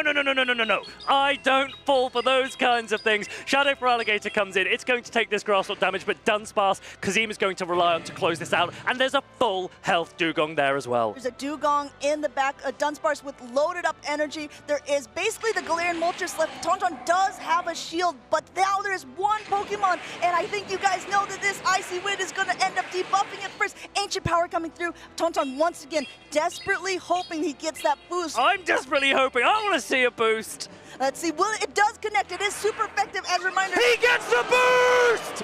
And immediately after, Kazim says, okay, well, you got the boost. This Icy Wind might chill you out a little bit, Galarian Moltres, forcing that last shield. But as a reminder, switch timer is almost up. Look how much energy this Dunsparce is going to have. Trying to throw another Ancient Power here right before the next attack is loaded. It might not be enough for Tauntaun unless he gets another boost here, but that Dunsparce has so much energy. Praying for the second boost. Will he get it? He doesn't. The Dunsparce has a Rock Slide loaded. He might have two already. This is going to be so close. Dunsparce is going ahead, loading it up, getting all of the bubbles here. Super effective, not enough to take it out, but yes! He has the attack! Kazim says, I'm the king in town! You want a drill run? I'll give you a drill run! Dortmund is mine! Taking the bird out of the skies with a not very effective ground-type Pokemon. Kazim goes from below 16th place to Grand Final Champion! Dortmund Regional Champion, give it up for him here. He played fantastically throughout this entire day, not even just today, this entire weekend. Kazim 33, look at me, remember the name. 100% of the competition has gone down. This man has not lost a match. The gold title is his. They're looking to rewrite that story of the person coming in from the loser side of the bracket, resetting the bracket and claiming the championship. Kazim says, no. I was more than content to be wearing that crown. I think I'm going to keep it on my head. Dressed like a Dunsparce, Kazim has shown the world what he can do. He is an incredible player. Tauntaun, an incredible opponent. And look at this incredible support. So much support from the family and friends. You heard him talking about it earlier. Both of these trainers have so many people here cheering from them. I know not only here in the regional competition, but also you guys at home. You guys have definitely been letting us know who you thought was going to win this. And while I don't know how many people actually thought Kazim was going to do it, he went past the odds of almost everyone saying, no, guys, this season is mine. This ticket is mine. This invitation to Worlds is mine. He has done it. He has done it, and I could honestly not be happier for him. This is his first top cut, and he's not just got a medal. He has the best medal out there. He has a medal that I don't even have. I'm almost jealous of him. Kazim, you played so incredibly, and I think everyone at home just has to almost hold your hands up and say, that was impressive. I think it goes to show that what you said earlier, practice doesn't make perfect, it makes permanent. And Kazim has cemented that permanence into the history books. He will be there on the graphic, the winner's graphic for the rest of the season, and he will be there in Anaheim, California. Let's take a look at some of his immense plays. Some of these plays were absolutely fantastic. Starting out 0-0, fresh slate for both of them because he just basically put his pedal to the metal and didn't let up the entire series. He played masterfully here, being able to knock out the Feraligatr. His Dunsparce play was chef's kiss. It was so sublime, and we've seen so many catches with this new 50-second switch timer, but Kazim has not fallen victim to a single one. There were so many attempts there from Tonton. Kazim every single time recognizing where was my win condition, and what a dominant display. He's gone 6-1 in these games against Tonton across the winners finals and these grand finals. Tonton put up a big fight in the end there. You saw those Brave Birds being able to take out the Dunsparce. He took one game off of Kazim, but it was unfortunately for him not enough as Kazim goes ahead. One rock slide going through here and a drill run for good measure to knock out that Galarian Moltres and clear his name as the king of Dortmund. That is right. He baited the rock slide just so he can land the drill run. Kazim knows exactly how it's done. All of the players recognize the fun and the joy of these kinds of funny little plays, throwing the not very effective move when you know it will take out anyway. I think that, yeah, he was very confident in his win by that time. It's not suggested if you're not quite sure if you're going to end up doing that win. Yes, that edge quake coverage that we have spoken about so much here this weekend from Dunsparce, so much core breaking potential. It was really, really difficult to Tonton to do very much, but Kazim just really played to every single win condition that he could, and he did so well. If we're going to go ahead and kind of think about how these two trainers played everything out, I think Superior really, you're almost scared to bring it, right? I mean, I think most trainers would be scared to bring it, especially if they see that Galarian Moltres on the other side. But Kazim, what did he do? He led it game number one, and I think it really took Tonton off guard, right? He was like, okay, well, this Pokemon is probably not even going to be expected, so he went ABA weak to it. He said, Kazim said before in an interview, he said, everyone keeps telling me, if you lead Superior, you'll probably lose the game. So I'll lead Superior. And he just kept winning. And now we've got two grass-type Pokemon that have won the first two events of the season, right? We had Chestnut in Baltimore, and now we have Superior here. We'll have to see who is the actual superior grass as the max-out meta continues to roll out. What other grass-type Pokemon can emerge? Is it time for Shadow Jumpluff? We mentioned one earlier is doing pretty well in Joinville. Superior taking a crown, Chestnut taking a crown, Grass is back. I'm really sorry, Lou, but Grass is back. Yeah. And Gastrodon, better watch out. Yeah, as you can see, Gastrodon has basically heard about it and left the stage. We do have some still behind here. Get it out of here. Oh, Lou's going to come for you. I take no part of that.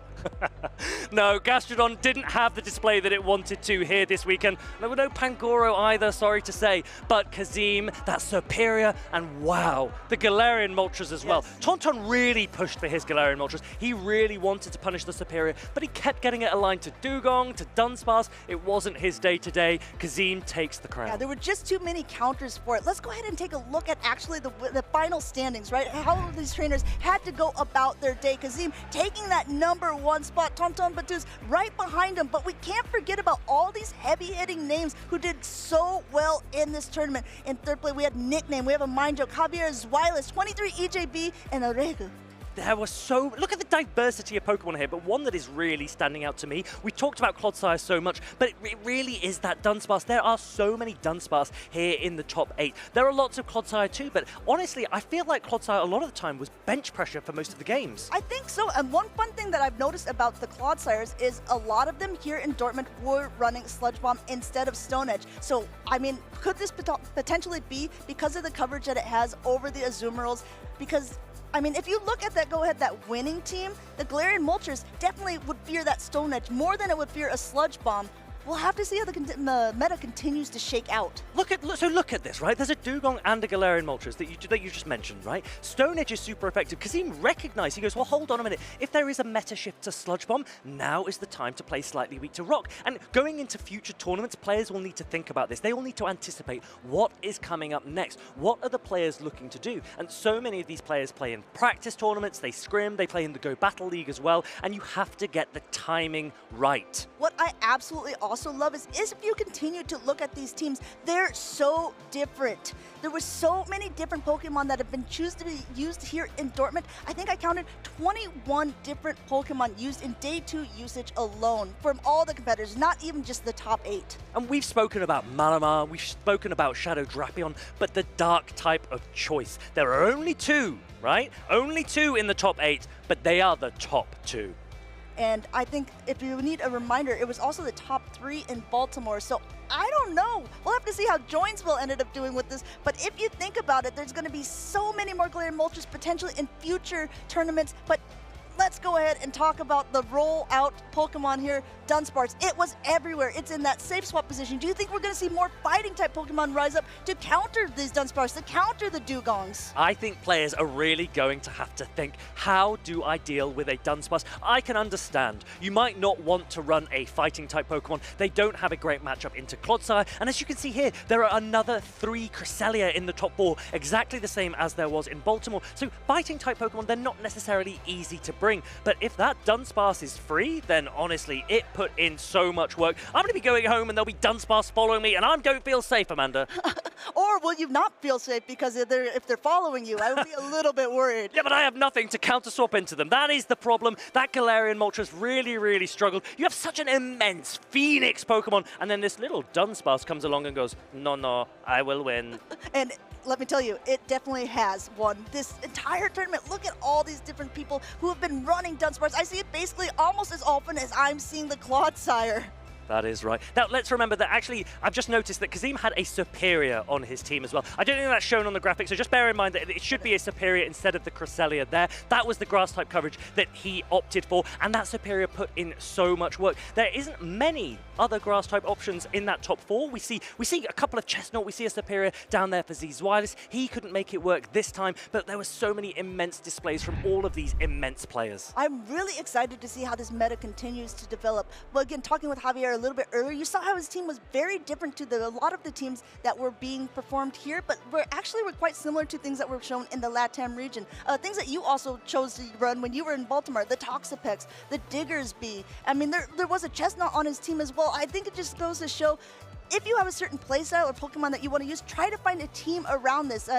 You don't always have to be using the Clodsire Shadow Feraligatr if you don't want to. If that's not your playstyle, don't go for it. So many different playstyles from all of these different players. Kazim was actually a player that I highlighted yesterday. I said, you know what, I think he could do really well, but I didn't want to pick him for my fantasy pick because I said I don't want to add the pressure. I think he will go without that pressure. He'll go a lot better. So I didn't pick him, but I feel like I really should have because none of us were correct here. All of our picks did so incredibly well, but Kazim took the title. Kazim ended up being the one who got it all. Martine, out of the caster fantasy draft, did end up getting first of us because Z's Wireless and Javier did make it on to day 2. You did have 23 EJB on your side, who also made it on to day 2, was knocked out a little bit earlier on.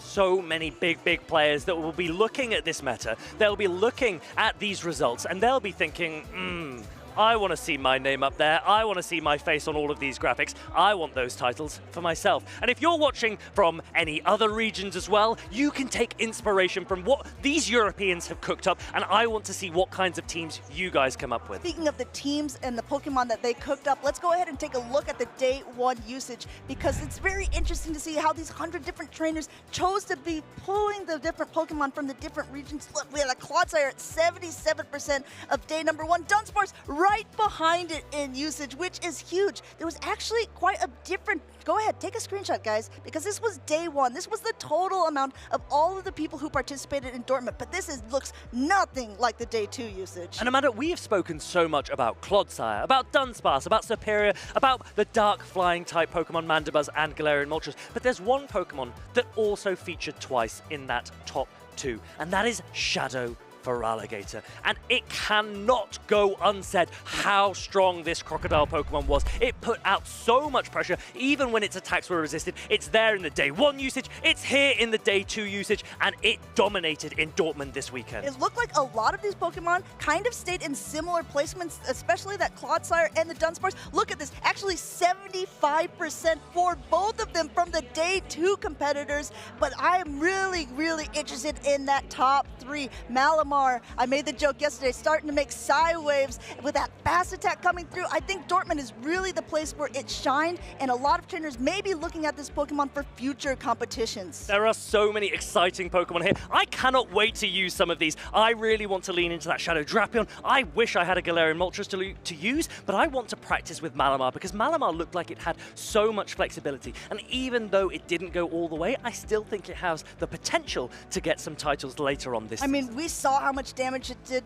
to, the Clodsires, to the Toxapexes, to the Ariados that we saw earlier on. We even saw it being able to go toe-to-toe with the Azumarill at times, which you didn't think would be able to happen. It's really nice when you've got Pokemon with this three-way type coverage. So much diversity in this meta. There was so much play for so many different styles of Pokemon, different styles in terms of tactics as well. You saw Nickname, he went for the bulk. He went for almost the timeout strategy there. And then these other players, we've got the Dugong with the Icy Wind, the debuff. Other players with the really fast, hard-hitting Shadow Drapion, Shadow Feraligatr, Shadow Machamp. Honestly, there is so much potential for so many players here in this meta. If you look at these Pokemon, it's also kind of what you said. If he was going for that timeout strategy, it's because he has a lot of bulky Pokemon. There is actually a lot of mixture here between bulky Pokemon, kind of frailer Pokemon, and like you said, those spammy attacks. So I think it's learning the combination that you want to use in your team of 6 that will make you the viable trainer for the next competitions. Chat, I want to know, which Pokemon do you think could rise up as a result of this meta? There are so many core-breaking options out there. The more Pokemon that get released into the game, the more opportunity there is to catch players out. We used to see Pokemon like Skeledirge. That didn't even get a nerf, and yet it's completely gone. But there might be a time for those types of Pokemon to come back. Now, you made a good point earlier where it's like, if grass is back, does this invite new Pokemon into the meta in that form as well? Because if there is more grass, we may see more Galarian Moltres. We may see more of that Mandibuzz again. And we may see some Jumpluff, because Jumpluff actually does great against other types of grass-type Pokemon. So, I mean, if you open the door a little bit, I think some Pokemon are just going to shove it widely open and be like, okay, it's my turn to walk through. There is one type that very famously resists poison, resists rock, resists grass, and we've not seen many of it this weekend. That is Steel. Are there any Steel options that can come back? I know that Martine says that my favorite Pokemon is Skarmory. I don't know if it's the time for Skarmory to come back, but there are other options that I would love to see emerge. But again, if Steel comes back, does it bring in more fighting type Pokemon? And when Shadow Machamp, we have seen it quite a bit in Baltimore, here in Dortmund as well. Not so many fighters, but it does definitely still have a place, and they really went to town when they, when they did. I'm going to give you a little clue, right, for the next event. Pay attention. Well done for staying in tune, right? Because I've got some information. Normal Alolan Sandslash, right? If you can build one that has high enough attack and defense to have a really positive matchup into Dunsparce, oh boy, I'm just saying, that could have a lot of play. Check it out. Tune in with your content creators, your friends. Find out where that Alolan Sandslash is. Let's see if you can bring it into the next tournament. Another fun fact about the Alolan Sandslash, because people are opting to bring the regular instead of the Shadow, because a regular one can actually more comfortably tank an Earthquake from a Clodsire, while the Shadow one would be knocked out. So maybe they're trading off a little bit more of that heavy-hitting damage in exchange for a little more of that bulk. Yeah, and it's all about the damage here. We've seen so much damage output, so many huge knockouts here this weekend, and Kazim has been the one that's been knocking them all out, because he has taken this gold medal here in Dortmund. I can't wait to see him wearing it. We've got the ceremony coming up in a little bit while those players prepare for it. We've got Zweilous in fourth as well, and he was the player that we thought could go all the way. He didn't quite make it here, but I'm expecting to see him as well at a lot of tournaments. We were talking about it earlier on. Last season, he ended up getting 4th place as well, so it's kind of funny. Is that apparently that's my cap here in Dortmund, but I definitely don't think it's going to be the cap for him for the season. Dortmund has started to make its own name. It looked like it was starting out pretty similar to the first regional event in the U.S., but then it took a completely different path. It's one of those choose your own adventure books, where you're like, now you're on page this. Do you want to go here, or would you like to go there? Where would you like to go next, Amanda? That's what I want to know. Where will we see you next? I would like to go to the award ceremony, but I'm not sure if it's ready yet. I think we all would like to go to the award ceremony so that we can cheer for these players that we've been cheering on all weekend. Your support has been incredible. Continue to let us know in the chat, on socials as well. Remember to use #PlayPokemon. What were your favorite moments from this weekend? What were your favorite plays, your favorite catches? What were your favorite tactical decisions? Remember to post. We want to show you. We've shown so many social posts already. We want to show more. And we really love the engagement that we've been having with everyone. We've been getting some nice comments. A lot of actual Gastrodon supporters. Realistically in the chat, guys, you can let us know using that hashtag #PlayPokemon. Do you think that we'll see more Gastrodon in the future since it did get these buffs? Or is it just the reemergence of grass too scary for this slug?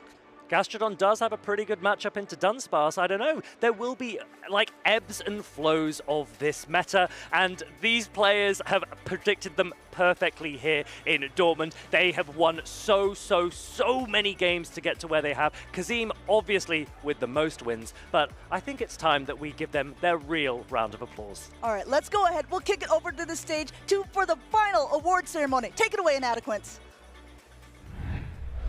The first European Regional Championship of the season with a shorter switch clock, a new meta, new Pokemon, and new champions. It has been a great show, and I'm hoping you've been enjoying it as much as we have, with so much more to come. But first, we are going to crown our top 3 champions of this tournament. In the 3rd place, we have a player bringing a Pokemon we thought we wouldn't see as much anymore, the Quagsire with its derpy and funny face. It was there to steal the show for him and eventually made it all the way to the losers finals. He hasn't won a championship since the 2022 season, but he got this far again. He's back in action. Give a big round of applause for your 3rd place finalist, Nickname!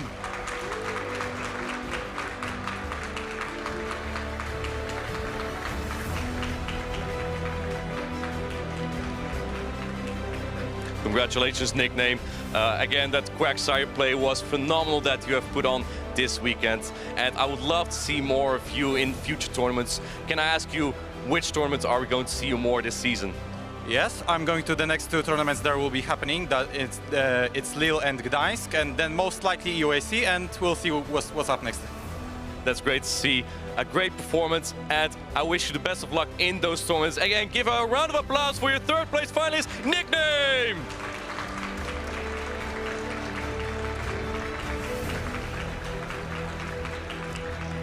Your 2nd place finalist is someone who can make any Pokemon work. He has won the EUIC 23 championship with a Shadow Charizard, with his Shadow Dragonair, and then in Gdansk he was the runner-up with a Sea King. Who would have thought if you can make that work, you can make anything work? And this time he also brought a Quagsire, he brought a Galarian Moltres. Give a big round of applause for your finalist. It is Toltomatus!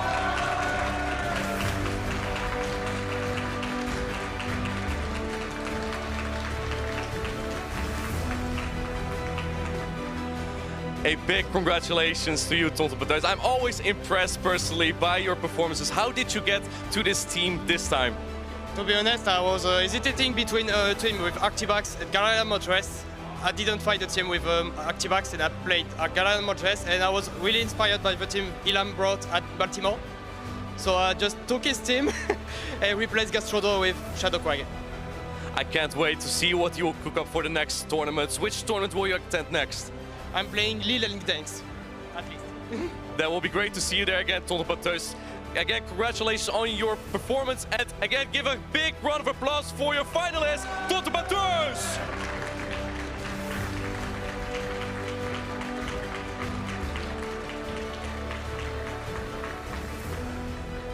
And then the player who has taken it all, our grand champion, has never made it to a top 8 before, never made it to day 2, never made it to a top cut.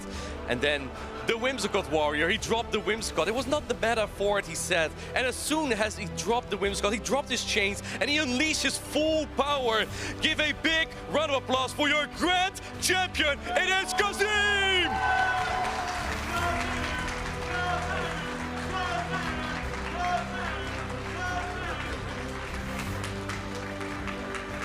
Congratulations, Kazim.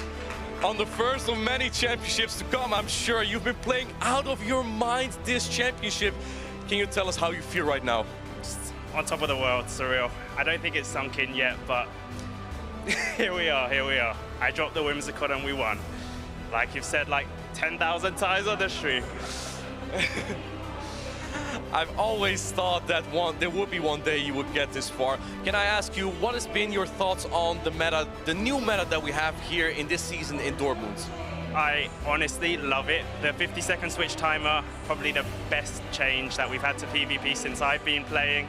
And just in general, the Pokemon that are being used are so flexible into each other, meaning you don't necessarily need alignment. And I think it just allows for more dynamic play, and you kind of see viewing it, yeah, it's just amazing. Which Pokemon has been your most valuable Pokemon this tournament? I'd say day one was Dugong, but let's just say Moltres. I barely ever used it except for a couple catches against Wolfpack. Sorry, Wolfpack. But I think the bench pressure that it provides honestly scares people off. It's a legendary, it's scary, it's colorful, and I think it actually performed really well, just as good bench pressure. What else is scary is you performing on peak play here. Where are we going to see you next, Kazim? So I'll be in Lille, Gdansk, and Birmingham, hopefully running some wacky picks, as I honestly do enjoy running nonsense here and there, particularly in the Go Battle League. You might have played me before with a Blacephalon at times. That might be there, we'll see. Will we see you at the World Championships since you've qualified now? I'll hope to be there, let's hope. Very good, thank you so much, Kazim. And again, congratulations on your medal here. Can we get one more time? I want to hear some noise. Give it up for your grand champion, Kazim!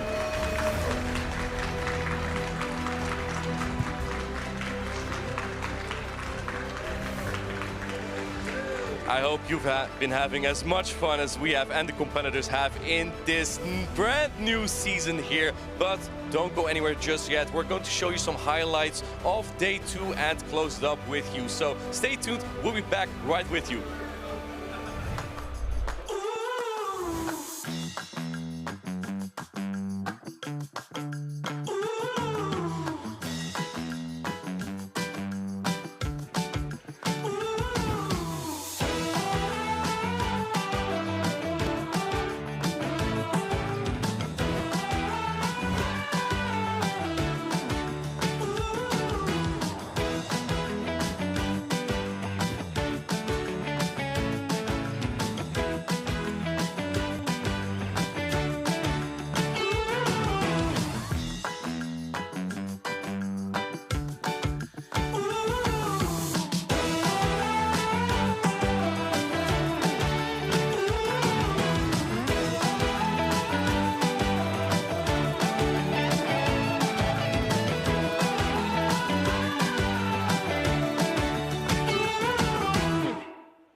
Wow, what a tournament we had here in Dortmund in this new meta, the switch clock being shorter. It has been a phenomenal show this entire weekend. And I'm here joined by my co-casters, Ludovic with Farid. You may also know him as Tomahawk, and I have Lumberger with me. I want to ask each of you what you thought of this championship. Lou, I'll start with you.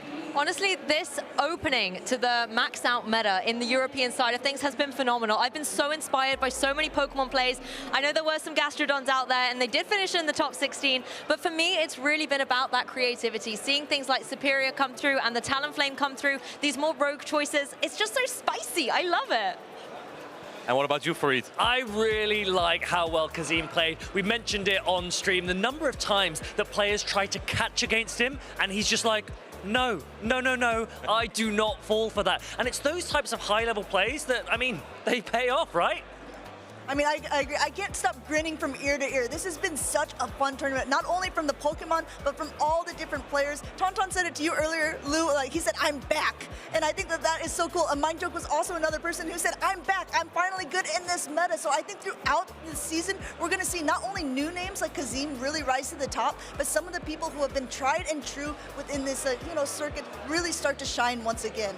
The old heroes are rising up again, indeed, and you love to see it with also new champions rising up in Kazim. And now that we have our first champion, we can actually fill in the champions schedule already, the spot that we have here for Dortmund. If we take a look at the schedule here, we have Kazim as our Dortmund regional champion, and we have many more to come in Lille, Gdansk, Stuttgart, Birmingham, and Stockholm, Sevilla, Utrecht, and Bologna. If these are nearby you, maybe you want to try out and compete there. Perhaps you could be our next champion. So yeah, speaking of all these tournaments coming up, let's take a look again at the regional schedule with the tournaments all coming up again in all these phenomenal places with many competitors to come. So we've got Lille coming up next month in France. Tonton definitely will be back there, trying to get that first place rather than second. We're then off to Gdansk before the Latin America International Championships in Sao Paulo, Brazil. We return to Germany, to Stuttgart, and that closes out the 2025 calendar year. But that's not where it actually ends, because if you counted earlier, there are 8 regional competitions and 3 international championships that these players can be playing in, that you can be playing in if you want to. Kazim has already secured his auto invite for Worlds, but that means there's so many more positions that are going to be available in this upcoming season. And all of these players are here with one goal in mind. It is Anaheim, California at the end of the season. They want to be there, we want to be there, and we want you to be there too. And Kazim is definitely going to be here because the champion of a regional has the auto qualification to qualify for the World Championships. And on top of that, you can also qualify through championship points. Now, that's not the only action we have this week on the Twitch channel. We also have more Pokemon action. Let's take a look at the Twitch schedule of the show that we have here. This really does make things so inclusive for all Pokemon fans. October is just around the corner, so Pokeween thrills and chills will be coming your way. I mean, it's hard to be scared of the adorable little Pikachu pumpkin there as well, but some great viewing on Tuesday. On Wednesday, you can take a blast from the past. These international championships from 2023, LAIC and the OCIC, one of my favorite events back in the day. Rounding it up on Thursday with some Pokemon Diamond and Pearl Sinnoh League victors. Yeah, exactly. And that's a lot of action that we have here on the Pokemon channel. Make sure to tune in, make sure to follow the channels. But that's not the only action we're gonna have. Next weekend, we have another championship. We have a championship in North America that is going to be in Louisville. So super exciting to see that as well, how the North America Championship will develop based on what we've seen this weekend. As you see here in Louisville, gonna be a great time on this channel. Sorry, it's gonna be in 2 weekends, by the way. But regardless, make sure to follow this channel. And yeah, in Louisville, we'll start again in North America. And then we're having another event the week after that's going to be in Lille in Europe, also on this channel. Make sure that you check it out. And if you live close by, why not take a moment to check it out? I mean, already from the beginning of the season, we've only had 2 tournaments. We've seen the max out meta sort of grow and evolve. It will be really interesting to see what Pokemon trainers are choosing to bring down to Louisville or also to Lille. I mean, a double L iteration. You're already seeing that Gastrodon is Lou is petitioning for it. I know that you probably don't want to let everyone know, but you can go ahead and let us know in the chat which Pokemon you plan to bring. There are so many Pokemon for this meta to develop with. There are so many different team compositions that I'm really excited to see. Martijn and I have been talking so much about which Pokemon could emerge. The Galarian Moltres this weekend really took the spotlight. What's going to be next? Gastrodon is coming back, I'm telling you now. I think the Gastrodon actually may have been a Pokemon that could have been so good, right? With all the Poison-type Pokemon that we've seen. All the Dunsparce. Dunsparce almost seemed unchecked. It's really going to be exciting how this meta is going to be developing throughout this season. So yeah, if you want to see more of this action, make sure that you follow us on all the channels and that you use #PlayPokemon to share your thoughts with us. We would love to hear what you thought of the tournament, which tournaments you're going, what you would like to see. Indeed, Amanda, as you can see there on X, on YouTube, on Facebook, and on Instagram. We'd love to hear from you. And if you happen to miss any of the action, that'd be unfortunate. But luckily, if you follow us on Twitch and YouTube, you can see all the action back, you can see us back. We'd love to see you back as well. And again, make sure to share your thoughts with us because we'd love to see all of that. 100%. I'd like to have some closing thought with you, Farid. Yes. How about you? What did you think of all of this and what would you like to see coming up next? I really love how many Dark-type Pokemon took the spotlight. We had Shadow Drapion, we had Malamar, of course the Galarian Moltres as well. And I don't know, if anyone's playing Lille, I want to see some Pangoro action again. What about you, Amanda? I mean, I think that this meta is super diverse. That 50-second timer has really been a game changer, making things a lot more refreshing, a lot more action-packed. We saw so many switches and so many fast catches. It's going to be amazing to see how these different champions are going to be able to climb up the leaderboard throughout the season. This is definitely the season to be watching. I think so too. Lou, I have a specific question for you.